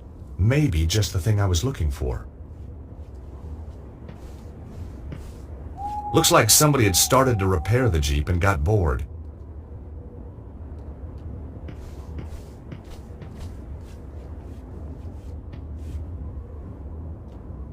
The release handle was missing.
Hey, Nico. See any more guards you fancy? You owe me big time for that one, George.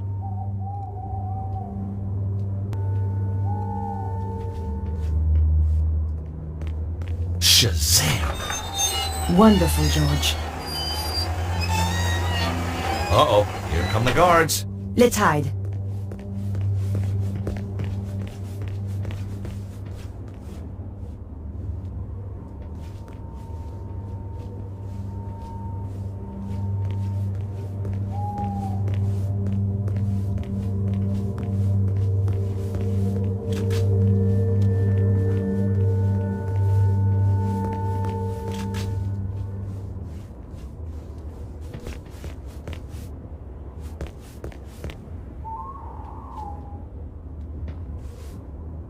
Hey, Nico.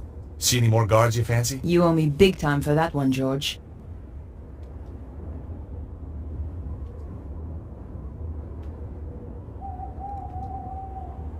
Hey, Nico. Will you press that button? What is it with you and buttons, George? Just keep your finger on it until I get out again, okay?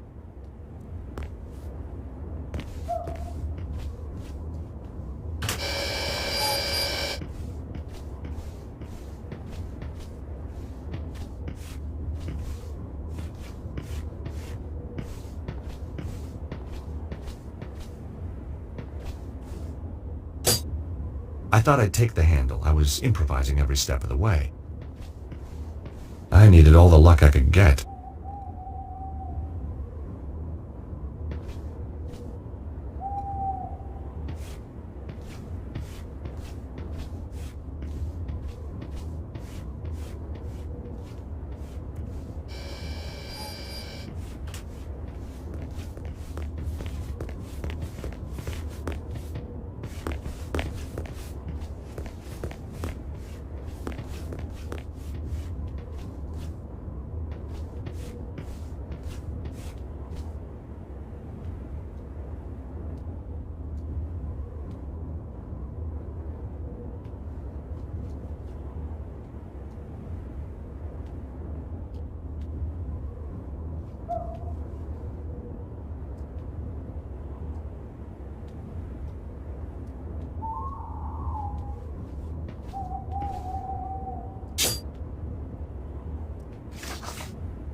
The Jeep descended to the ground.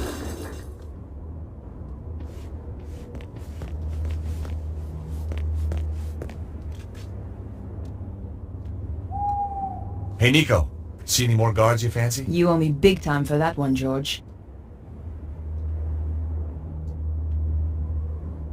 This castle looks really old. Medieval, George. Yeah, that too.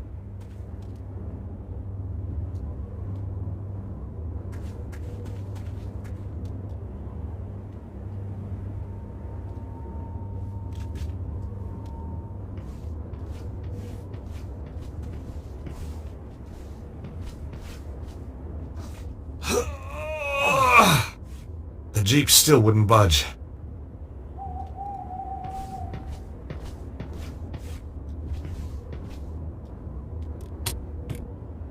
I let the handbrake off.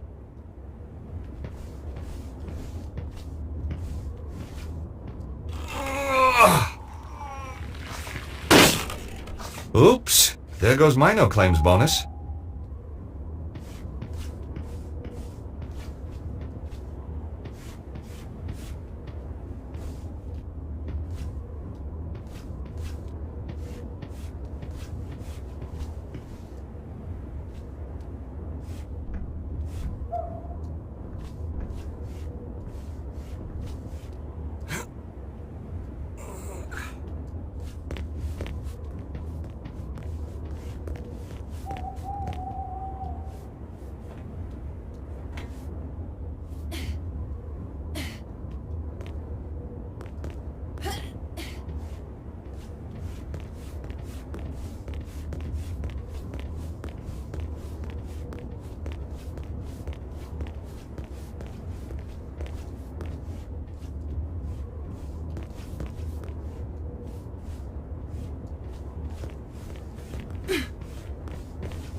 The drain pipe looked like the way onto the roofs.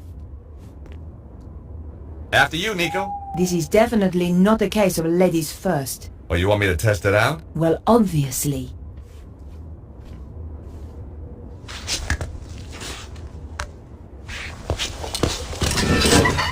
George? Whoa! Nico! Watch out below!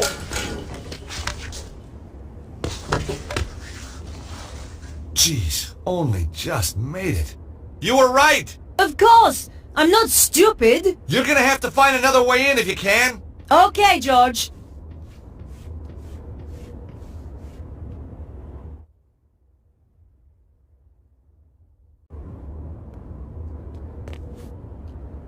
I thought the bracket might come in handy.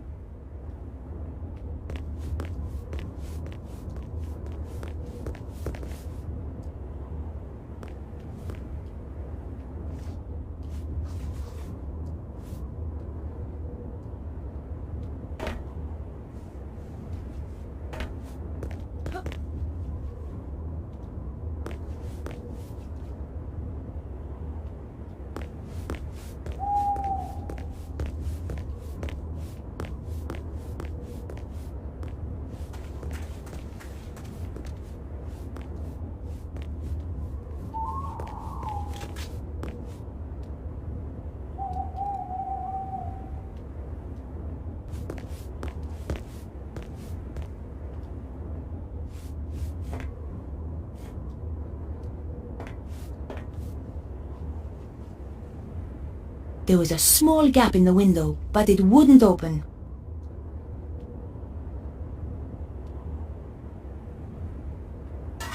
It was awkward, but I managed to get the bracket into the gap and force the window open. Here goes.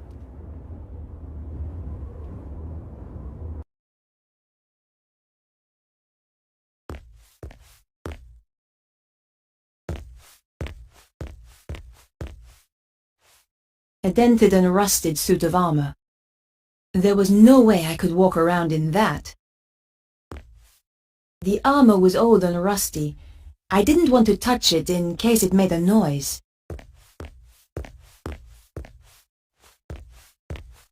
It was a large barrel, probably for storing ale or wine. They certainly got through a lot of drink here.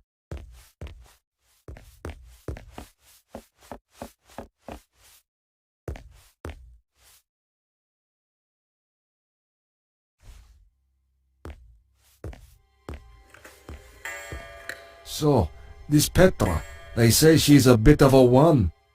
Oh yes, takes pleasure in killing. Regards it as an art form. Nasty. One poor guy she tortured, took him a week to die. How'd she do that then? They called it the doner kebab. Oh, you don't mean... That's right. Everything just the same. Apart from the salad, of course. And the pita bread? Obviously. What's she look like then? Short blonde hair, that's all I know. I never got closer. Don't blame you, she might get ideas. Too right. Chicken nuggets, for example. Hot dog and beans. Ouch! If they saw me, I was done for. I had to find a way to walk around without attracting attention. But for now, I had to play the quiet mouse.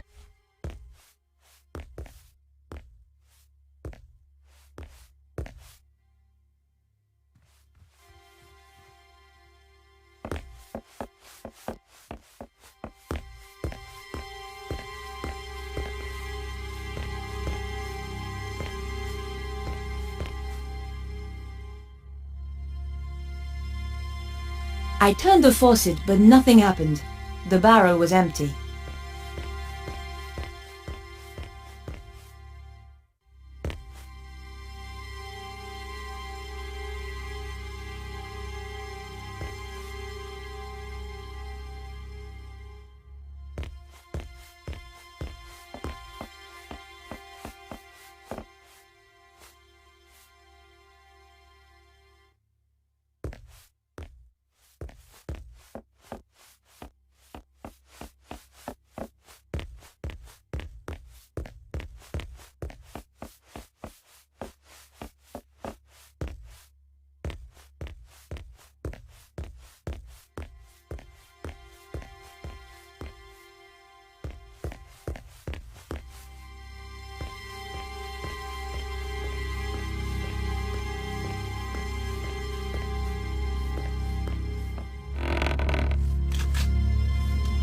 you hear something?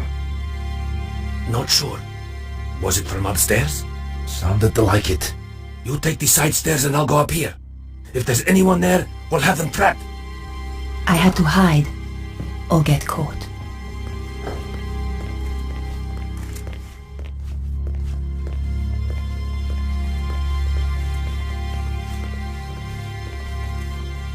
Did you see anything up the side stairs? Yet nothing. Stay alert anyway. This place gives me the creeps.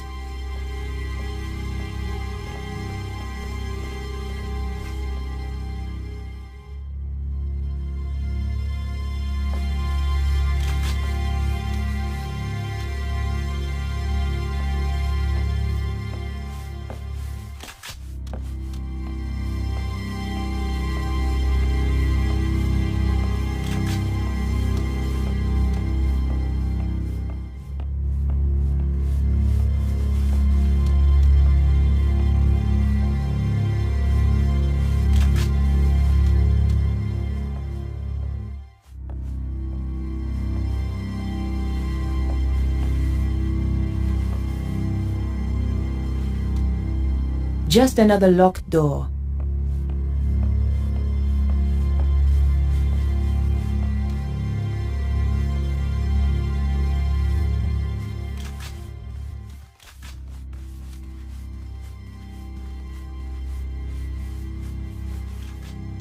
I couldn't open the door.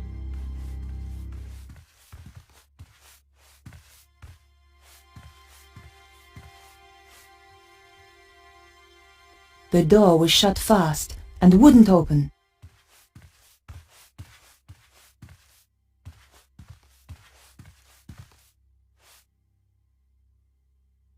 I couldn't open the door. It was locked.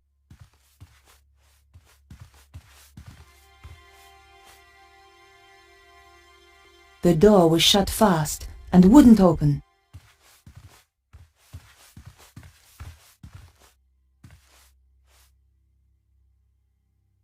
Just another locked door.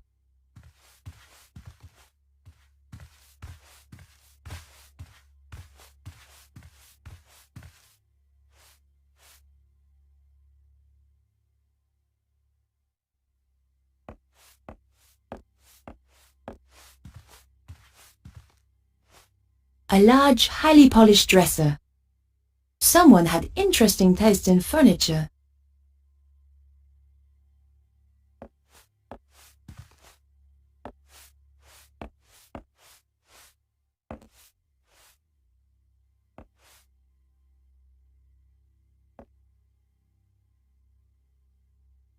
The case was filled with clothes.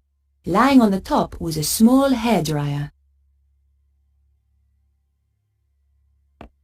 The case was filled with clothes. Lying on the top was a small hairdryer.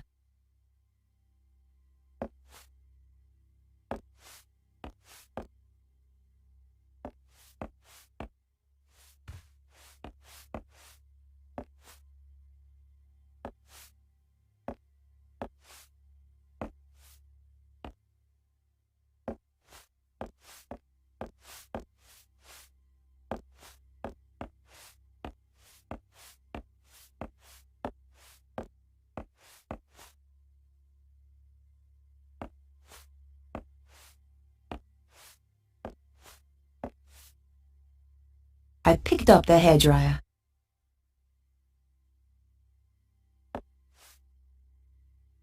Apart from a range of tacky clothes, there was nothing left in the case.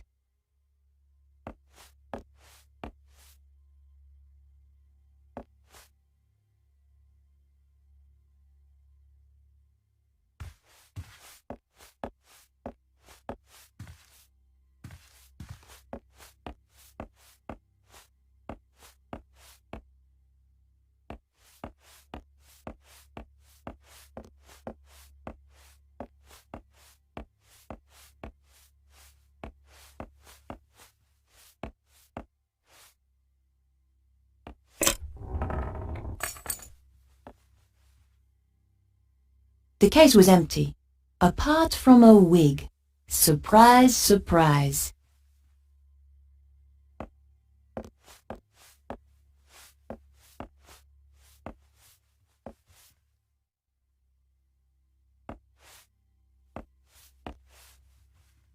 I picked up the wig.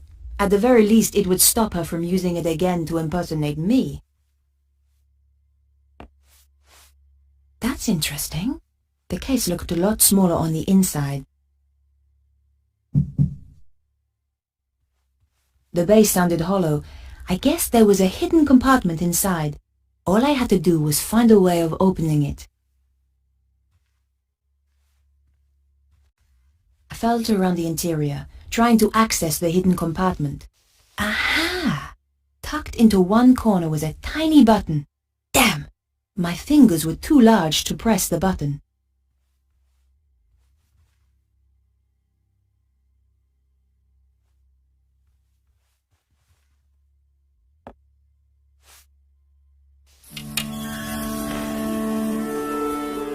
Oh my God! I doubted she used the knives to open letters. The weapons were all locked in place.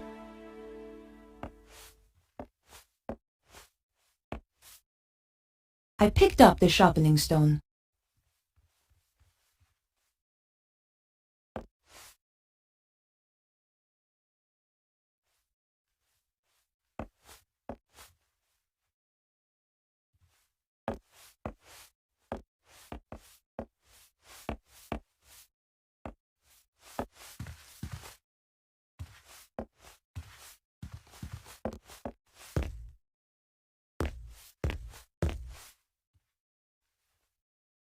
It was an ornate hand basin.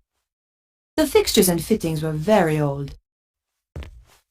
The hand basin had hot and cold running water. Cold running water anyway.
The door was shut fast and wouldn't open.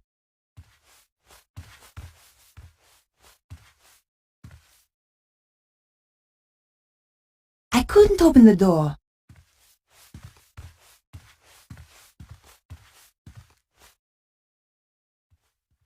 I couldn't open the door.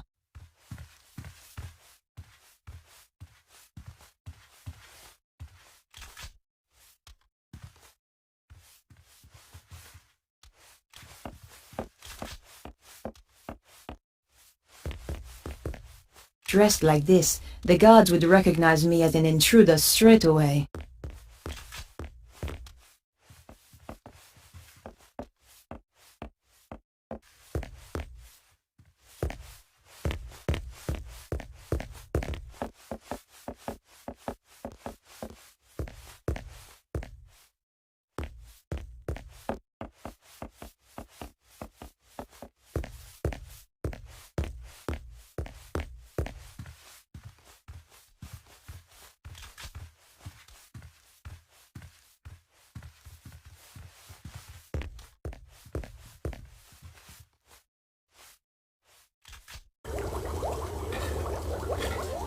A chef was cutting vegetables at a chopping board.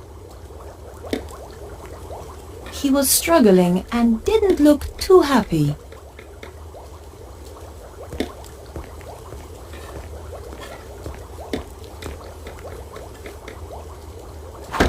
Hey! Get your thieving hands off my carrots! Sorry, they just looked so tasty. The last person who tried that lost a finger. If you want to keep painting your nails, I suggest you keep your mitts off.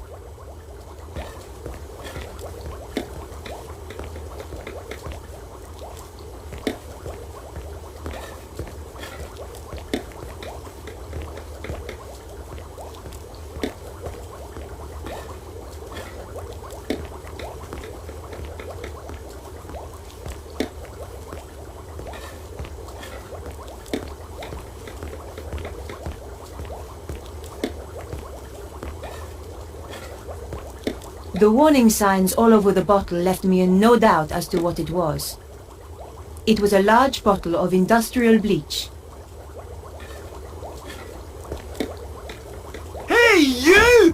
What the hell do you think you're doing? I needed to clean the toilets. Not with my bleach, you don't. Go and get your own bottle. I'm sick of people nicking my stuff. Okay. Sorry.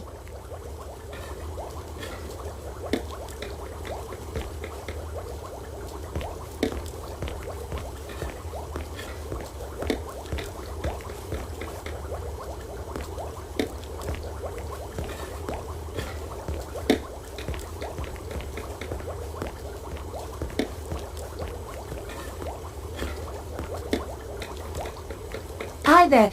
Do you have a moment? A moment? Well now, let me think.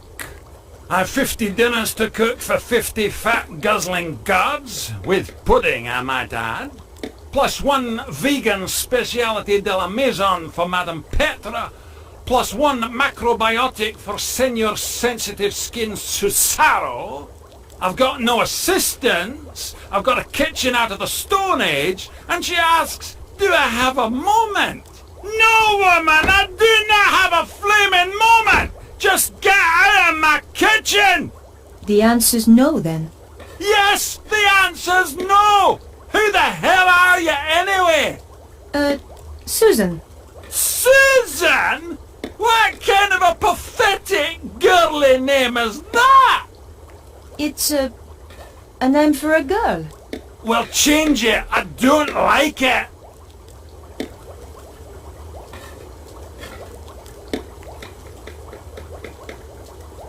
Excuse me, but could you make use of this? A grindstone! Finally, somebody in this godforsaken kitchen is using a bit of initiative! Don't suppose you fancy a job as kitchen assistant? The money's crap, the hours stink, conditions are worse, but it'll make a man out of you. No thanks. Young people today don't know which side their bread's buttered. Just one more question. How did you end up here? Give 70 people food poisoning just once, and you pay for it for the rest of your life. I must remember not to eat anything while I'm here.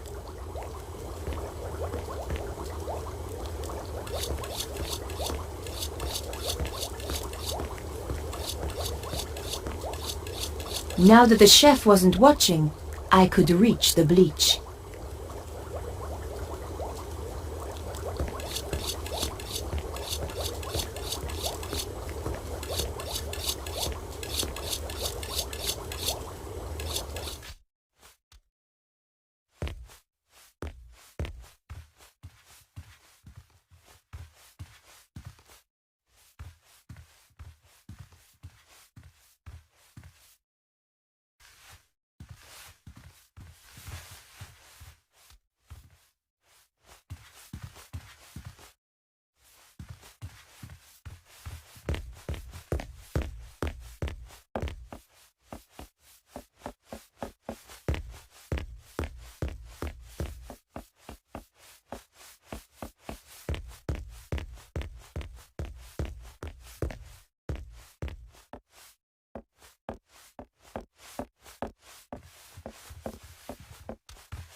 I hoped it would bleach the wig blonde.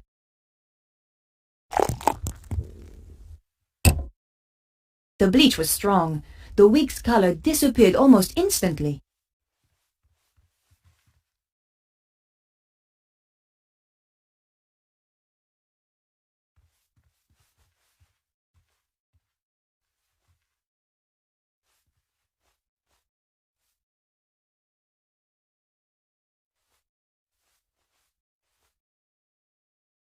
The hairdryer was very handy. It didn't have a lead. A girl could take it anywhere.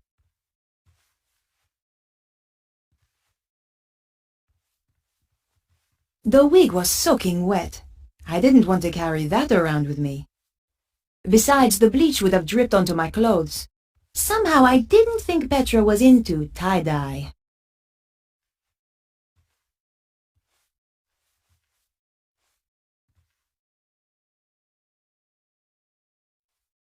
The hairdryer was perfect. I fancied one of them for myself.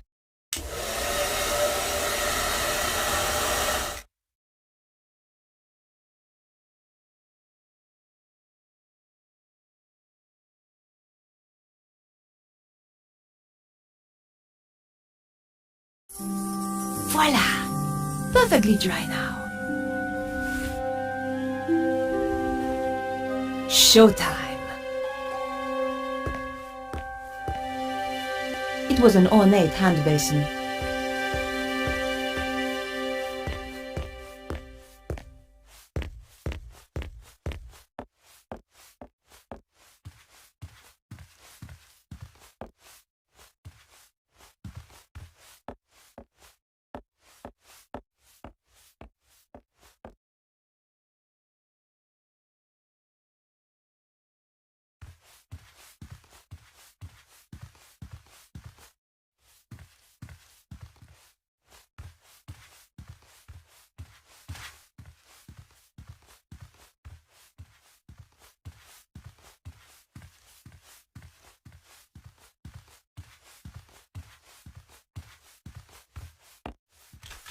Hey, who's there?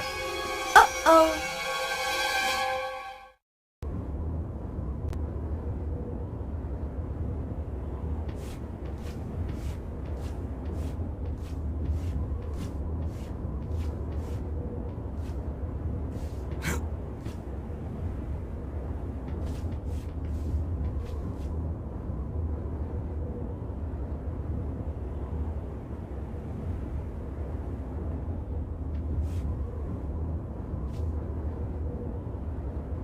Locked.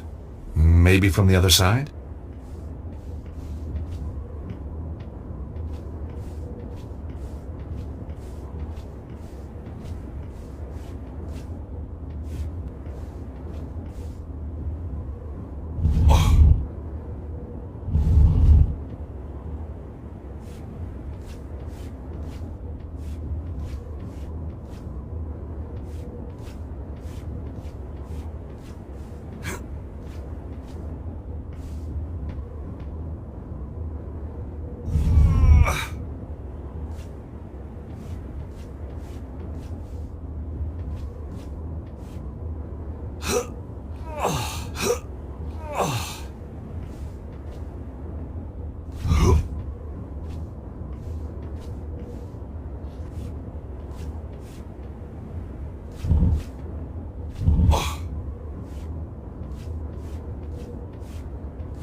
Locked. Maybe from the other side?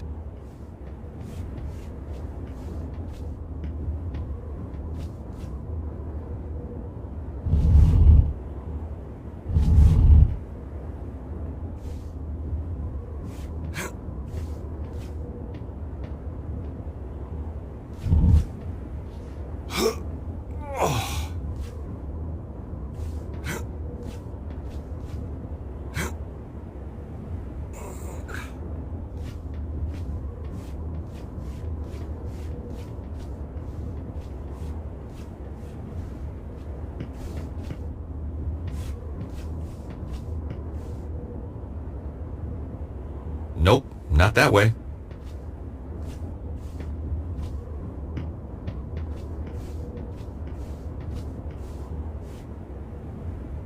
There's only so much you can do with a gargoyle, so I decided to leave it alone. It was a beautifully carved gargoyle. It stared at me with its beady little eyes.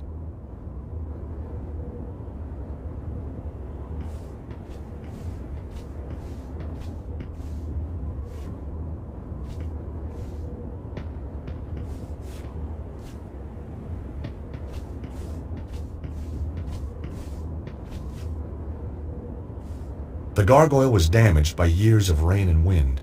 It looked as if it would fall off with just a gentle push. I'm all for conservation, but needs must if the devil drives.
It was an old, ornate oil lamp.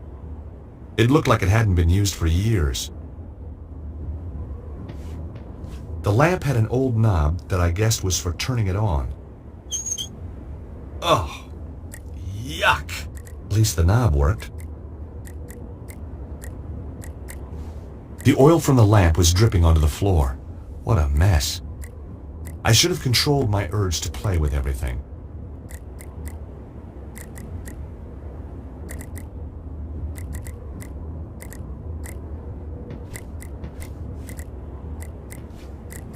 The oil dripping onto the floor was a fire hazard.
The window led to another area of the castle.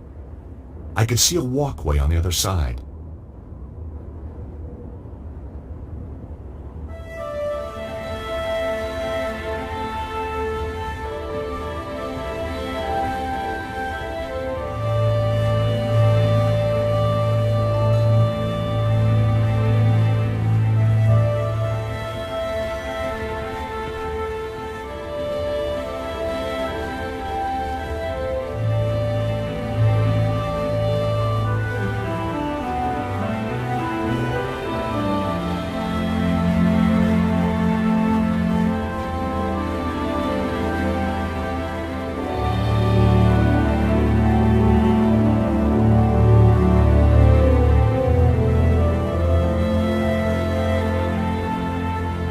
There was nothing special about this door.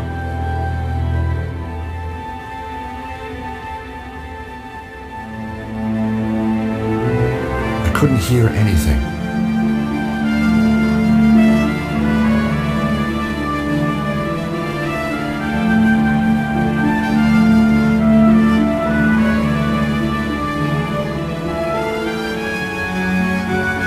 There was an old iron grate set into the floor. Below it was a pit with a window that led into the castle. There was a chance that I could have got through there if I went to the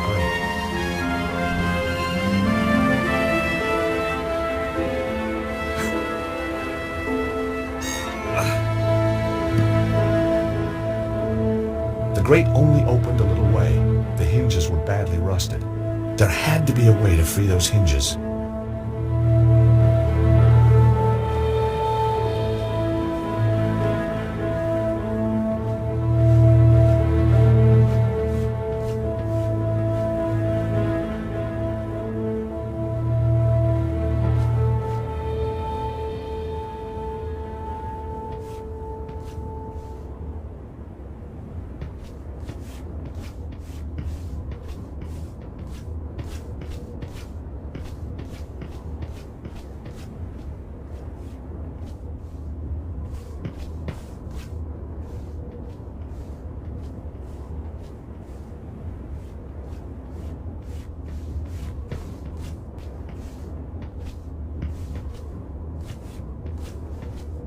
It was an old drain pipe, rusted and bent.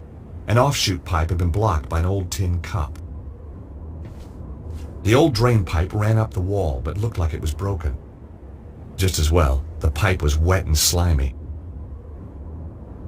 The old drain pipe ran up the wall, but looked like it was broken.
The oil started to drip again. I collected a small amount of oil in the old cup. The oil dripping onto the floor was a fire hazard.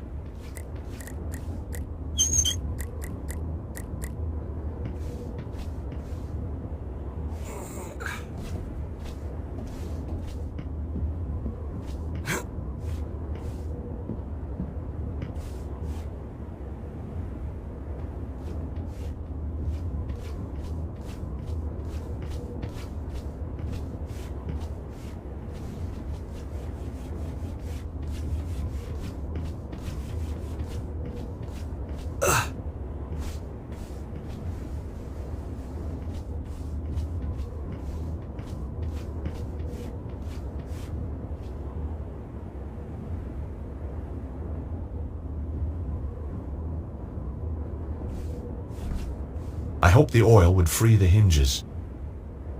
I could almost hear the hinges sighing with relief. Here goes.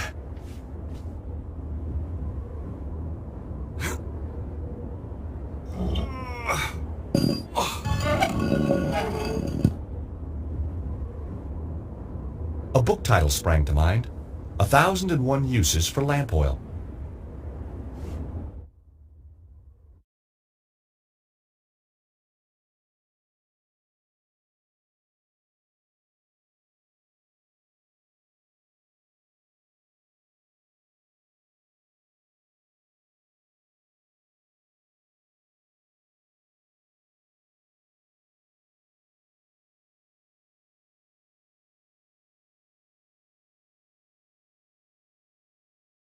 Madame Petra, we didn't hear you arrive.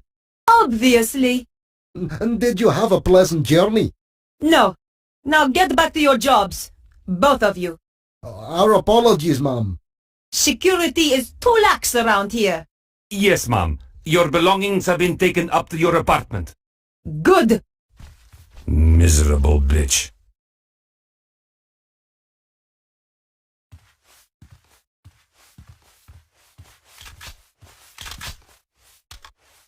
Just some delivery notes. Some were for food, others for washing powder. I would have hated to do the laundry for this lot.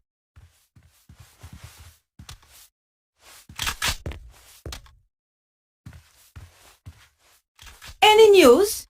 It's been pretty quiet. What about an attack from inside? Everything is battened down tight. Good.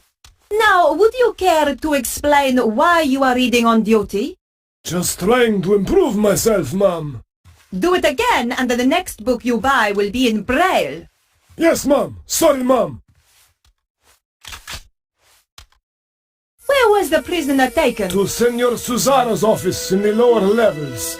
Is he on his own? 2 guards went with him, ma'am. He cannot escape. For your sake, he'd better not.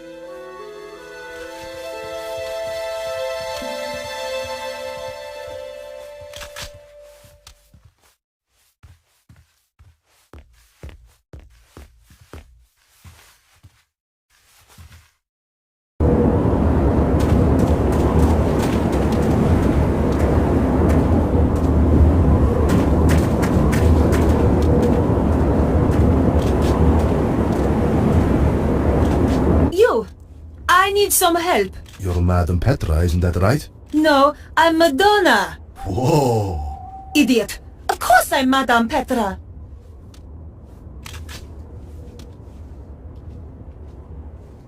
What a disgusting dog. Thank you, ma'am. What's his name? Raptor. How appropriate.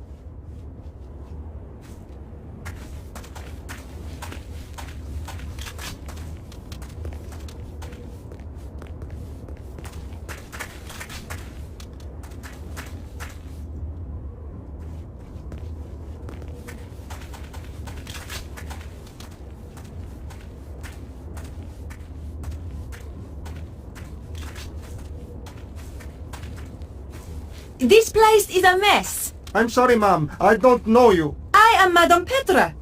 Isn't it obvious? Of course, ma'am. I should have realized.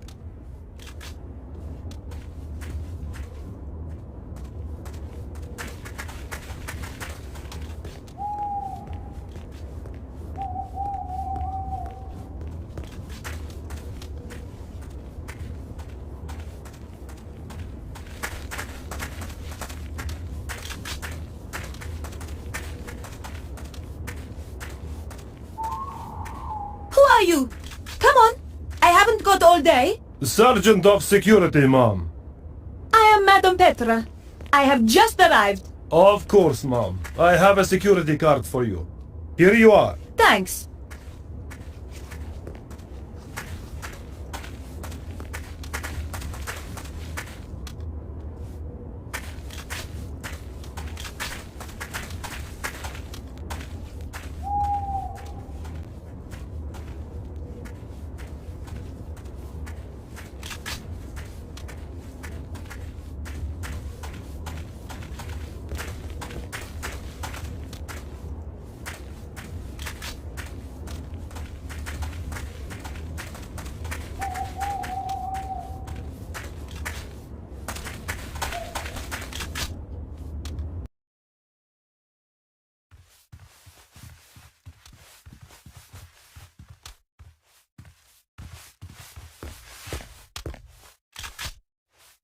The door looked pretty secure. It wouldn't have looked out of place in Fort Knox.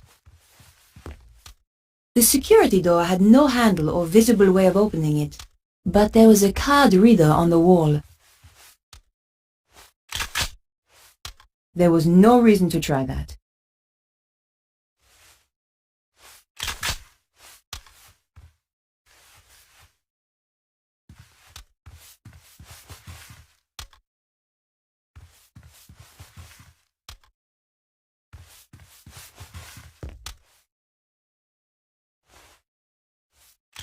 That wasn't the right thing to do.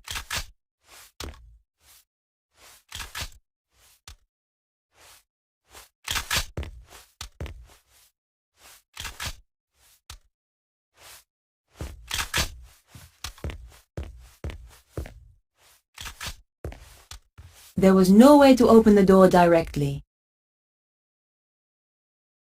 That wasn't appropriate. There was no reason to try that.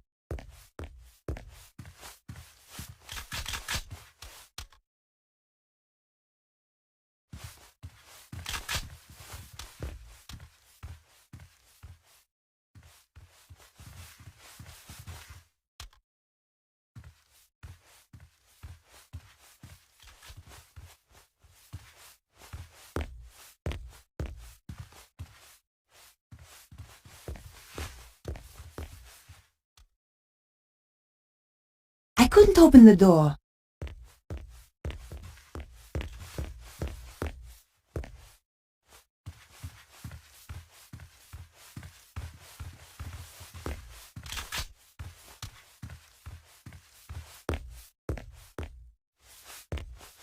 There was no way to open the door directly.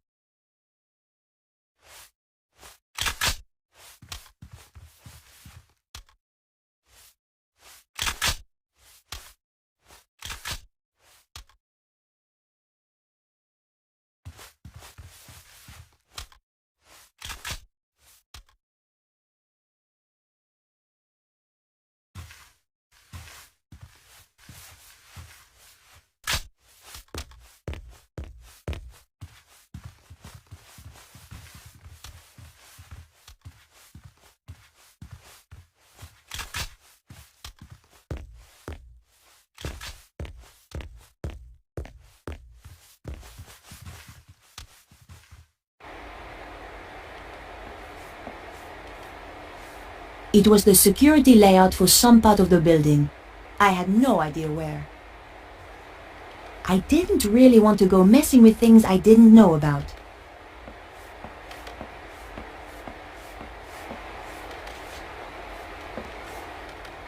Excuse me!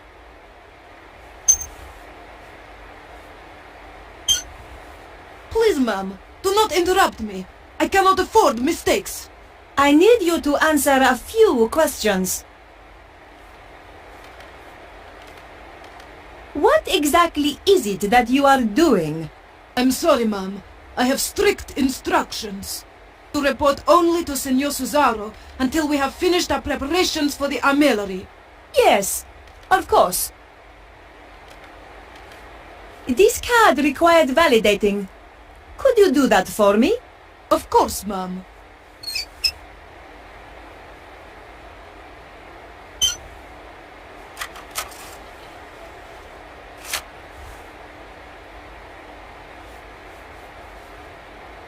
There you are. Now please excuse me, Madame Petra. I must get on with my work. Senor Cesaro will be very upset if I don't finish this.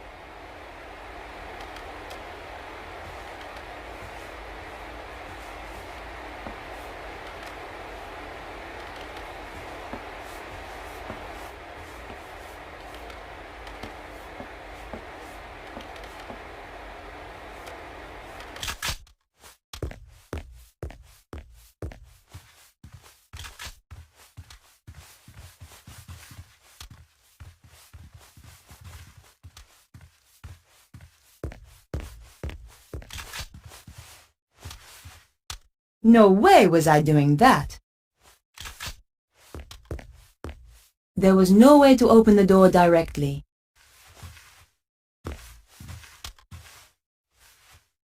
That wasn't a good idea.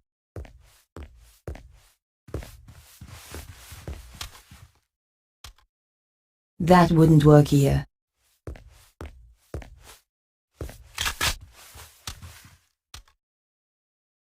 That wouldn't work here.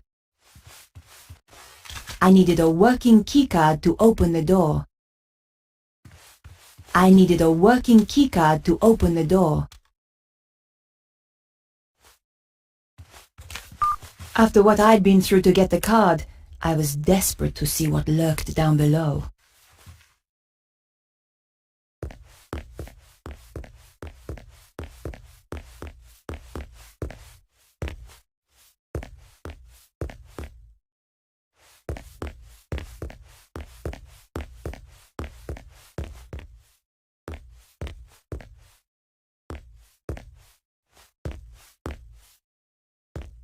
It was an old prison cell.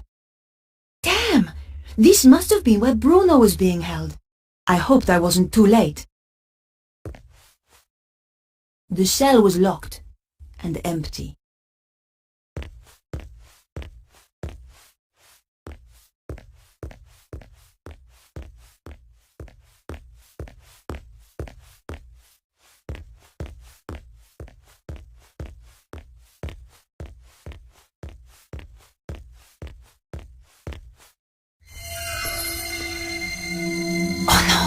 Someone was coming.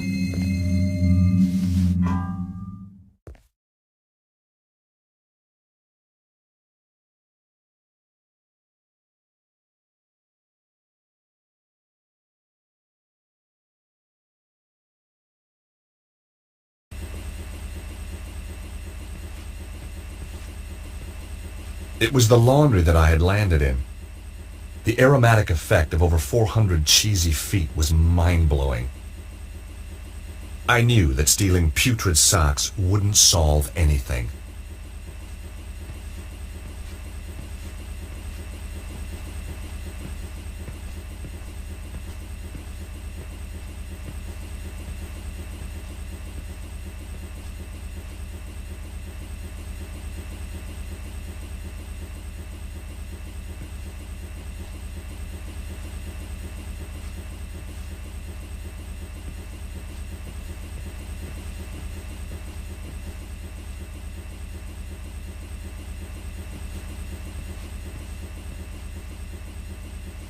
I didn't need to take any of the washing powder.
The washing machine slid sweetly onto the trolley.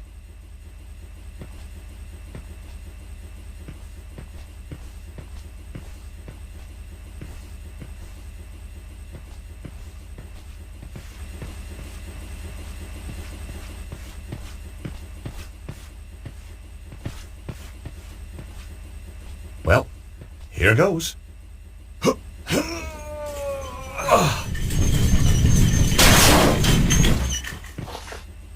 Yes!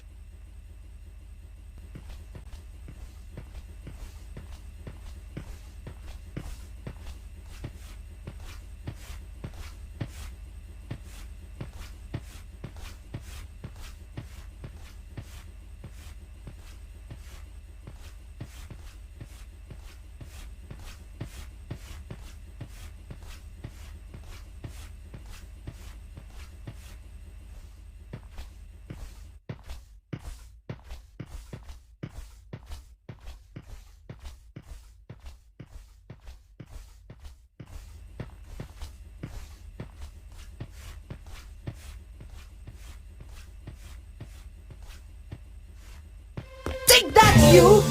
Oh! Why you? George? Who? It's me, Nico! Jeez, I thought you were Petra. Often sneak up on girls like that, do you? Only blondes. So it's true. They do have more fun. Hang on to the wig and find out. Trailer trash chic. Not really my style. Ouch. So how come you're down here? Did you notice the extra security? I'm guessing that Bruno must be close. So what are we waiting for?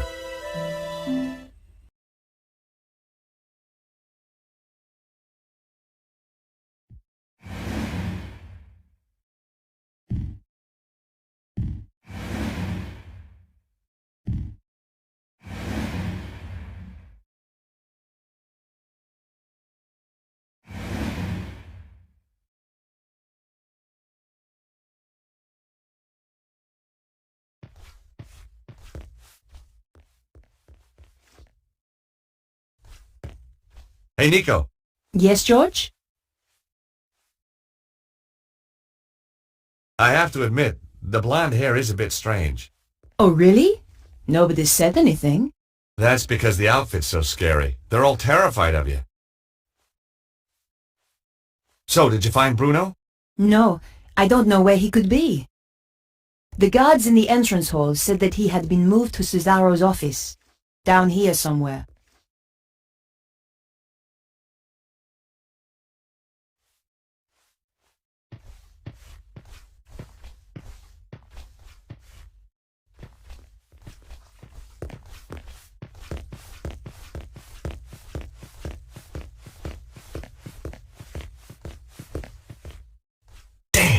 What are you doing?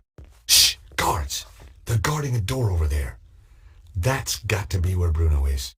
I could get past, but you would be shot if you tried. You need to find a way to fool them.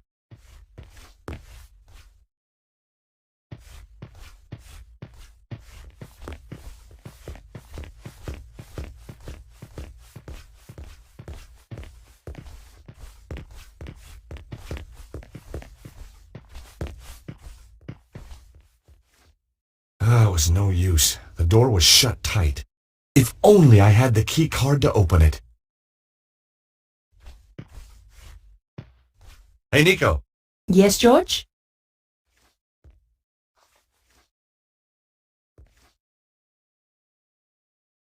I can't get past the guard dressed like this.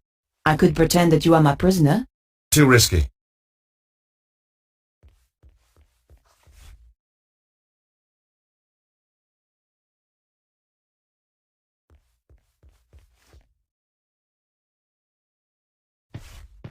Hey, Nico, can you do something with this lock? I don't have anything to open it.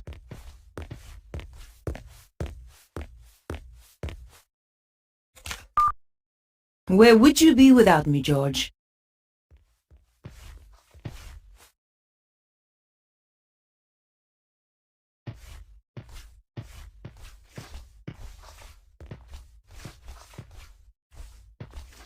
The locker had some guards' uniforms hanging inside. Looks like green is the new black for bad guys. Well, this should help me move around more easily. Nico, could you turn your back, please? You are joking. I know, but it's these shorts. Not very flattering. Oh, fine. Quickly, get it over and done with.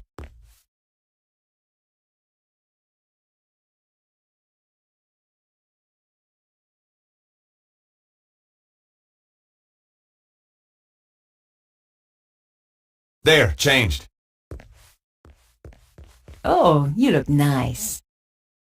I bet you say that to all the guards.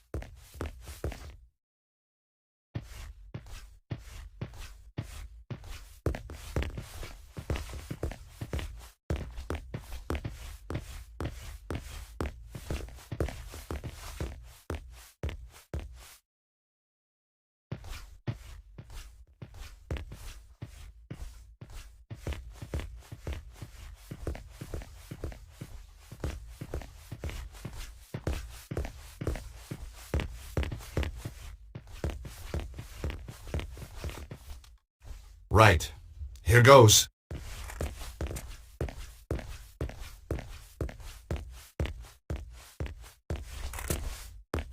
Madame Petra, I wasn't informed you were back. As you can see, I am. And this is urgent. I ought to check with the front desk. You are holding me up. Now, unless you want your appendages rearranging, I suggest you open the door. Of course, ma'am. My apologies.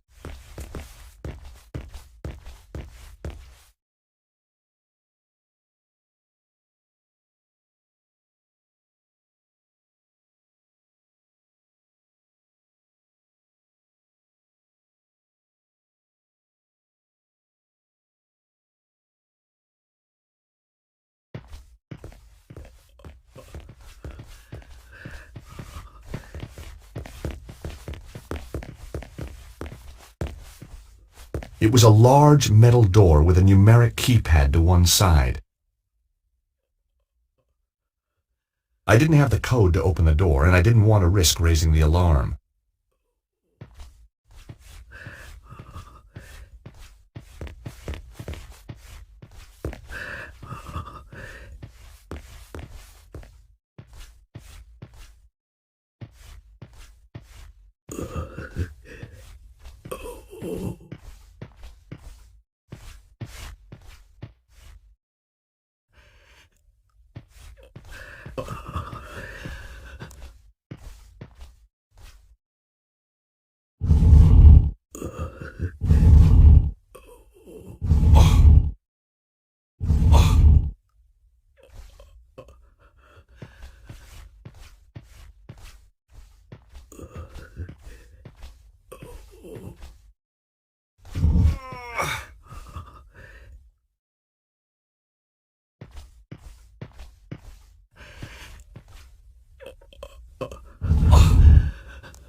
Nico,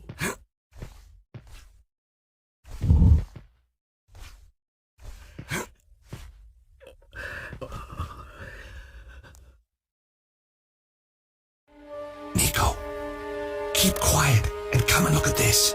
It's Bruno. I don't think there's anyone in there with him. Can we risk it? We've got to. Hey, Bruno! Bruno, it's Nico. And George. Hey, fellas, nice of you to drop by. Are you okay? Oh, sure. I'm thirsty, I'm hungry, I'm in constant pain.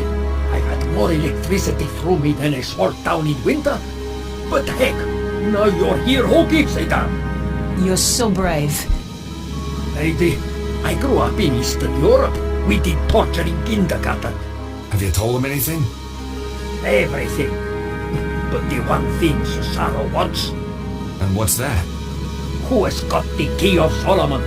But we don't know who's got it. Exactly. Well, it doesn't matter now.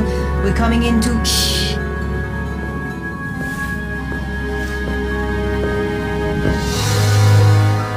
That was the gatehouse. Petra has arrived at last. I am so pleased for you. Thank you. I find torture such a soulless task without an audience. Oh, I know. And she is so imaginative. Such a source of new ideas. I appreciate that. Yes, Bruno, I truly believe you will. And look on the bright side. When you tell us who has the key, even then we will not kill you. We need you too much. My dear girl. Has he talked yet? No, but I'm sure you will persuade him. I'm going to enjoy it. Now, Stobart and the girl. I hope you bring me good news. I found them, but I'm afraid they got away. I'm sorry. They have too much luck. There is worse, Master. Let him in. All right, boss. Not this idiot. Forgive me, sir, but there is something you must hear. Flap, tell Senor Cesaro what you told me in Paris. What? About that nightclub and those girls? No. About the safe. Oh, yeah. Well, it wasn't, was it? Wasn't what? Wasn't safe? Get on with it, Flap. That Stobart girl, she came back to the theater, took some documents. What documents? A picture of a castle in Prague. This castle. Very good. Give the man a cigar. Flap. Sorry, sir. Wait, what is that? You like it? It's my new scarf. That Stobart girl left it behind in Paris. What is it? You can go, Flap. Get out. Thank you, sir. Well, Bruno, it's your lucky day. Now I know who has the key. We do not need to put Petra to work on you. No? How? The emblem on the scarf. It is the crest of the St. Stephen chapter of the Knights Templar. I thought they had disappeared centuries ago. Clearly not. And I know exactly where to find them. That fool Flap had the answer all along, wrapped round his thick neck. Collard must be working for them. So, now we must change our plans. I shall go to Paris to retrieve the key. You take Ostwald to the armillery to prepare. Give the order that all personnel are to prepare to move out. It's time, isn't it? Yes, my dear. It is time.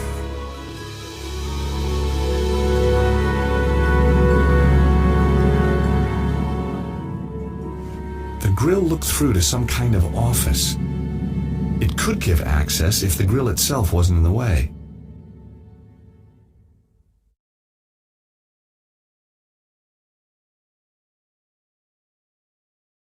The edge of the coin was just the right size to unfasten the screws.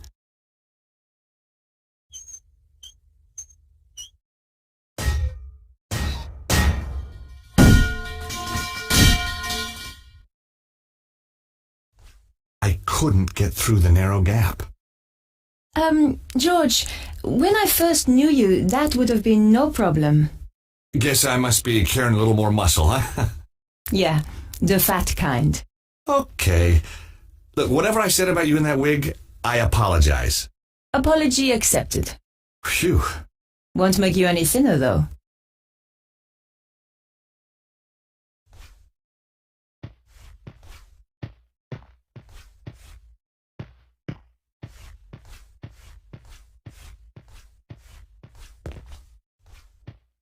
Hey, Nico. Yes, George?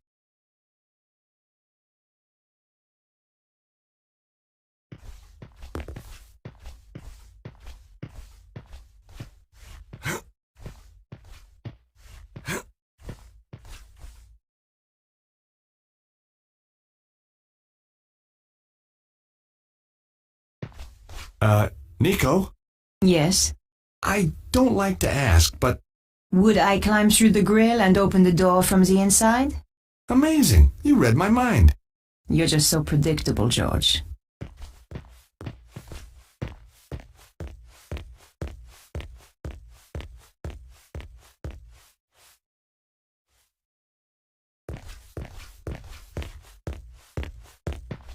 You owe me one. That's okay. I'm not counting.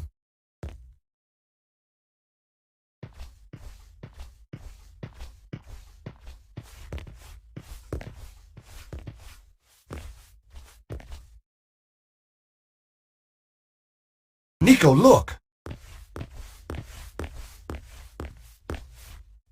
It's some kind of map of ley lines. See the area in the middle? It matches the diagram in Vernon's video. It seems to have its focus somewhere in Egypt. So do you think that's where they've taken Bruno? Well, I think so. The armillary must be in Egypt. Well, that should be easy enough to find. Sure. I mean, how big can a country be? It was an electronic map of the world. Ley lines were represented in red. They all merged at one point over Egypt.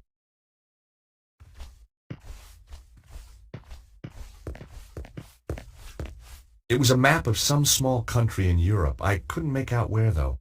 Maybe it was Cesaro's homeland.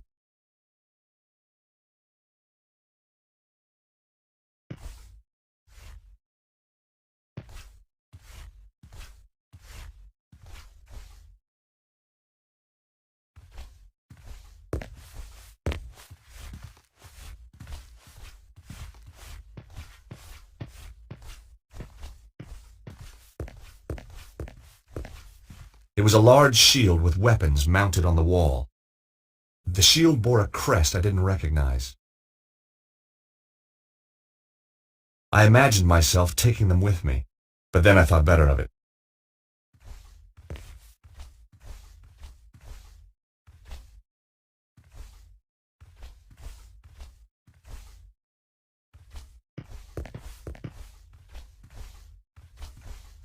Books on Egypt and Egyptian culture. It would take months to trawl through this and decipher it all.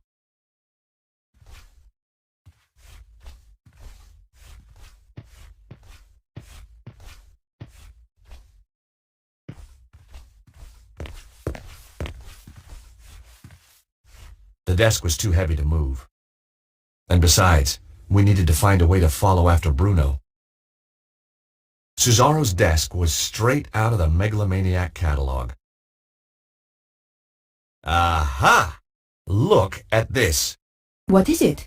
Secret button hidden under the edge of the desk. Maybe it opens the door. The desk was too heavy to move.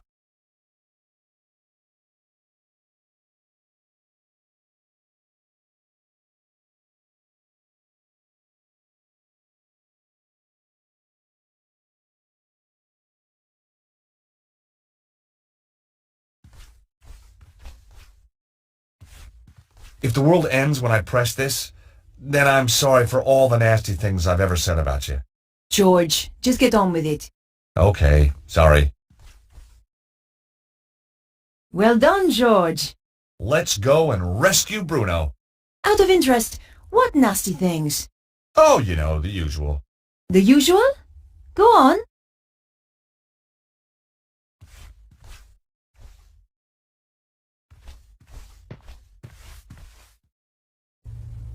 Andre, what are you doing here? I thought I'd keep Beatrice company. Andre took me to the cinema. What did you see, Nosferatu? George. Andre, we need your help.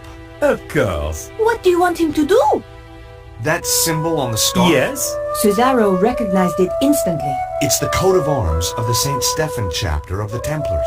My God. What? I always thought it was just a story. Look, Andre, tell us what you know. Tell us, chérie. The St. Stephen chapter was reputed to have escaped the Inquisition by hiding in secret chambers, somewhere in Paris. No one knew where, though previously they had their base near the old church at Montfaucon. Maybe I can find a clue in the old Templar meeting place. What do you mean? The Templars used to meet in secret in the catacombs there. Of course. There's more. Go on. It involves the founding of the chapter. Time for tales, Andre. Listen, Nico, if there's one thing I've come to realize, it's that you can't have too much information. Carry on, Andre. Thank you, George. When the Templars were in possession of the Temple Mount in Israel, they discovered a holy relic. A young knight, Stefan, was given the task of transporting it secretly to France. He traveled north through Galilee and then headed to the coast where he boarded a ship destined for the river Po. Making his way up the Po Valley, Stefan avoided known dangers to the west by heading north to the Rheingau. Pursued into France by the forces of a treasure-hunting prince, he was forced to make a stand in the mountains of Reims. Though able to dispose of his foes, he was fatally wounded. Bravely, he continued to his destination, the Bérentoire Preceptory, handed the relic to the master of the chapter, then died. The order changed its name to Saint-Stéphane, in honor of the brave knight, and relocated to Paris. It's like a fairy tale. Good grief. I'm going to head for Montfaucon to look for clues. Nico? You go without me, George. Andre and I will see if we can work out the exact location in Egypt. Right. Well, I'll see you soon then. Off you go, George. I was back in Montfaucon Square after all these years. Beneath the cobbles lay a hidden world of ancient waterways and catacombs, some of it built by the Knights Templar as a meeting place and sanctuary. Once again, I was going to have to go down there to discover the truth.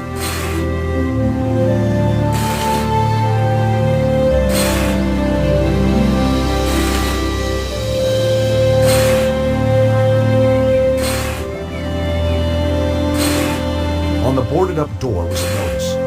Due to local seismic events and out of concern for the safety of our patrons, we will be closed for the foreseeable future.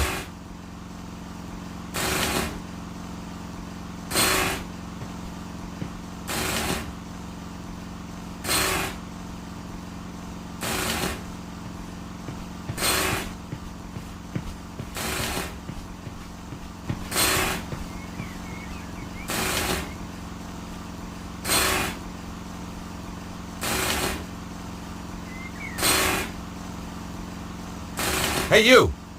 I'd seen dead people with more life in them than this guy.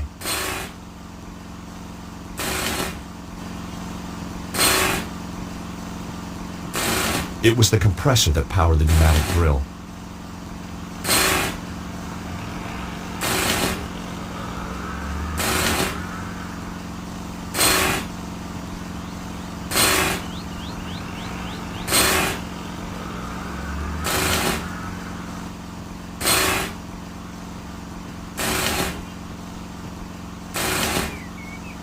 I couldn't lift a big iron cover like that with my bare hands.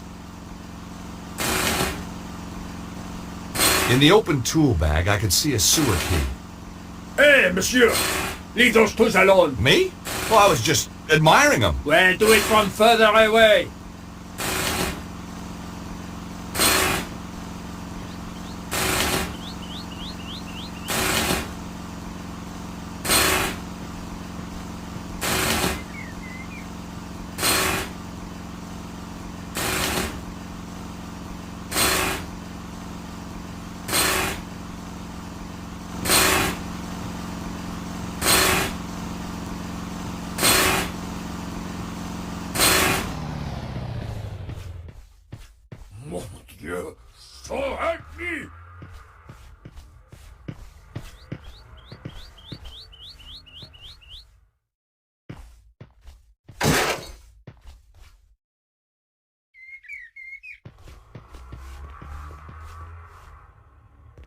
Hey, Alphonse, what do you think you're doing? While the idiot? workman was looking the other way, I borrowed his sewer key.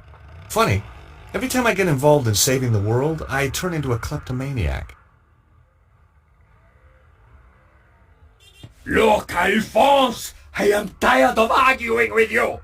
Just be sure it doesn't happen again, huh?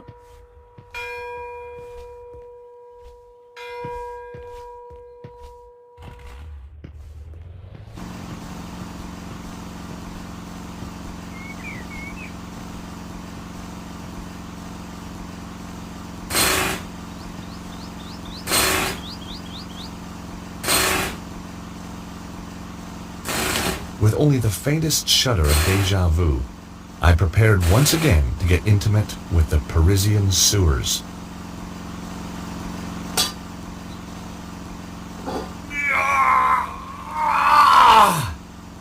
Come on, you piece of... I couldn't understand it. I'd once lifted this very manhole easily. Perhaps I'd let myself go. Hey, monsieur, that's not my sewer key by any chance? No! What do you take me for? You just happen to carry one around with you. Of course. Doesn't everybody? Sure. Anyway, you're wasting your time. That cover was welded down years ago, during the Sieur Jacques Panique. Great. If I wanted to shift that cover, it'd take something a whole bunch stronger than me.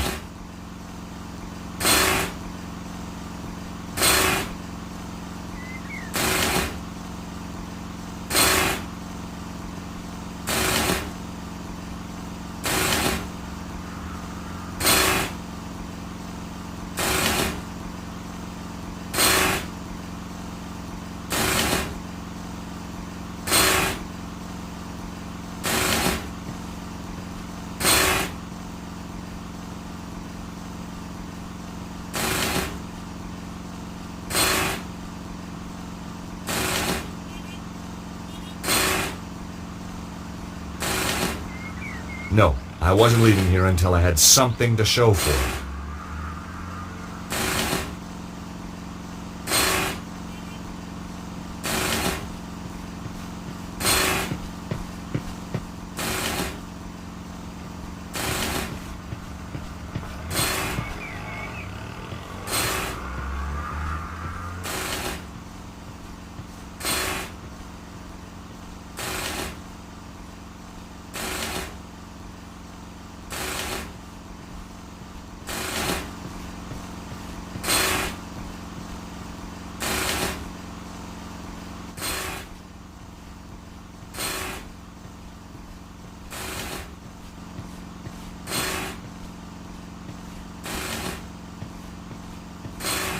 Hi, how are you? Alive, thank God. I know the feeling.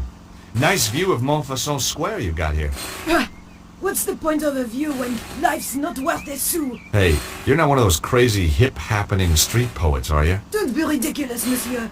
I look after a pissoir. So what do? I'm a brain surgeon. What do you think? I think you look after this pissoir. Zut alors! No flies on you, monsieur. As long as I don't go in there. And just what is that supposed to mean? Huh? Whoa, my mistake. I backed off. It's a well-known fact that toilet attendants account for the majority of homicides in France. Must be the bleach blocks.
What?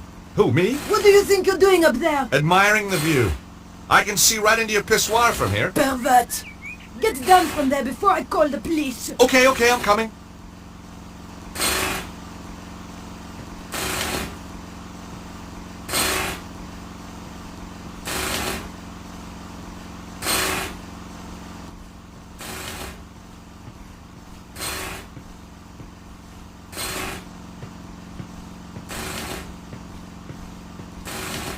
Hi again. You take pride in your work? This pissoir is the cleanest and most hygienic in all France. That must take a lot of dedication. Yes, sir. In this job, the harder you work, the more other people just pass water upon your efforts. I know the feeling. Any good gutters around here? Quoi? A gutter? Yeah, a common roadside gutter. I need the whiz, lady. A whiz? What is this whiz, monsieur? Mon Dieu! You mean you wish to... in a gutter? But monsieur, you have already used the facilities. Don't remind me. It's just that when nature calls, there's sometimes a bit of an echo. You know what I mean? Why, in the name of all that is hygienic, do you want to use a gutter? When there is a perfectly clean pissoir here. That might pass for clean in the old world, lady. But I'd rather whiz in a gutter any day. This is an outrage. I shall investigate. You do that.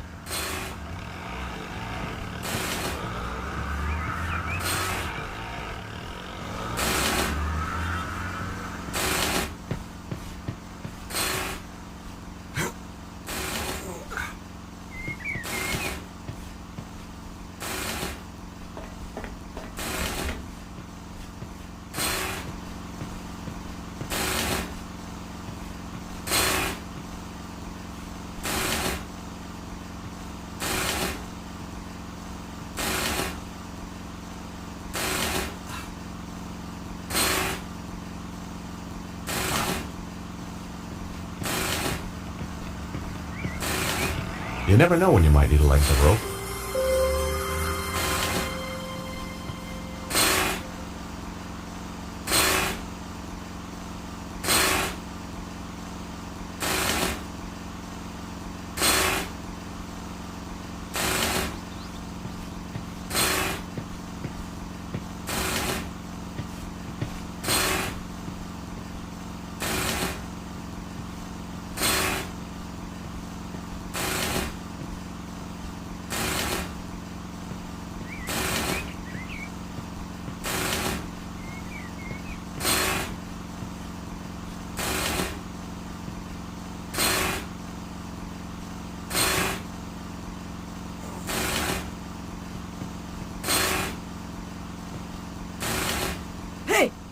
Up there! Oh, hi there! I will not have some peeping Toms spying on my customers while they do their business! Hey, I'm not spying on anybody. Want to explain that to the police? No, not really. Coming down.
I didn't have the horsepower to lift that cover, but I knew something that did. Hey! What are you doing? Just setting something up. You'll love this.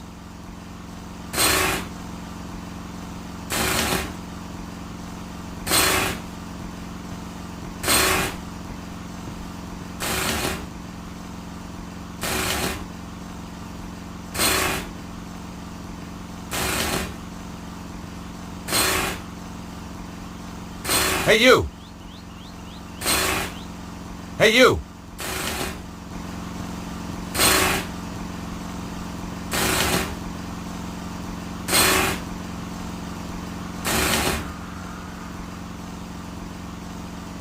Hi, how you doing? Ça va? As long as we don't have another earthquake. Well, you should be safe here, by the old church. You're joking. Look at it. But it's medieval. Medieval? Shoddy, you mean? Should be torn down and replaced with something modern. Really? Something nice in concrete and steel. Built to be earthquake-proof. You think there's gonna be more quakes? Of course. And look at all that rubble. The thing's a death trap. Wait a minute. You seem very familiar to me, monsieur. Me? Oh, I doubt it. But of course. You're the guy who gave me that racing tip. Oh, right, so I am. That horse made a fortune for me. Turned my whole life around. Guess I'm just a natural. It's a gift, monsieur. A gift. But how come you're still digging up roads? I've got my own company now, monsieur. And a drill. See? Not a pick. If you have any more tips like that one... You'll be the first to know. What exactly are you doing here? These damned earthquakes are screwing everything up. There's plenty of stuff underground that needs fixing after that last shock. So you're digging a hole for the utilities guys to get to the damage? That's it. And the sooner we're out of here, the happier I'll be. You said we. I don't see anybody else working. My workmate, Alphonse, is snoring up a storm in the cab of my truck. Why isn't he helping you? Medical exemption. He's got a piece of paper from his doctor saying he is clinically seismophobic. He's afraid of earthquakes? Just so, monsieur. And you believe it? You can't argue with a piece of paper, can you? So, how did you end up with this Alphonse guy? Positive discrimination. We have to take on a set number of cowardly idiots every year. Let me ask you a hypothetical question. Your driver, Alphonse, damn his cowardly liver, is scared of earthquakes, right? What would he do if there was an earthquake right now? He'd slam the truck into gear and get out of here like... Oh. That's right. With a manhole following him home. He would never live it down. Is that a bad thing? No. That's what sells your crazy scheme to me.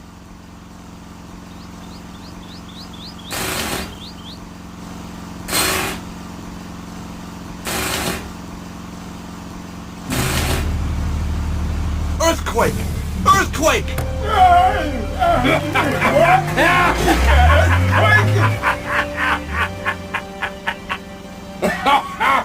Magnifique! I don't know what I'll tell the insurance people, monsieur, but it was worth it.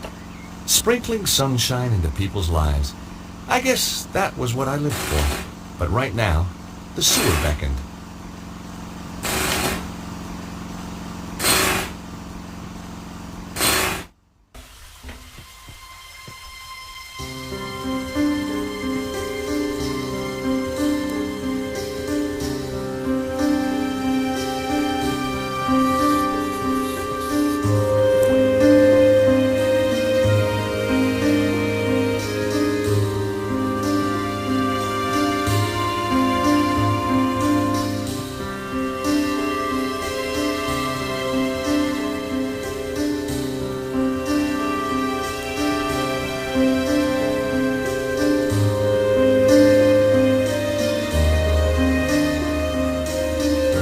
A big, spooky skull stared out at me.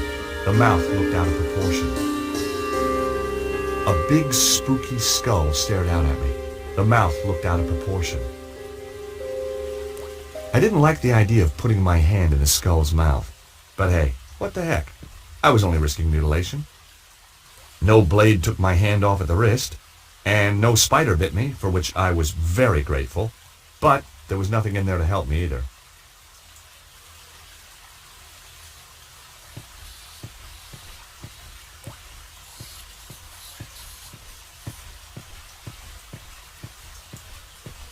The inscriptions in the arches probably once told the truth about the extermination of the Templars. Like a lot of truths, time had blurred it.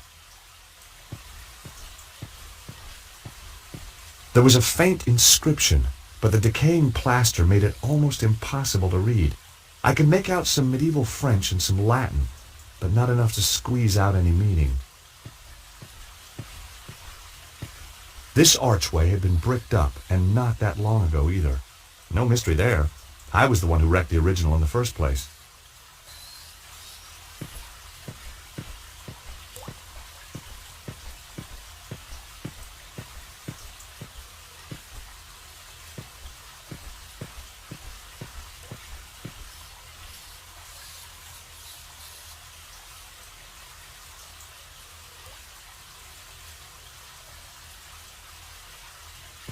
The skull's mouth had the same shape as the stone cylinder. Aha! I could write a book on secret doors. I really could.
The door was ajar.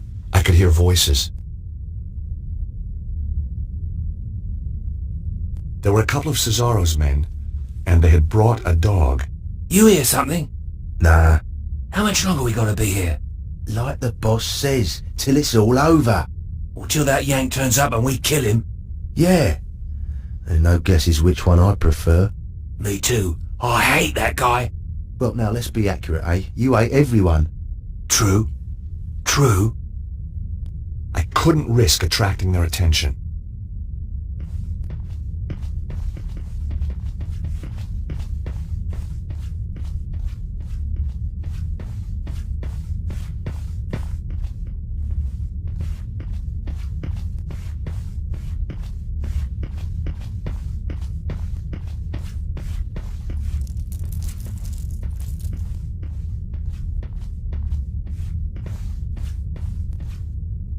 Oh my God! Something truly nasty had happened here. A trail of blood led round the corner.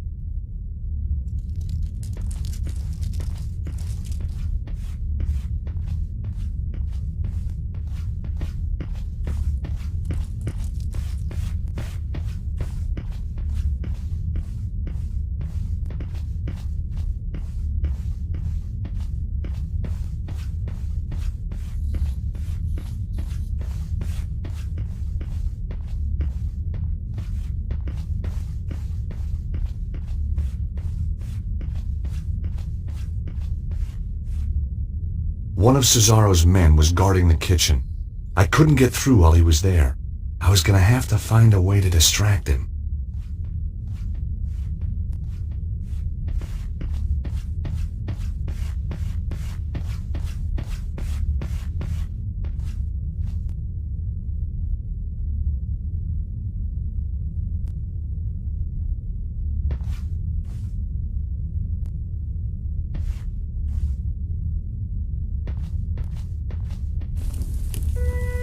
I'd arrived too late. Cesaro and his men had shown no mercy for these poor souls. How could anyone do this?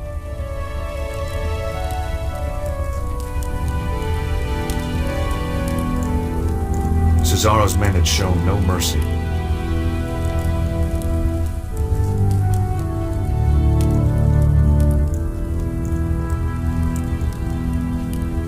I didn't want to, but I had to search the body. The only thing on him was an old rusty key.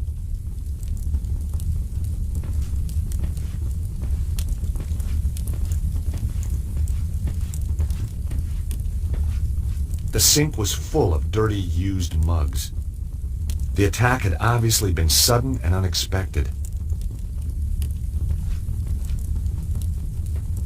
The microwave's oven control panel was smashed, but the 10-second button was still intact.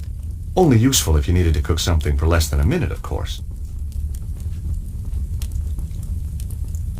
The microwave suddenly sprang into life. It was going to make a noise. I had to hide, fast.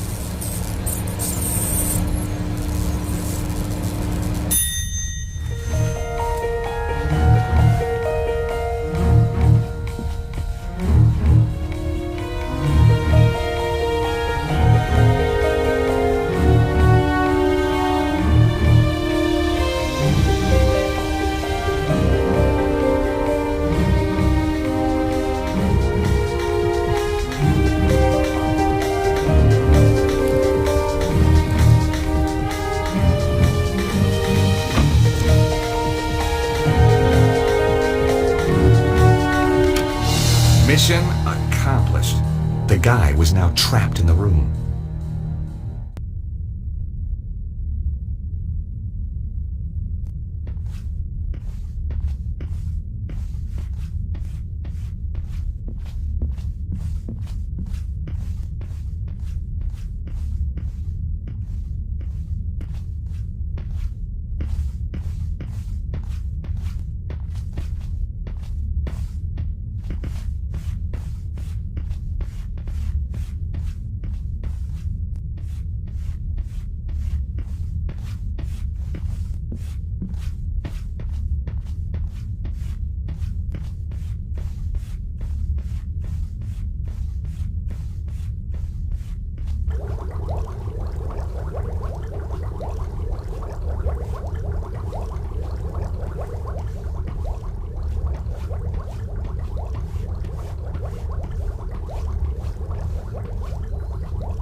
On the shelves were a mixture of canned foods and game.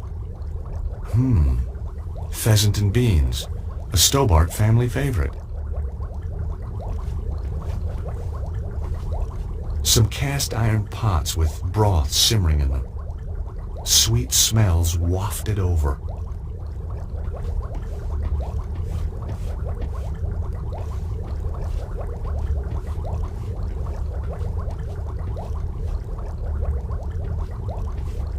It looked like an old map of Europe. Had to be 500 years old.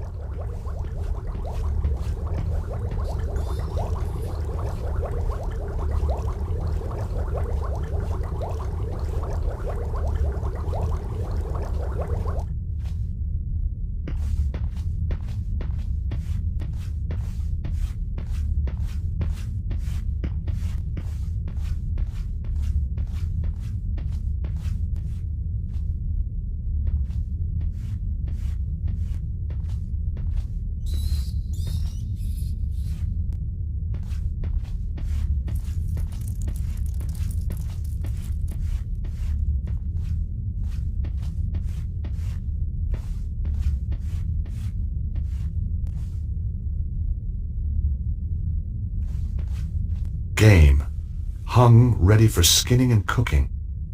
The Templars lived well. Rabbit, pheasant.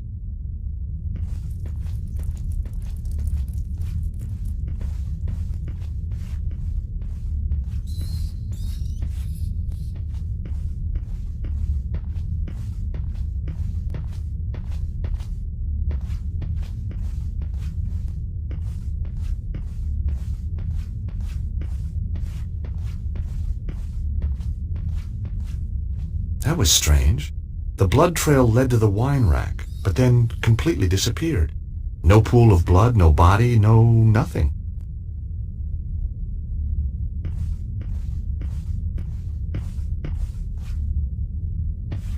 It was a bottle of French champagne, Montagne de Reims.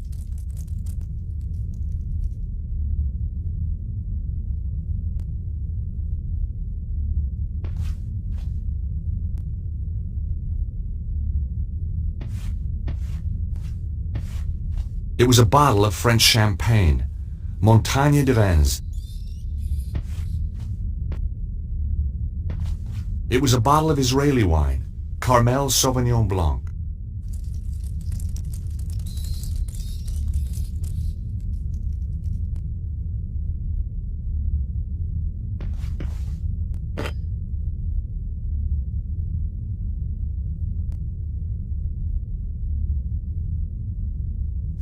It was a bottle of French wine, Chateau Barentois.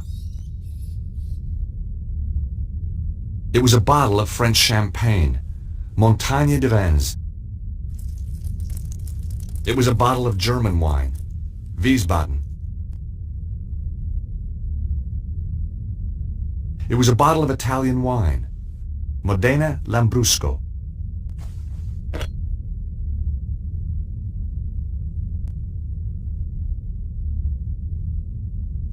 It was a bottle of German wine, Wiesbaden.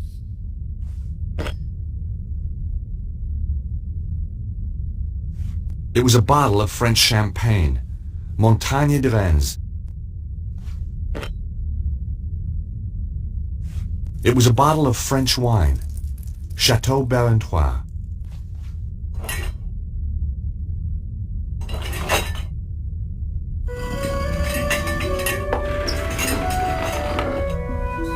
Hey, presto! To my delight, the wine rack moved to reveal a secret passage. The blood trail continued.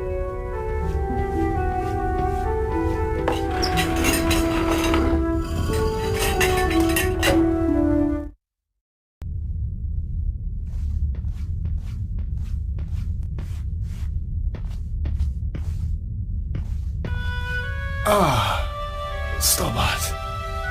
We knew you would come. Hey, you're the guy who mugged me outside the theater.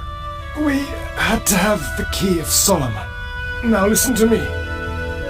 Cesaro is more powerful than we thought. There isn't much time. You must find the others. Protect the key. Where is it? Look for the statue. It hides the... Hides what? I wasn't going to get any more from the guy.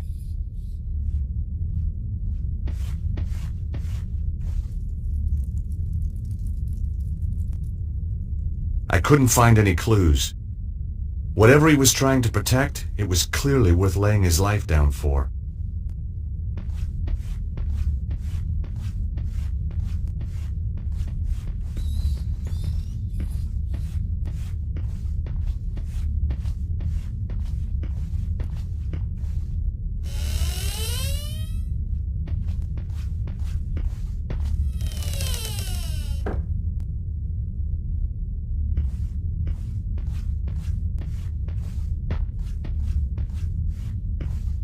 The broken clock had stopped at 3:42. Cesaro's men must have been here for at least an hour. They must have been desperate. Hardly anything had been left untouched. The clock was smashed so badly it was beyond repair. They'd looked everywhere for the key. I hope they found it.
was a large, illuminated Bible. Each handwritten page must have taken days. If Grandpa Stobart could see me now, he'd sure be proud. Closest I've been to a Bible in years. I guess I just preferred thrillers. I like this version, though. It had some pretty pictures in it.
The clock was large, beautiful, and useless. It didn't work. The key to adjust the time had been left in the clock face. The key to adjust the time had been left in the clock face.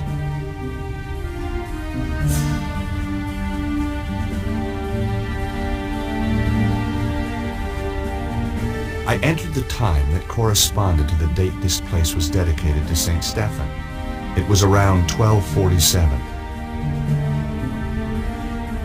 That didn't work.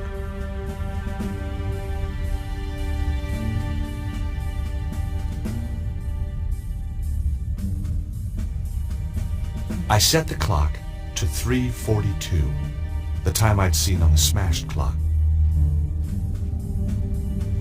Nothing happened.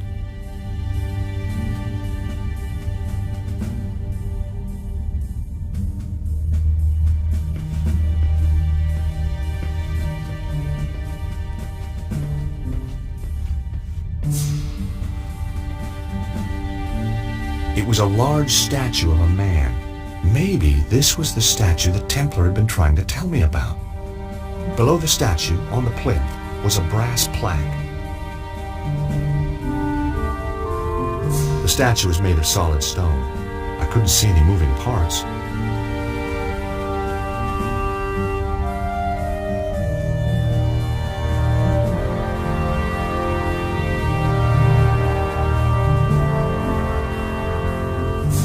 I couldn't see any levers or buttons. A finely carved statue of a knight of the Templar Order. Not very flattering. The statue was carved from solid rock. I couldn't see any switches or levers. It was a statue of a Templar knight. The statue was old, very old. The plaque was set into the plinth. It couldn't be removed from its recess. The plaque indicated that the statue was of Saint Stephen. Below his name was a quote, "Blessed is he that readeth, and they that hear the words of this prophecy, and keep those things which are written therein, for the time is at hand." Revelation. Now, when I was a boy, Grandpa Stobart, or to give him his full title, the Very Reverend Archie Stobart, had insisted I went to Bible class. So Revelation was no revelation to me.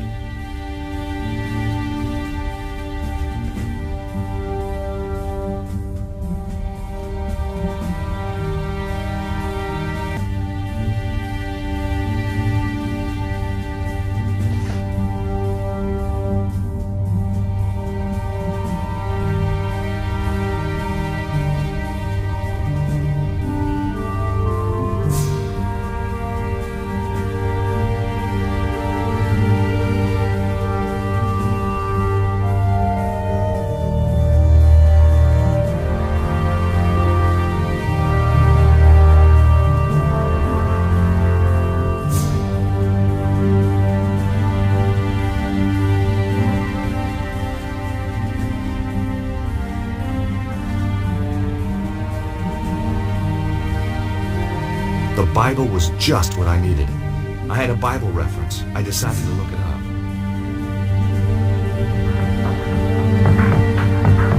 I flicked through the good book looking for the right chapter. Aha! Revelations. Now, where is it? Got it. Blessed is he that readeth, and they that hear the words of this prophecy, and keep those things which are written therein, for the time is at hand. Chapter 1, verse 3. 103.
I entered the time suggested by the verse from the Bible, chapter 1, verse 3.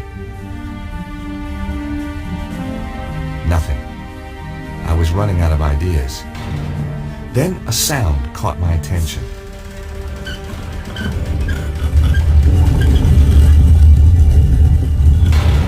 Sliding statues, ancient mechanisms.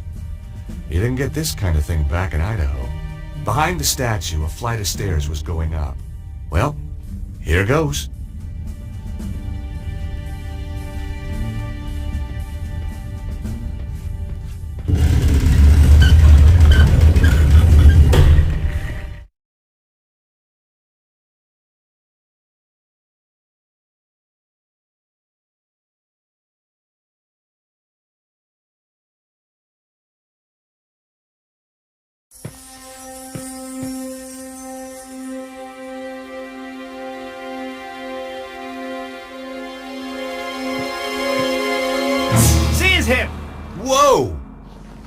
Let him go.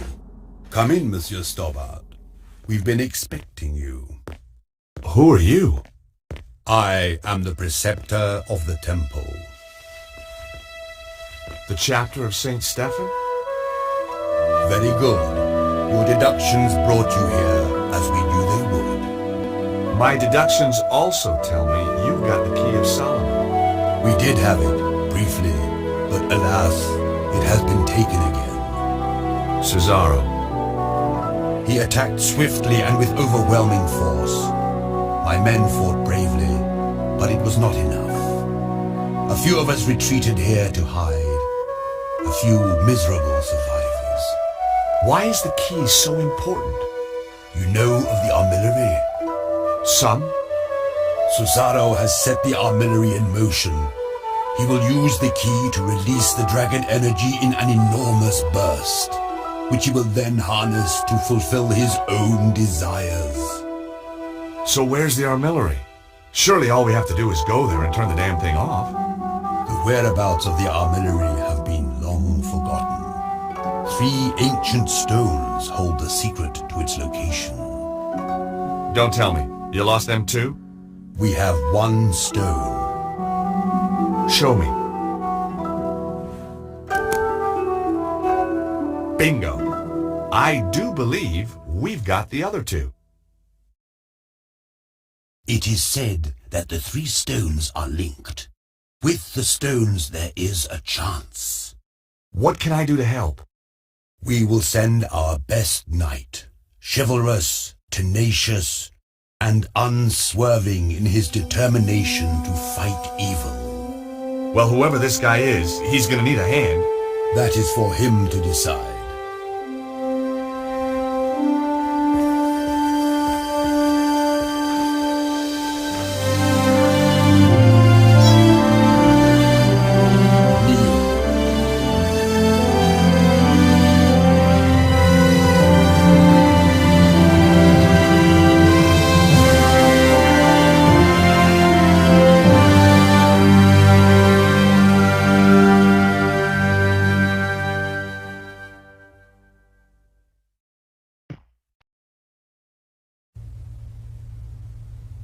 Hi, guys. George, are you okay? Just about.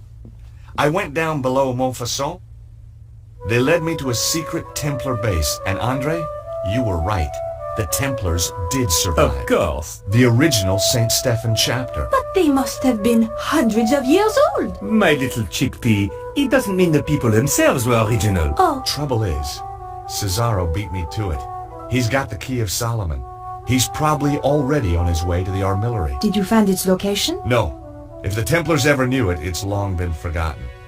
They did give me another of the alphabet stones, though. Another clue. Not only that, they, knighted me. What? Knighted, as in made me a knight. Extraordinary. That's how it felt. Did they do it with a sword? Yep, whole shebang.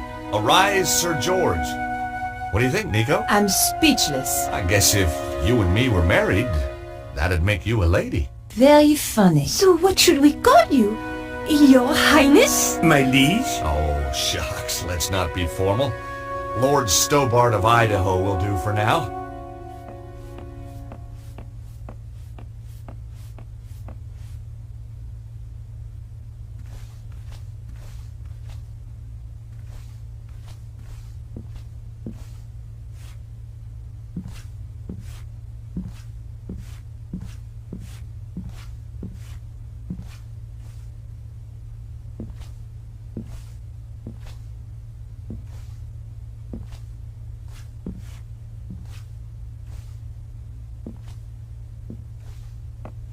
Do you have any fresh ideas? I'm as stumped as you are, George.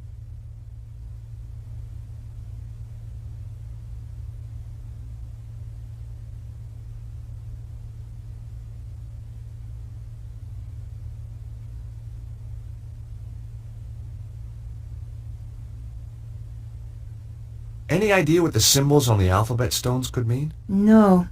Even Andre's not able to help with this. It's so frustrating.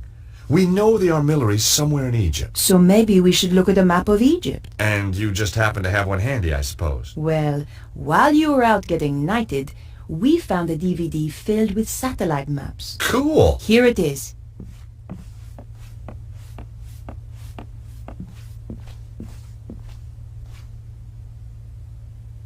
So let's take a look at Egypt. We thought satellite maps would more closely represent the Egypt of thousands of years ago. There aren't any ley line maps by any chance? This is scientific fact, Georges. Looks like it needs bringing up to date. You can't deny the evidence, Andre. Just when you think you understand the way the world works. I'm always finding the same thing about women. Hey! Sorry, where were we? Look! There's Northern Africa.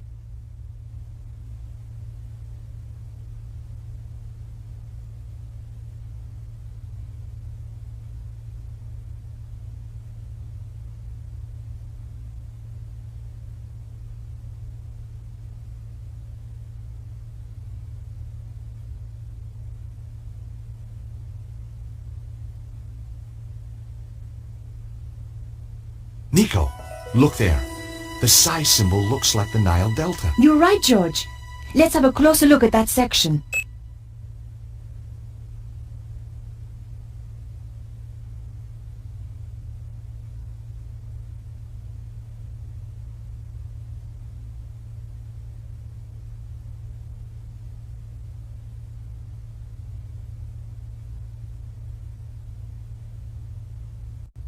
Nico, there's another match. The Omega symbol is just like that bend in the river. Let's have a closer look.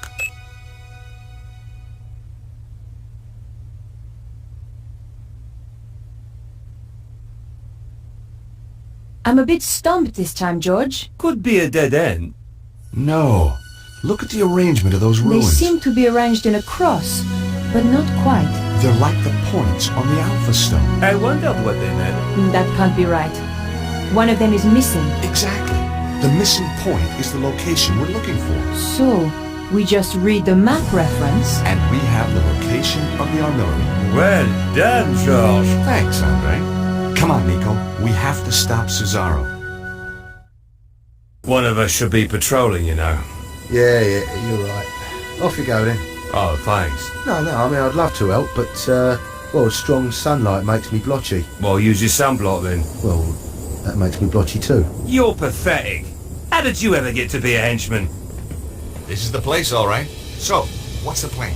I thought it was your turn to think of one. I'm sure it was yours. I guess we'll just have to do what we always do. Wing it? I prefer the word improvise. That doesn't look like a proper entrance. Cesaro has tunneled his way into the temple. Guarded, too. Direct approach is out. Again. We should scout out the rest of the area. Great idea! Did you bring the Cloak of Invisibility? Damn! I left it in a bag of forgetfulness. Nico!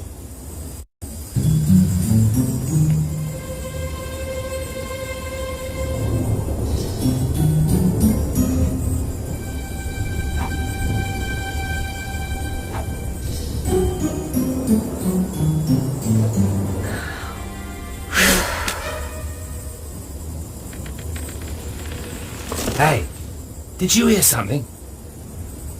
No? I could have sworn... You best go and look. Oh, right. Me? Why me? You're the one with the overactive imagination. Out of the two of us, who's scarier? Ah, but I also get sunburn, remember? Okay, I'll do it. Oh, great. Now the guard's patrolling.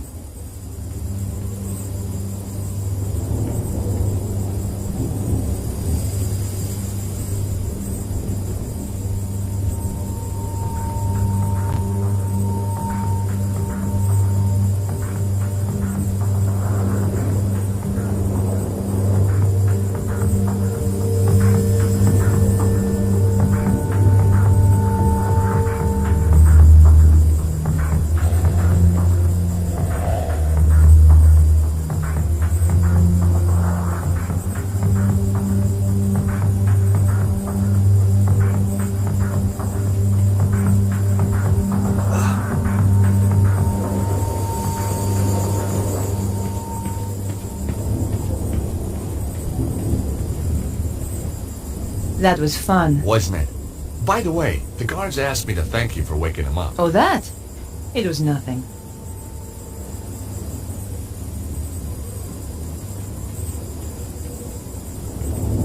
Hey, Nico?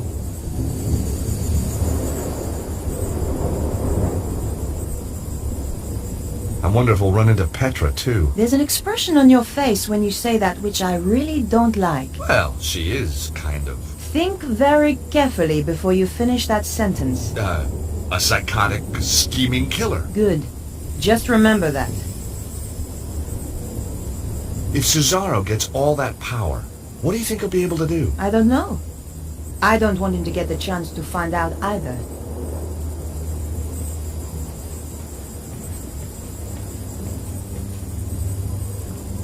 It was an exposed area of stonework where you could see the blocks beneath. George, what's that? Where? There, inscribed on that stone. She was right. Carvings were just visible on one of the stones. See the symbols? Look. The Nile Delta, the Alpha, and the Omega. We're on the right trail.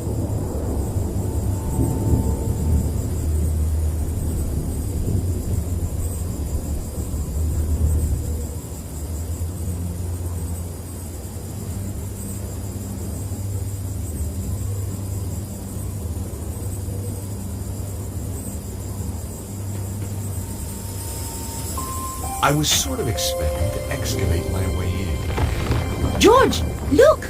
The last thing I expected was that the blocks were really a door.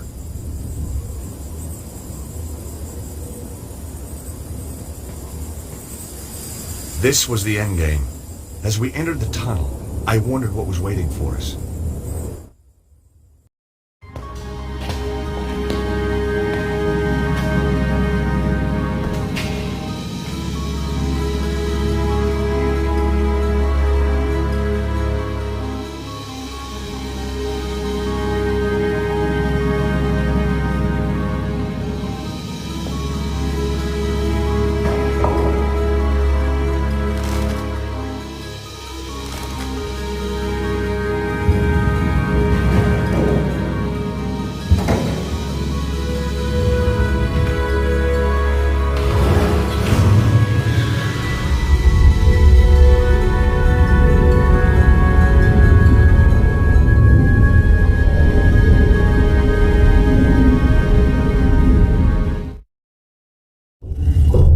Tell me that wasn't the entrance ceiling behind us. But Nico, it was. Just tell me. Hey, lucky that wasn't the entrance ceiling behind us, or we could be entombed here for eternity. Thanks, George.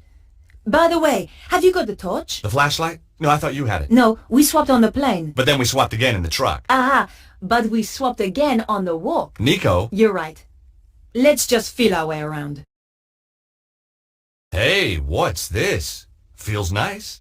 George. Right, sorry.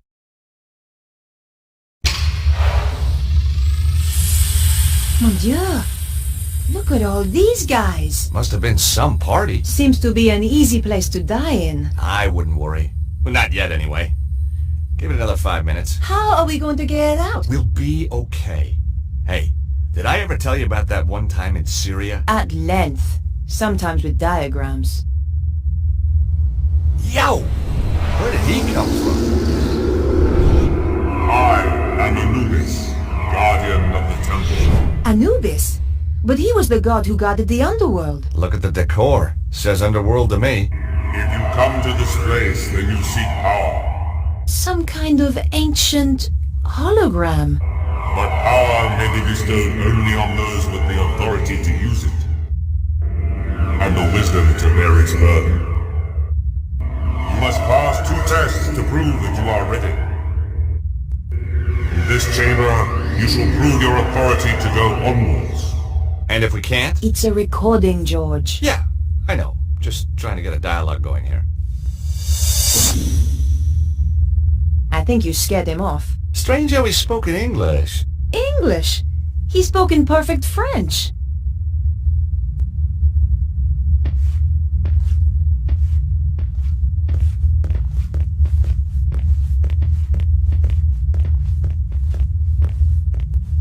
It was beautifully made. Massive, but beautifully made.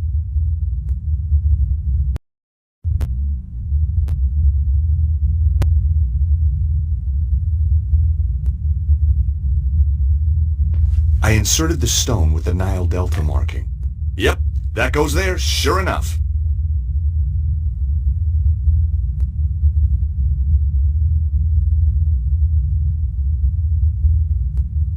I inserted the Fishy Alpha stone.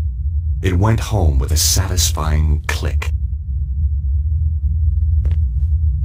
I inserted the stone with the Omega marking.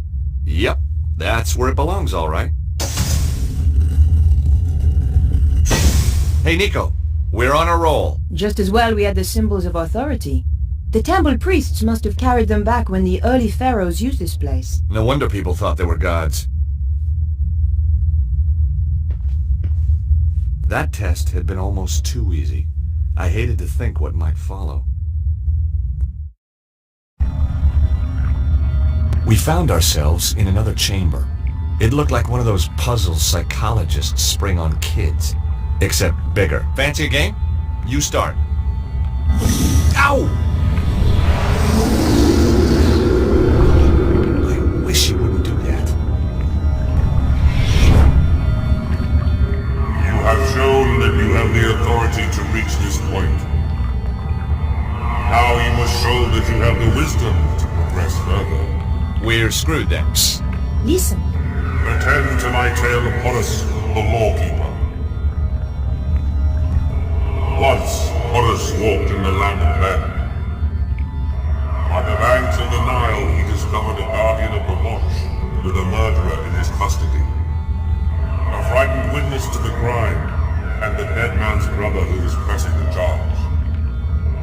The guardian wished to take the criminal, the witness, and the victim's brother to the tribunal building that stood on the far bank. There is no fairyland here, the guardian told Horus. How may I take this man to meet justice?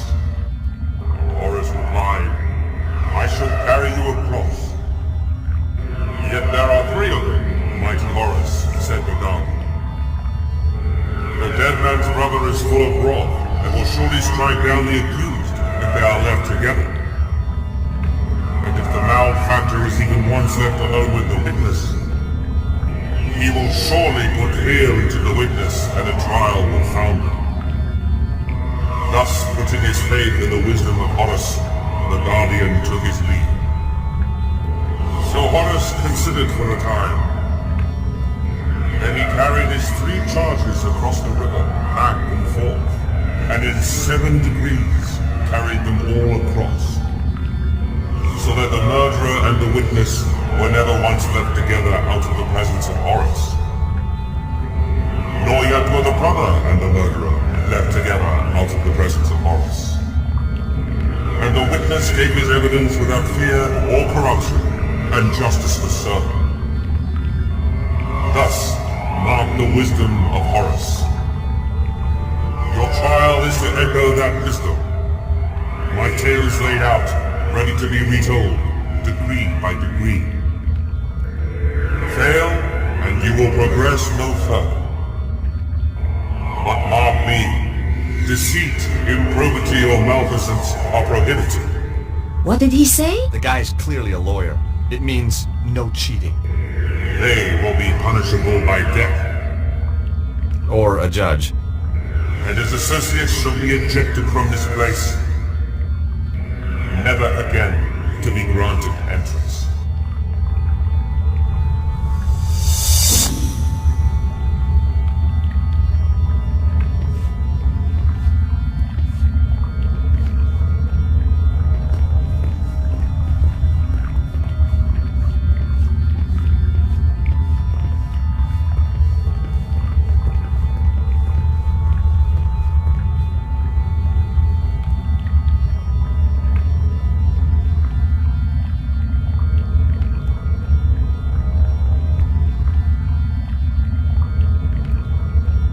Put the killer on Horus, please.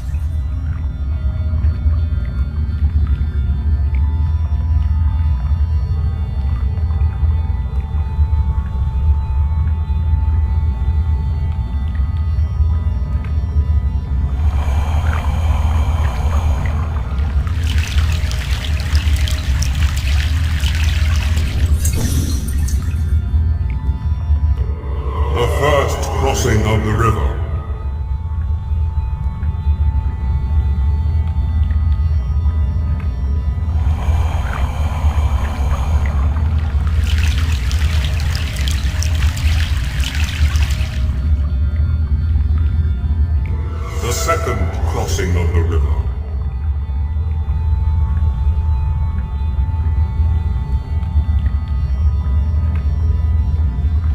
Put the brother on Horus, please.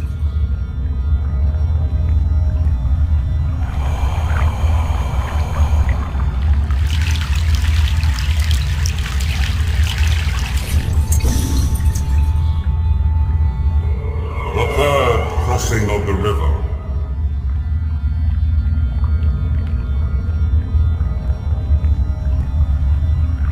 Put the killer on Horus, please.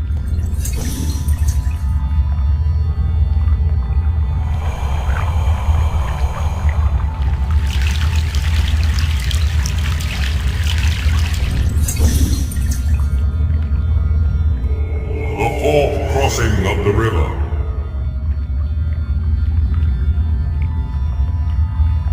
Horus, please take the witness.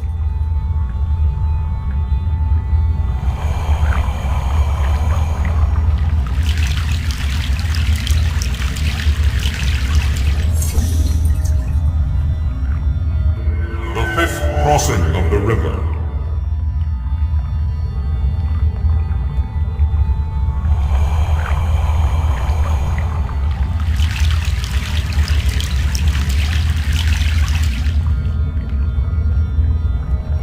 The sixth crossing of the river.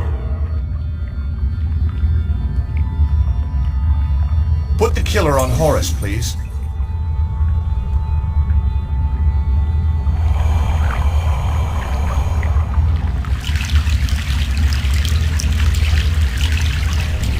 You've done it, George. Well, obviously.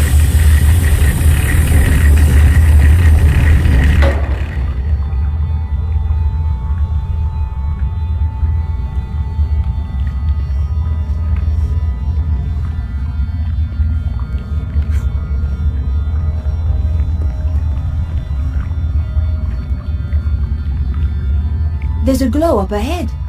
This could be it. What if we don't succeed? Come on, George. It's only the future of the planet. Yeah, that's right. No big deal. This is taking too long, Oswald. You want it quick or you want it right? Both. There. Just one final turn. What are you waiting for? I am scared. That is why I am waiting. Turn it. There can be no going back. Turn it, Ostwald.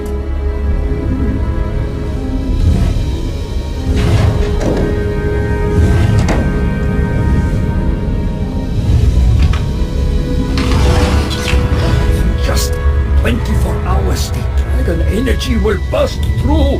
And I shall have it. Do it now.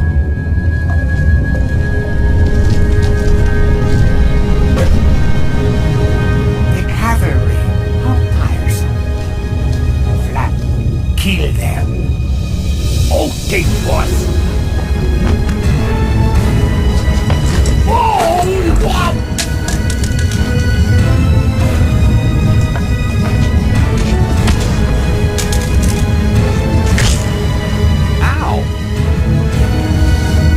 That hurt.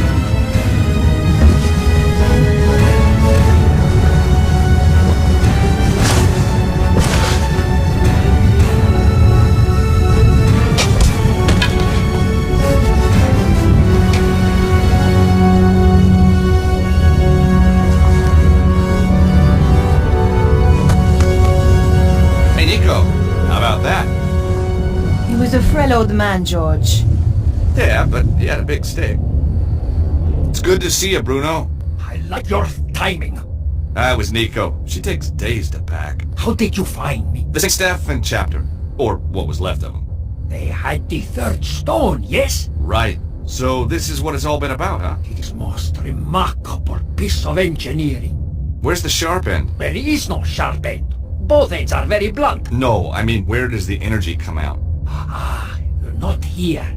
The pulse can come anywhere in the world. On the dragon lights. I get it. And this thing tells you where? Precisely. So is it safe now? Oh, yes. Left alone, it will just power down. For another 12,000 years? No, I think forever. We must make sure another Cesaro doesn't come along. What now, George? How about taking that trip to New York we always promised ourselves? No, I meant, what do we do with Cesaro? Him? Oh, hand him over to the cops, I guess. We've still got to find Petra. Get away from there. Problem solved, I believe. Hey, George. It's your favorite blonde. Shut up. My dear, what kept you? I had some loose ends to tie up. Never mind. You are here. Ostwald, start. What should I do now? What do you mean? Kill them, of course. I wasn't talking to you. What? She was talking to me, Cesaro. No. Cannot be. The Grand Master. Hey, didn't we drop a church on you? So many familiar faces. I'm quite touched. Petra, explain. I thought you were loyal. Not to you. Never trust a woman in a wig, Cesaro.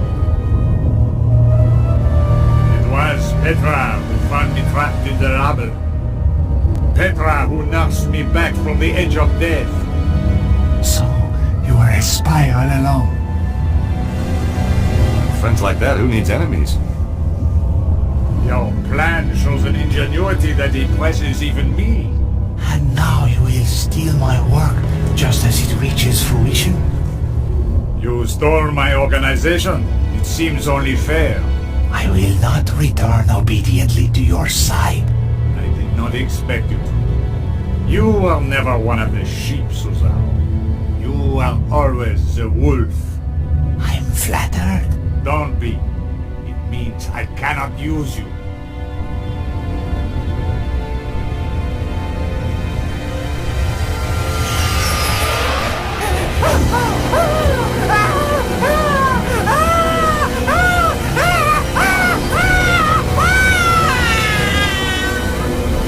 Holy crap. Now, if you will forgive me, I have to go. Shame. But hey, if you're in the neighborhood, drop by. Petra, make the final adjustment, please. We spoke too soon, George.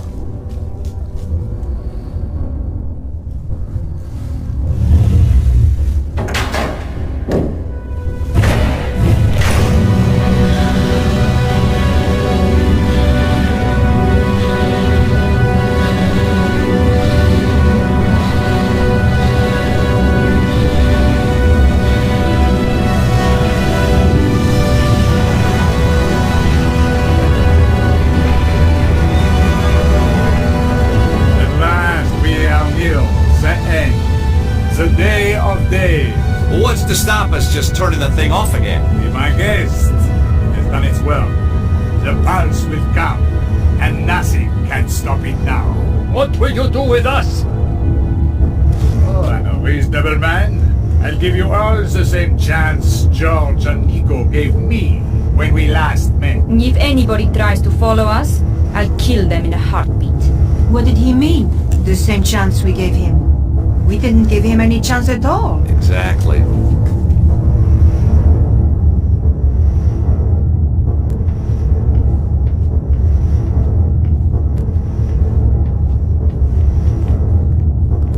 I wasn't leaving the Key of Solomon for anyone else to use.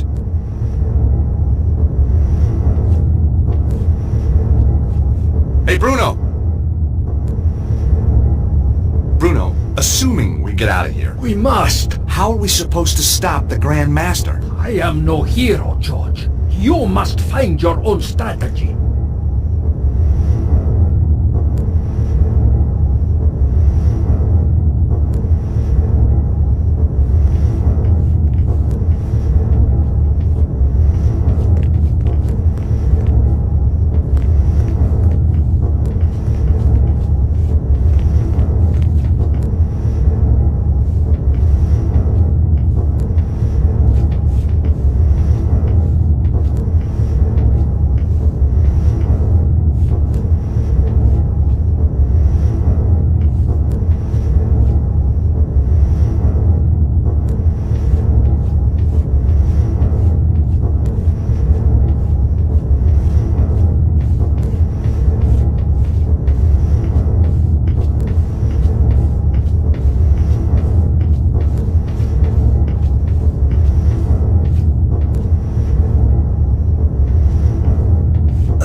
you alright, George? Not sure. Are we dead yet? He is Vandal, barbarian. Is there any way out of here? Oh, my head. Let's have a look around. Where is Flap? Under the rubble, I guess. We don't have time to find out. We have to get after the Grand Master right now. I guess you're right. I'll try and find a way out. You do that. And George, Yeah? if you see anything that looks like a bomb, stay away from it this time, okay? Gee, I'll try.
The bomb's broken through into the river puzzle room. We can get out this way.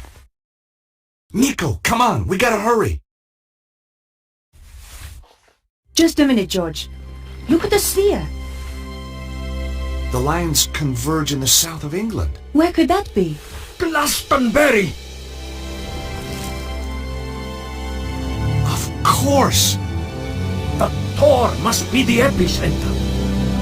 We knew where we were heading next. All we had to do was get out of the temple.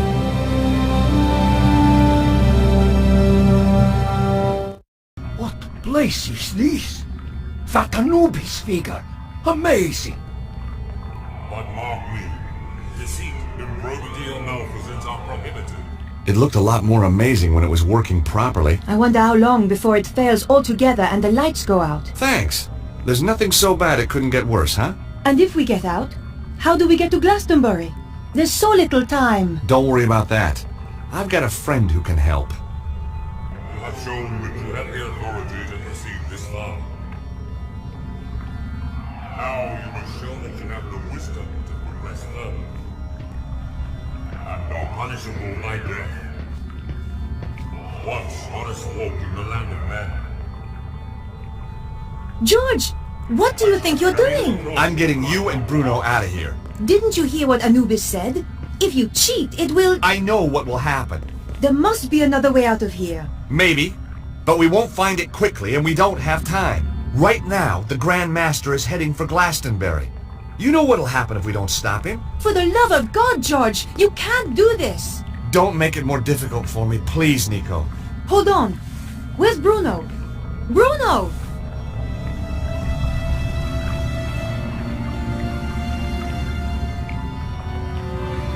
Bruno, what are you doing?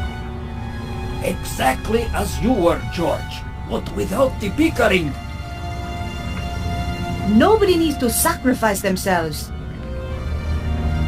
Much responsibility for what has happened lies with me. I helped the Grand Master in his quest for power. I am not really ready for death, but perhaps I am ready for redemption. No! We won't let you!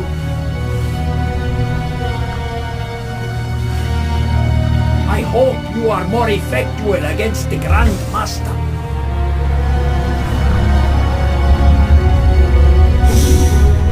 You have defiled this temple. Yes, I have. It's only a recording. George. You will suffer the wrath of Anubis for your insolence. Let my friends go. They had no part of it. And you shall be cast out, never to enter the sacred place again. Yeah? We're not going without him. If you do not go, George, it will kill all of us. You must leave. Leave or die.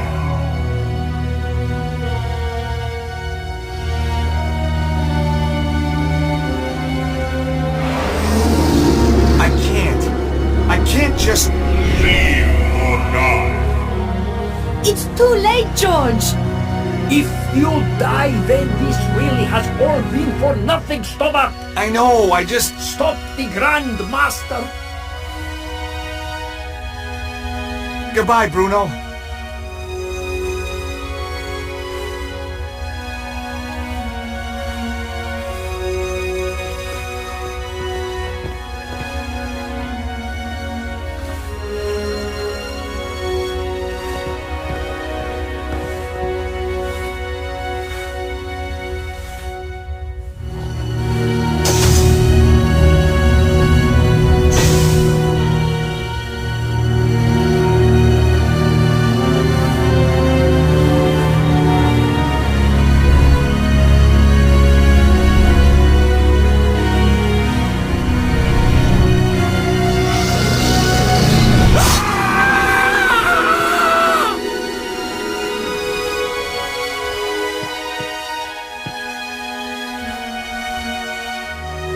I know. We've got to go.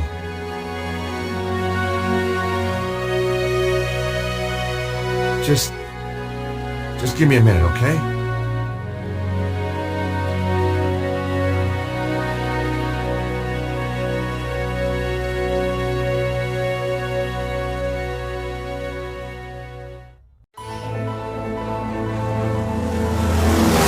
Harry had taken my advice and invested in a proper plane at last, which was lucky.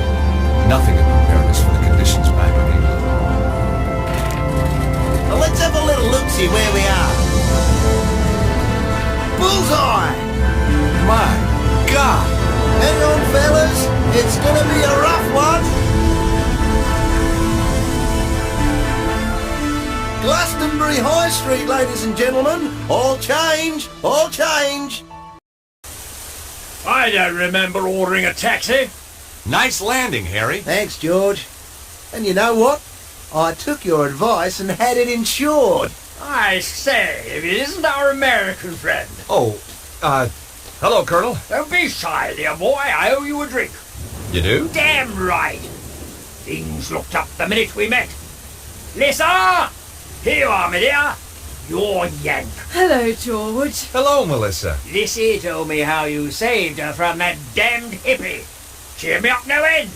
Haven't been home since. Got a room in the pub. Lissy works here too. So, what are you having? Colonel, I'd love to, but if you don't mind, I have to save the world. Fair enough. From the look of it, it needs saving today. How about you? You're talking my language, mate. Just a half, mind. Ah, a colonial. Say hello to Melissa. She's all heart. Yeah, I bet she is. Hi, Melissa. Hello, Harry.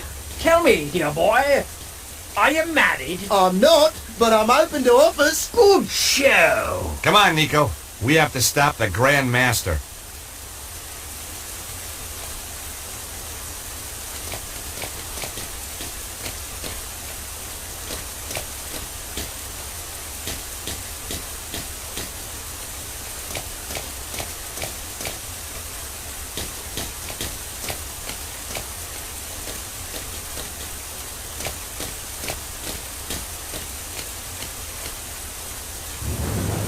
A razor wire blockade had been set up across the street. Looks as if the army secured the whole area, then gave up. Even the army isn't going to be much help if the world's ending. Well, there's a cheery thought. There was no way through.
Come on, Nico. It's a bit of a drop, but we can get over this way.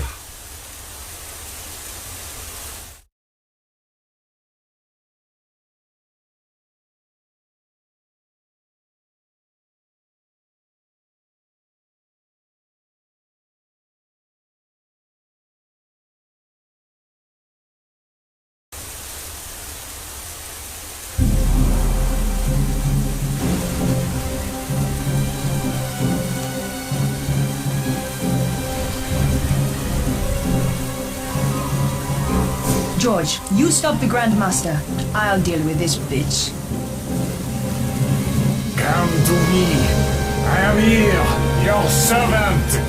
For God's sake, stop! This is madness! The energy of the dragon is upon us.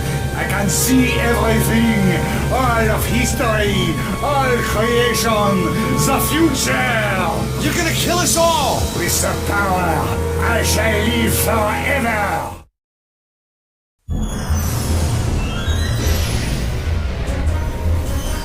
Yes! Yes!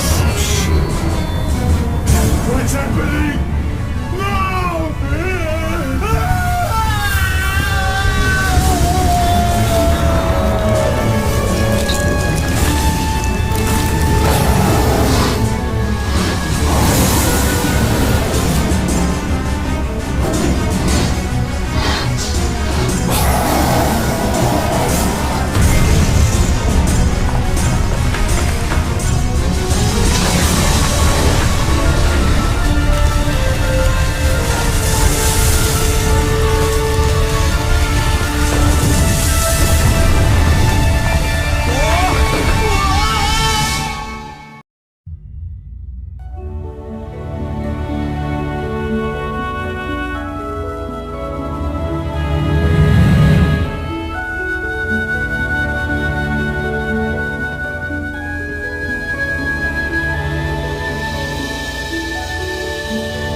Perhaps being a knight wasn't such a good career move after all.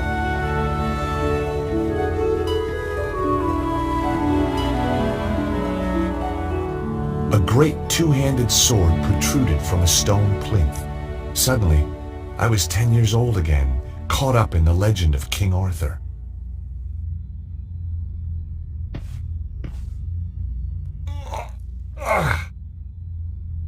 The sword remained wedged in the stone.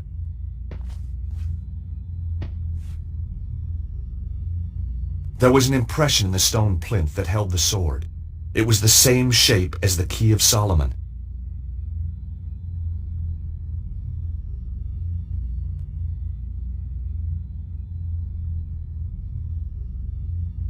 I thought about it, but decided not to do it.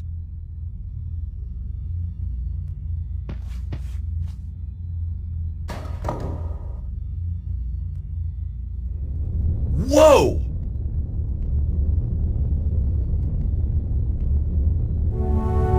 Arise, Sir George.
know, after a show like that, you are going to be one major pain in the ass. Nico! I thought you were dead. Can you still not tell a wig from the real thing? But I saw the dragon kill you. Not me. Petra. She knocked me out. I've only just come round. So, where did she go? Looks like she just disappeared. Huh? What are you doing? Watch. Oh. I thought... A hand was going to come out of the water and catch the sword? Yeah. Get real, George. I guess... it's over then.